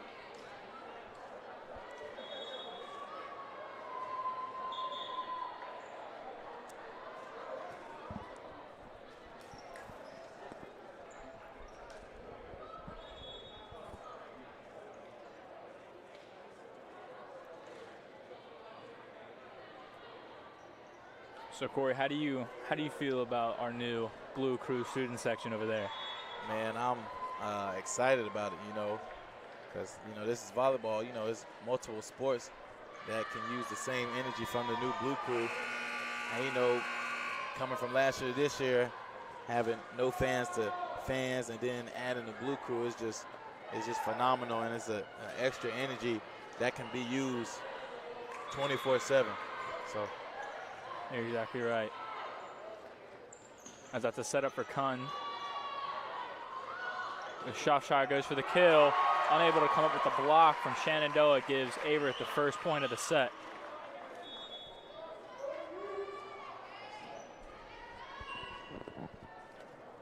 Stevens back to serve. Great dig there by number 15, Price. As Mangum comes up with a set. Set up for Shropshire, goes for the kill. Mangum sets, as well as Stevens. For Nash, Nash with the kill. Good attempt there by Price, but unable to come up.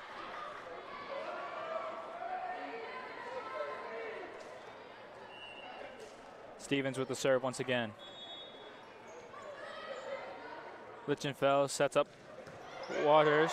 Great save there by Gray as they are able to get it back over. Lichtenfeld sets up Waters once again as Montren is able to come down with the kill and give Averett their 4th point of the set.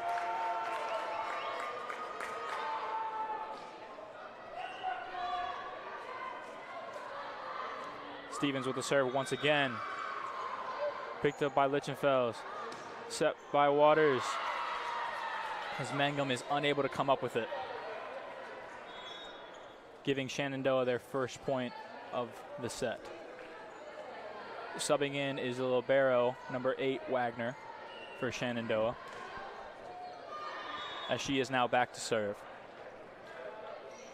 Serve picked up by Mangum. As Stevens makes an attempt, but is unable to come up with it, giving Shenandoah another point.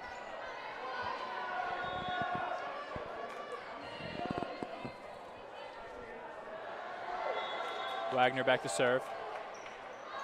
And that one is just a little too far left, giving Averett another point off of a serve.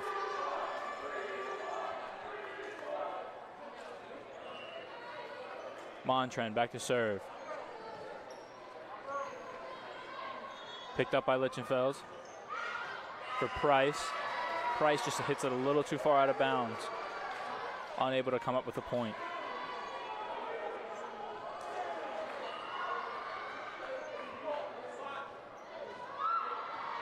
Good dig there by number 7, Gass. As number 5, Waters comes up with a great kill, giving Shenandoah a point.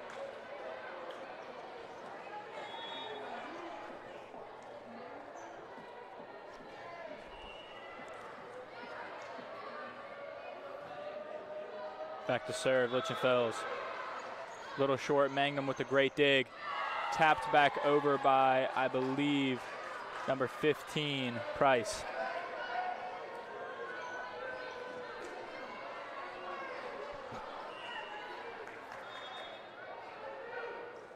Lichtenfeld with the serve. Picked up by Mangum. Set by Stevens. Shropshire for the outside for the kill. Off the hand of a Shenandoah player, giving Averett a great point.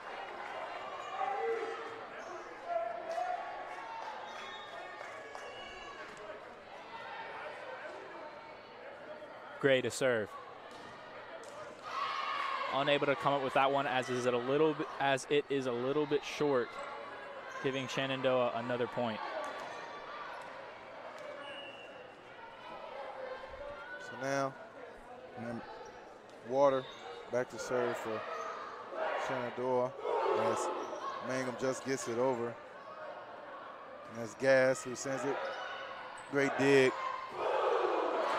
And that is, who, Morgan Barnes, middle hitter for your Cougars, making it happen as Compton and the freshman Juliana Erickson out of Jacksonville, North Carolina, who checks in for the first time this evening. So Compton Back to serve here. 7-5, your Cougars lead early in the second set. Phenomenal dig from Wagner as Gas gets it to go for Shenandoah.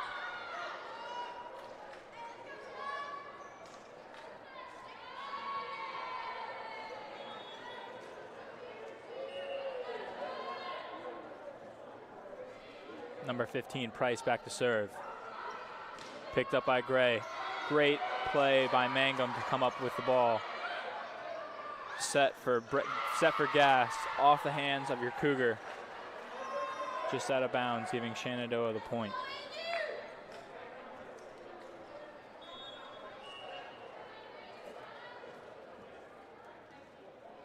Once again, Price back to serve. Picked up by Gray. Set for Barnes for a kill, giving Averett a 1-point lead, 7-8 over Shenandoah.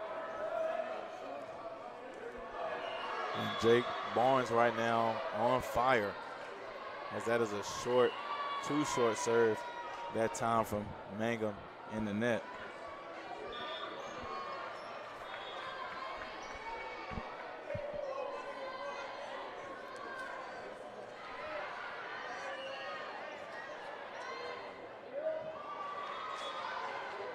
Reeder back with the serve. Stevens sets up for Montren as she barely taps it over right past the hand of a Shenandoah player, giving us the point.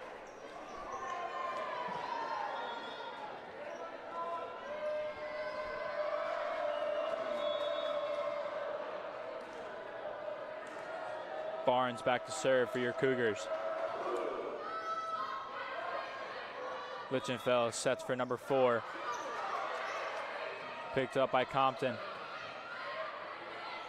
Lichtenfeld sets for Waters. Great pickup by Barnes. Mangum able to send it over. Set up by Lichtenfeld once again for Waters. Good pickup by Compton. As Shenandoah comes up with a block, giving them the point to tie the game here in the second set.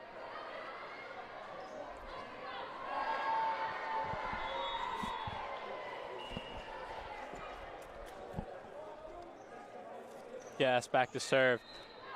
Picked up by Gray.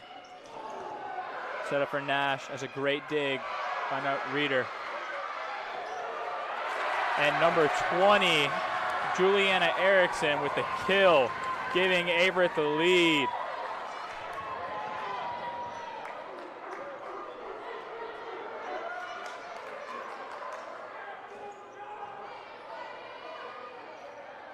Looks like we have a sub for Averett.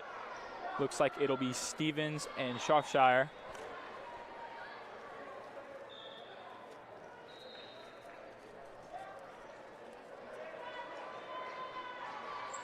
And Stevens will come in to serve for your Cougars once again.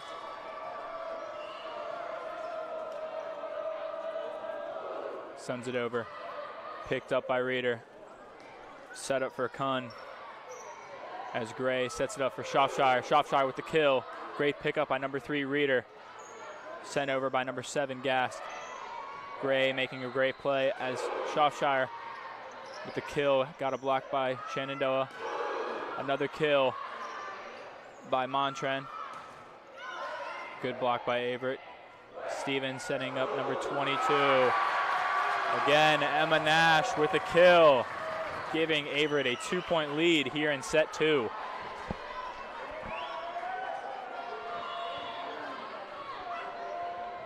Stevens back to serve, getting it over. Great dig there by Reeder. And number 5, Waters, once again with a kill. And Averett unable to come up with that one. As now it'll be Wagner back to serve for Shenandoah.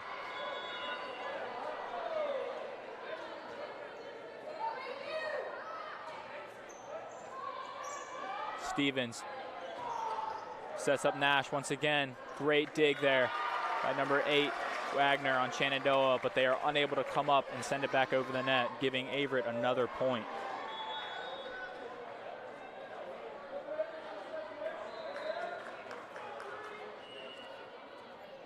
Montren back to serve. Little miscommunication there by Shenandoah as they barely get it back over. Set by Stevens for Shropshire with the kill. Great play there by number 8, Wagner. As Waters goes for the kill, and Averett is unable to come back off of it, off the hands of Montren. It looks like there will be another sub here for Shenandoah. Coming in, number 18, Wheeler.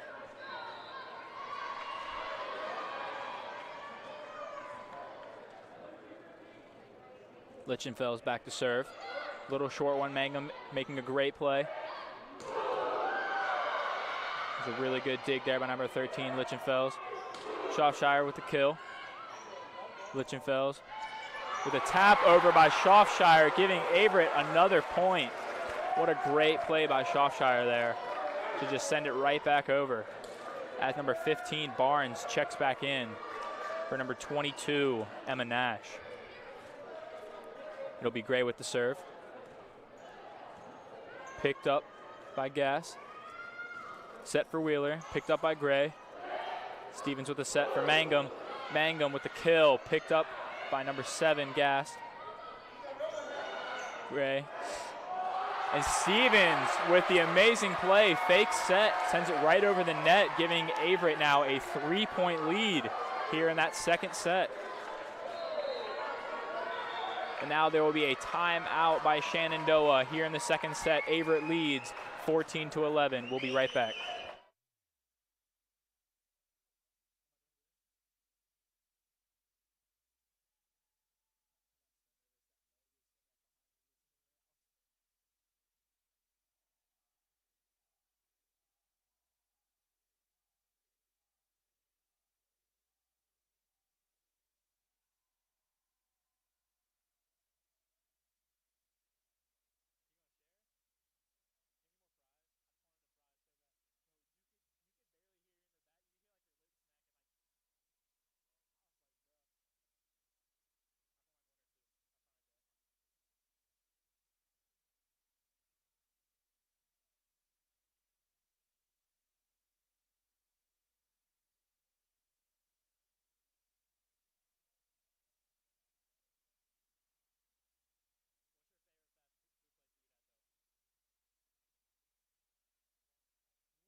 Alrighty, as we come out of the timeout, it looks like Averett will have the ball to serve.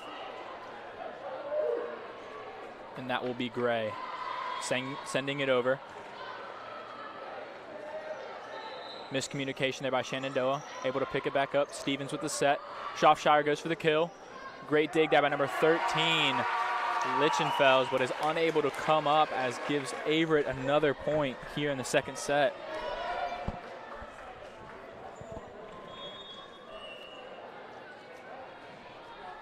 Aaron Gray back to serve once again. It's picked up by Lichenfels, set up for Wheeler. Wheeler sends it over, picked up by Gray. Set by Stevens. Not exactly sure what happened, but point goes to Shenandoah. Looks like there may have been a double hit there on the play, as Waters sends it over for Shenandoah. Great pickup there by Montren.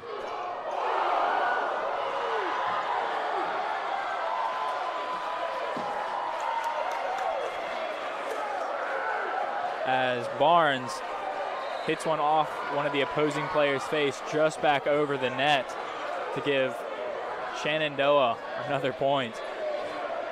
Let's hope she is okay. It'll be Waters here again to serve. Picked up by Mangum. Set by Stevens. Right back to Mangum. Taps it over. Kept alive. I'm sorry, I guess it was not.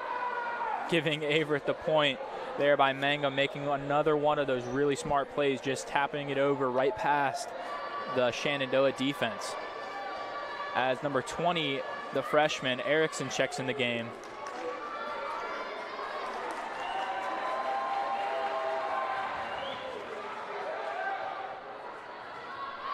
Sent over by Compton. As Wheeler goes for the kill, blocked by Mangum, but she is unable to come up with it and get it back over the net.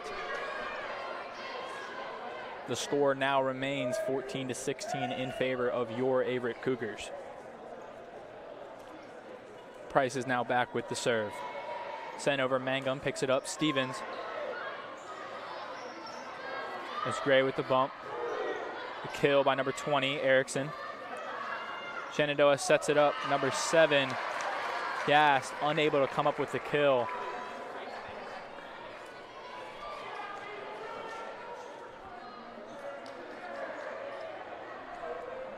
Mangum back to serve for your Cougars.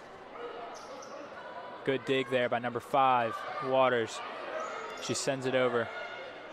It's Erickson with a great kill off the hands of Shenandoah, out of bounds, giving Averett yet another point as they take a 4-point lead here in the second set. Mangum back to serve once again. Sent over, picked up by Wheeler. Set up by Linchenfeld. Blocked by your Cougars. Gass once again, set up by Gray. Gray to Erickson. Erickson with another kill off the hands of Shenandoah, staying in the lines. Shenandoah now with another timeout here in the second set. The score remains 14-19 in favor of your Cougars. We'll be right back.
Already as we come out of the timeout here, Averett still leads by 5 as Mangum is back to serve for your Cougars.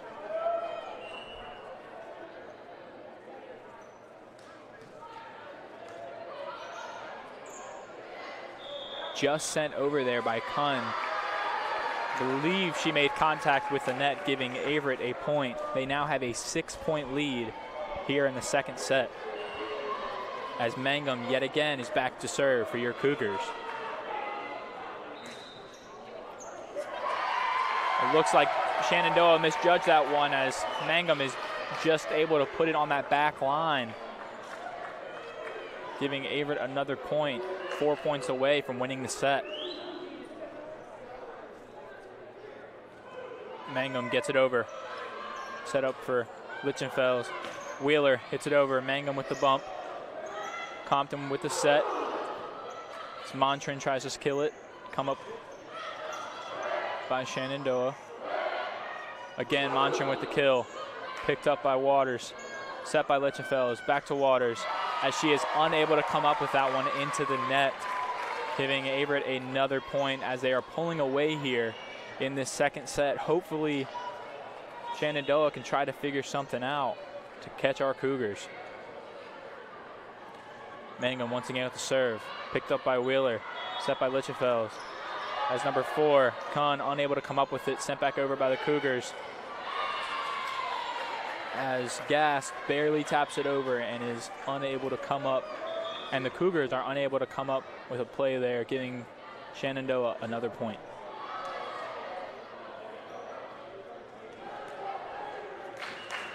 Reeder back to serve for your Shenandoah.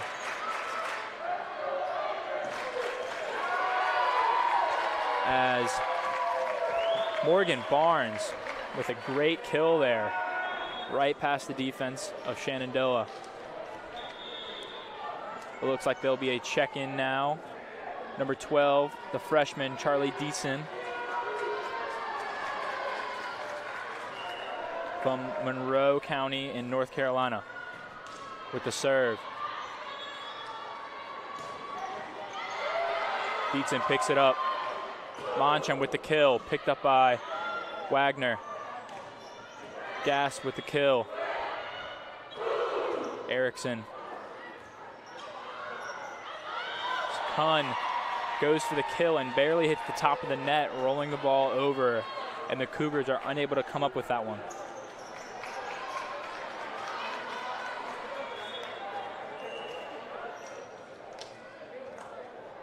Gass back to serve. Barely gets it over. Great dig there by Mangum. Good block by Shenandoah. As Montran goes for the kill. I believe there was a double hit there on the play, giving Shenandoah the point.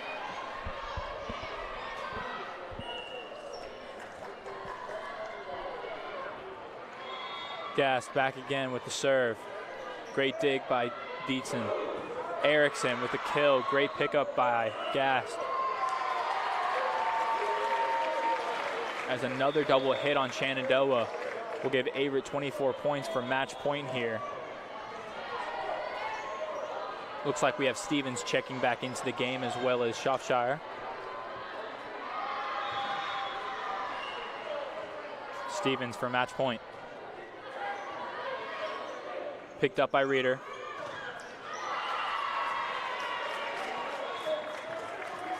And it looks like, I believe that was number 4, Kun, for the kill, and your Cougars are just unable to block that one. Falling down, hitting the hardwood. Wagner back with the serve. Picked up by Mangum. Set by Stevens. Shropshire goes for the kill. Picked up by Wagner. Kill by Waters. And Averett is unable to come up with that one as Shenandoah goes on a little bit of a run here, trying to battle back into this game as they are still 6 points away. Wagner with the serve. Picked up by Shropshire, into the net. Great save by Stevens. Tapped over. Stevens gets it back over. Wagner picks it up. Lichtenfeld sets up for number 5. Wagner, as your Averett University Cougars take the second set here at the Cougar Classic. And we will be right back for the third set.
Alrighty, as we return back here for your Cougar Classic for the third set here with your Averett Cougars against Shenandoah University. Checking into the game is Gray. As Shenandoah will now serve, that'll be number 7, Gast. Yes, the first 2 sets, Cougars took it fairly easy, as that was a great diving dig from Gray, but not able to corral it was the team and get it back over. So the first points on the board goes to Shenandoah.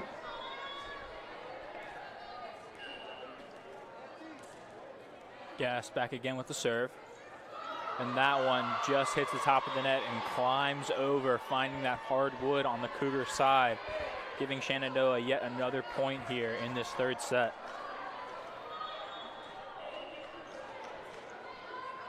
Gast with the serve once again. Picked up by Shropshire. Set up for Beam as she taps it over, giving Averett their first point of this set.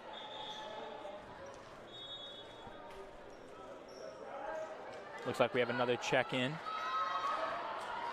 That will be for your Cougars. That'll be number 7, Oswald, as she is here to set. Oswald over the net, picked up by Reeder. As number 5, Waters, goes for the kill, but your Cougars are able to block it out of bounds, giving Shenandoah a point. Wagner now back to serve for Shenandoah. Good pickup by Oswald, set up for Stevens. As Shropshire goes for the kill into the net. As it's kind of a rocky start here for your Cougars. Hopefully they can corral something together here to get those 3 points back from Shenandoah. As Wagner is back to serve. Picked up by Oswald. Stevens sets for Erickson as she has a great kill to give Averett their second point of this third set.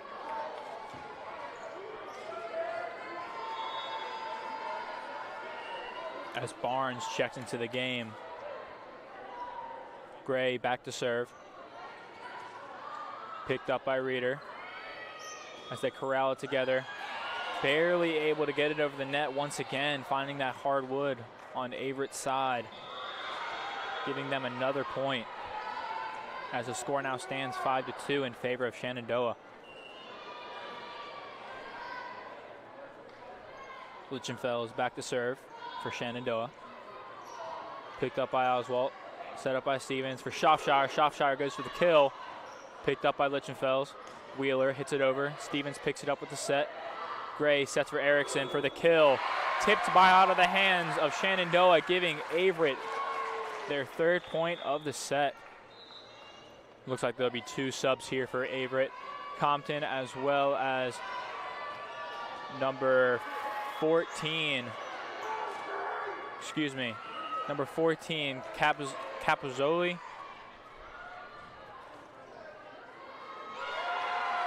As Compton sends a serve over as Shenandoah was just stuck in place, letting the ball hit the hard wood as Averett is crawling back, taking that lead away from Shenandoah. As Compton back to serve once again. Little miscommunication there from Waters as Averett is able to obtain another point here. And Jake, that's 2 serving aces back-to-back for Compton to tie this game up. You know, you don't see that too often. No, you do not. As Wheeler goes for the kill, picked up by Oswald. Set from Compton. Shropshire barely taps it over. Gray with the set for Shropshire. There's a good attempt there by Lichtenfeld as she is unable to come up with it. Averett now takes the lead for the first time here in this third set, 5-6. Compton to serve once again. Picked up by Waters, set by Lichtenfeld. As miscommunication there between, I believe, Wheeler and Lichtenfeld as they are not able to come up with it. And Shenandoah will now call a timeout. The score stands 5-7 in favor of your Averett Cougars, and we'll be right back after the break.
Alrighty, as we are coming back after the Shenandoah timeout, I am Jake Braun, joined with Corey Baldwin here at the Cougar Classic on this third set of Averett University versus Shenandoah, as Compton gets it over, as there's a great dig by Lichtenfels, as it looks like it was out of bounds, giving Averett the point. They now have a 3-point lead here in the third set. Corey, how do you think the game's going so far? Shenandoah, they had a strong start.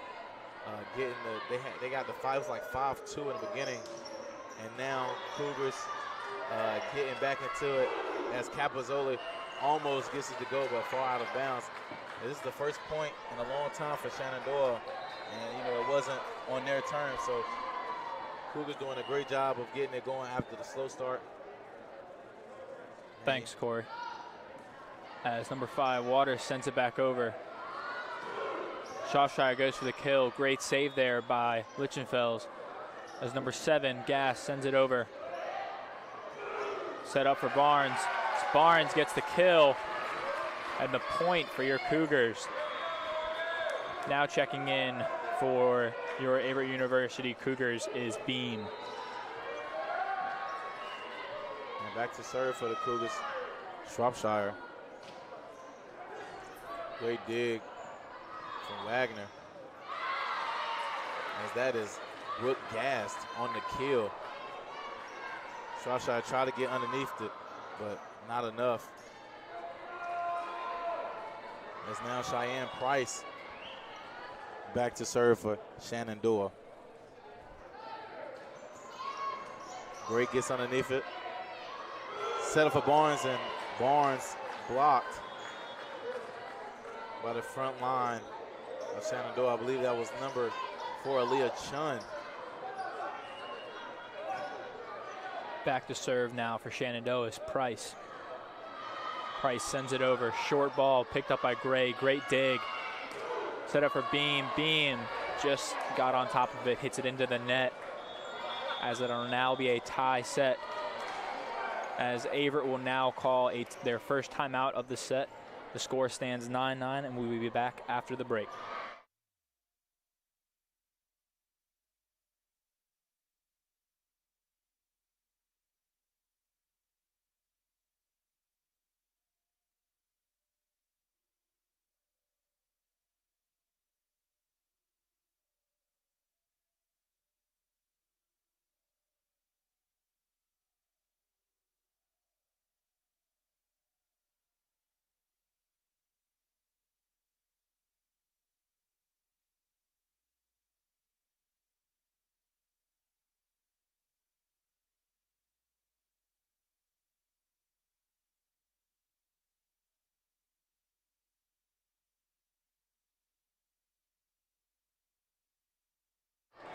Alrighty, as we are back from the break here in the Cougar Classic between Shenandoah and Averett University. The score is tied 9-9 in the third set. With the serve, Price. Beam with the kill, put a little bit too much heat on that one, as it is in the back, out of bounds, giving Shenandoah the 1-point lead.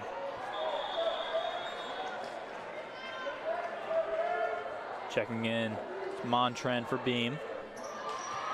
As number 15, Price, back to serve for Shenandoah. With the serve, a little bit too much on that one. It'll be on that back line, just out of bounds, tying the game back up. Looks like we have another sub.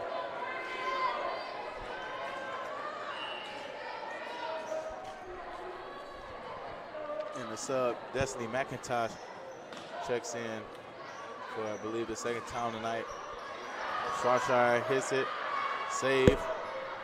Capozzoli just too short there, trying to get the ball back over the net. As we have another sub for Shenandoah. Natalie Reeder checks in and she's back to serve. 11-10, Shenandoah with the 1-point lead. Phenomenal dig from Shropshire. Set up for Capozzoli, blocked. Front line, Chun and Gast there to save the day. As Reeder is back with the serve for Shenandoah. Picked up by Gray. Set up by Compton. Up for Montren, unable to get it over the net as it is blocked by Kun from Shenandoah. Once again, Reeder back to serve for Shenandoah. And she comes up short into the net, giving Averett the point. So we have two subs here for Averett. It'll be Erickson and Stevens. Corey, you can really, really hear that blue crew down there chanting on our Averett Cougars. How do you feel? And at a time like this, it's really needed. Cougars were just up, now down by 2. A great block there by the front line of the Cougars. As a setup for Montren. Montren with a hit and gets it to go, able to find the hardwood. But like I said, this is what the Cougars needed at this point to feed off the energy, because they really didn't have anything going the last 2 times rallying against Shenandoah. So great to pick up off this energy, Jake. As Gas goes for the kill, picked up by Shropshire. Montren with the kill. As Lichtenfels taps it over, Montren goes up for the kill once again. Great play by Waters. As Montren gets another kill.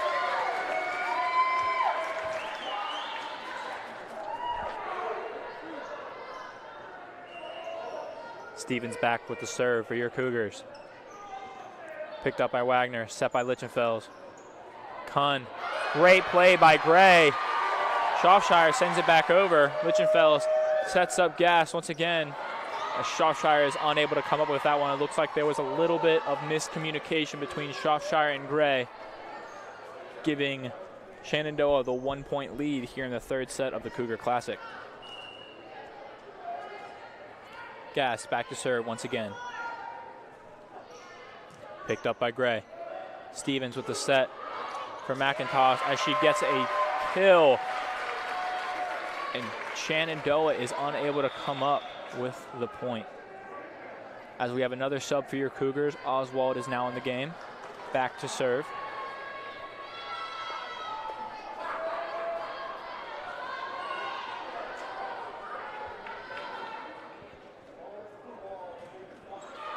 And she comes up a little bit short on that one into the net, giving Shenandoah their 15th point of the set. Looks like we have another sub for Shenandoah. Set by Stevens. Shropshire with the kill. Great dig by Gast. Waters goes for the kill, blocked by Erickson. Oswald with the dig. Shropshire with the kill, picked up by Reeder. As there was a little bit of miscommunication there from Shenandoah, as there was a really good attempt by Reeder and Wagner. And now back to serve for the Cougars is Gray, as we were all knotted at 15 apiece. Dug up by Reeder, and what a kill, but and off last of the Cougars. I believe that was Julian Water, excuse me, who picked up the point for Shenandoah. as Wheeler checks in for Shenandoah as Lichtenfels is back to serve. It's picked up by Shropshire. Stevens sets it up for Barnes. Barnes with the kill, and Shenandoah is unable to come up with it as the velocity on that one was just too much. 2 subs here for Averett, Compton, and I believe Capozzoli, sorry. Ref was in the way. Wagner picks it up. Lichtenfels with the set. That's number 5, Waters with the kill, giving Shenandoah a 1-point lead here in the 3rd set.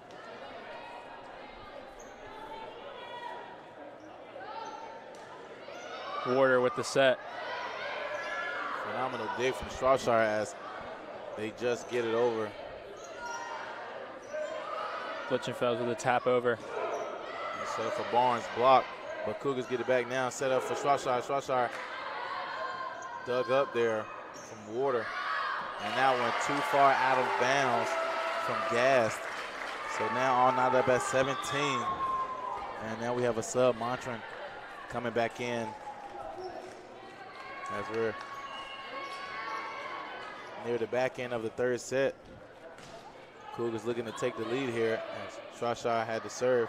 Gast with a kill on the back end, finding the hardwood. And Gast has really come alive here in this 3rd set, trying to stay alive, trying not to get swept. As Price is back to serve for Shenandoah, picked up by Shropshire. Stevens tries to do a sneaky play and set it back over. Wheeler sends it over. Shropshire picks it up. Montran went for the kill. Little miscommunication there once again from Shenandoah between Lichtenfels and Kuhn as they are unable to come up and send it back over the net. The score is now 18-18. Coming down to it here in the 3rd set.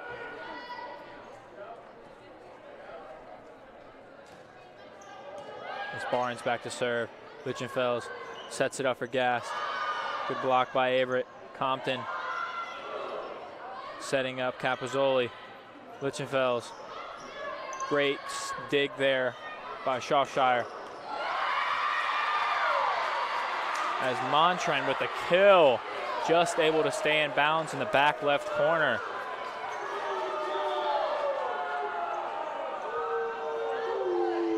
As I believe that point was called back and overturned, giving Shenandoah the point, as Blue Crew did not seem too happy about that one.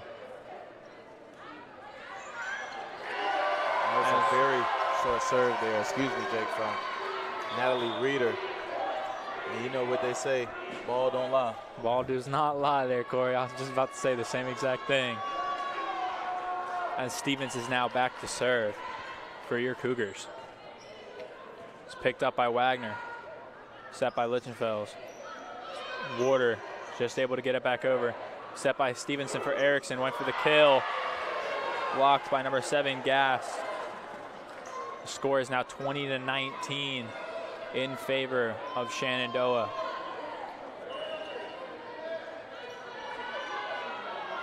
Gass with the serve. Picked up by Shropshire. Set by Stevens. Montran goes for the kill. A little too much on that one, puts it on the backside, unable to give them the point. Shenandoah has now taken a 2-point lead here in the 3rd set as Averett now calls a timeout. The score stands to be 21-19 here in the 3rd set of the Cougar Classic, and we will be back after the break.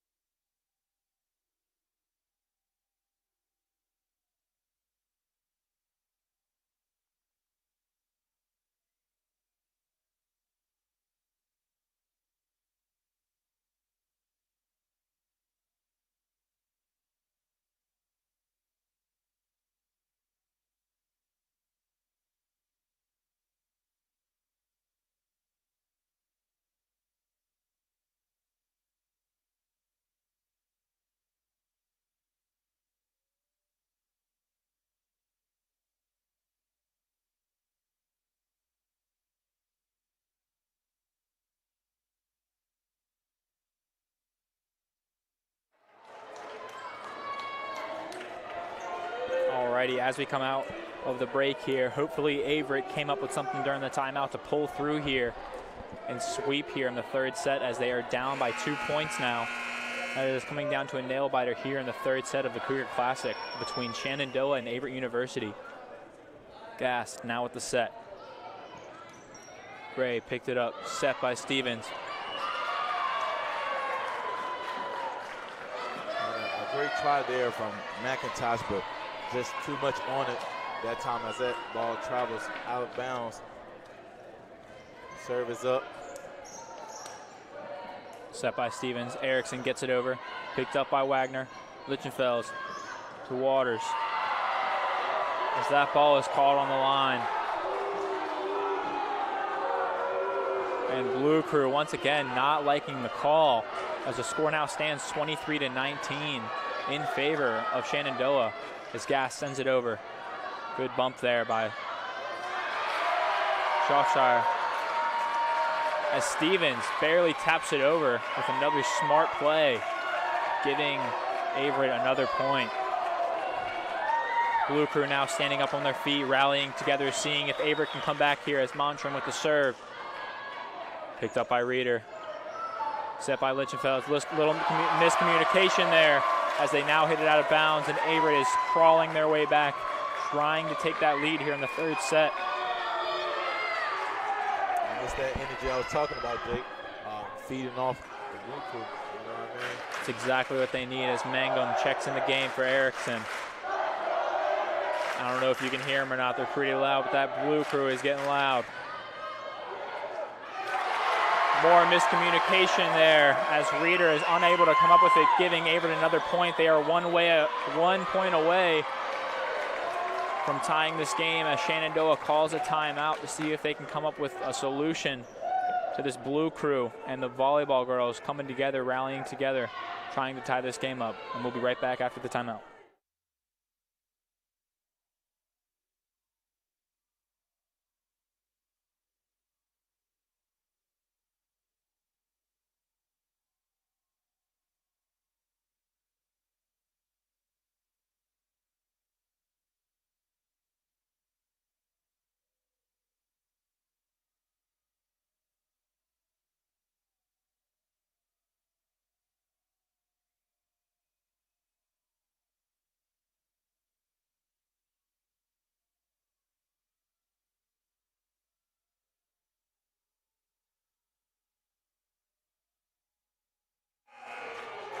Alrighty, as we come out of the timeout here, Blue Crew still on their feet, supporting these volleyball girls. As Montran sends it over. Reeder picks it up, set by Lichtenfels. With the kill by Kuhn. Great pickup by Montran. As Mangum with this kill, and Shenandoah is unable to come up with the block, falling on the other side, giving Averett that point to tie the game here in the third set.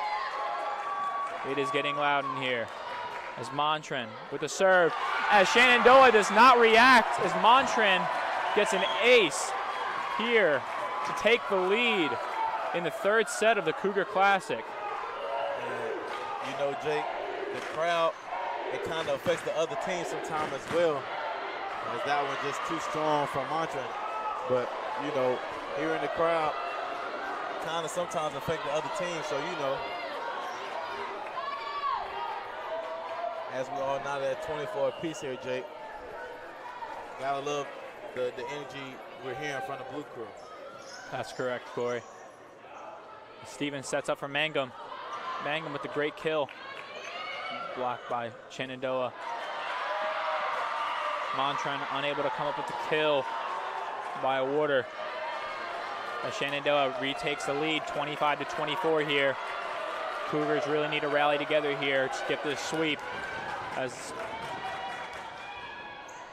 Wagner is now to serve, set up by Stevens for Mangum. Mangum picked up by Reeder. Stevens set up for Shropshire. Shropshire with the kill. Great pickup there by Reeder. There's an amazing block there by Averett, as number 7, Gast, hits it out of bounds, giving Averett that tying point. As number 15, Barnes, checks back into the game here for your Cougars. Gray with the serve.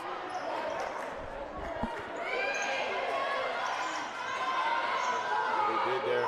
Set up for Shropshire sends it over. Dug up by Gas. The setup now.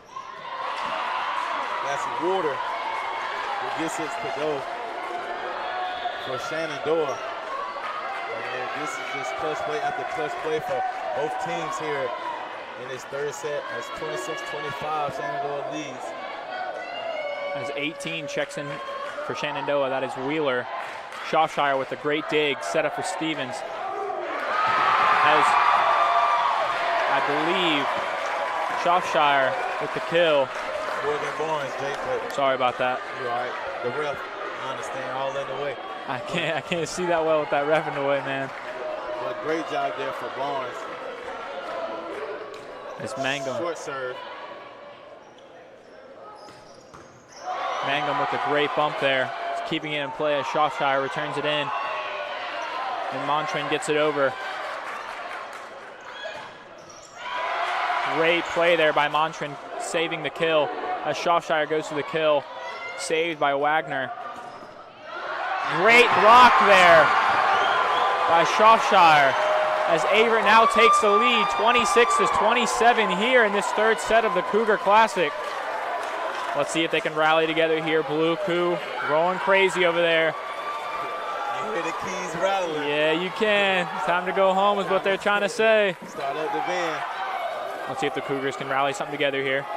Barnes goes for the kill. Great dig up there by Lichtenfels. As Averett is able to keep it in bounds. Great play there by Stevens, sorry about that. Still alive as Price finds the soft spot in the defense.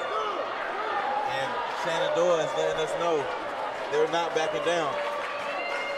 As we're all tied at 27. Mangum comes up with the serve. Stevens, Shropshire with the kill. Great play there by Wagner. Gas barely able to get it over. Shropshire with the bump. Great play there by number 5, Waters. Gray picks up the kill. Stevens sets it up. Shropshire with the kill. Just able to send it back over into the net. Shenandoah unable to come up with it.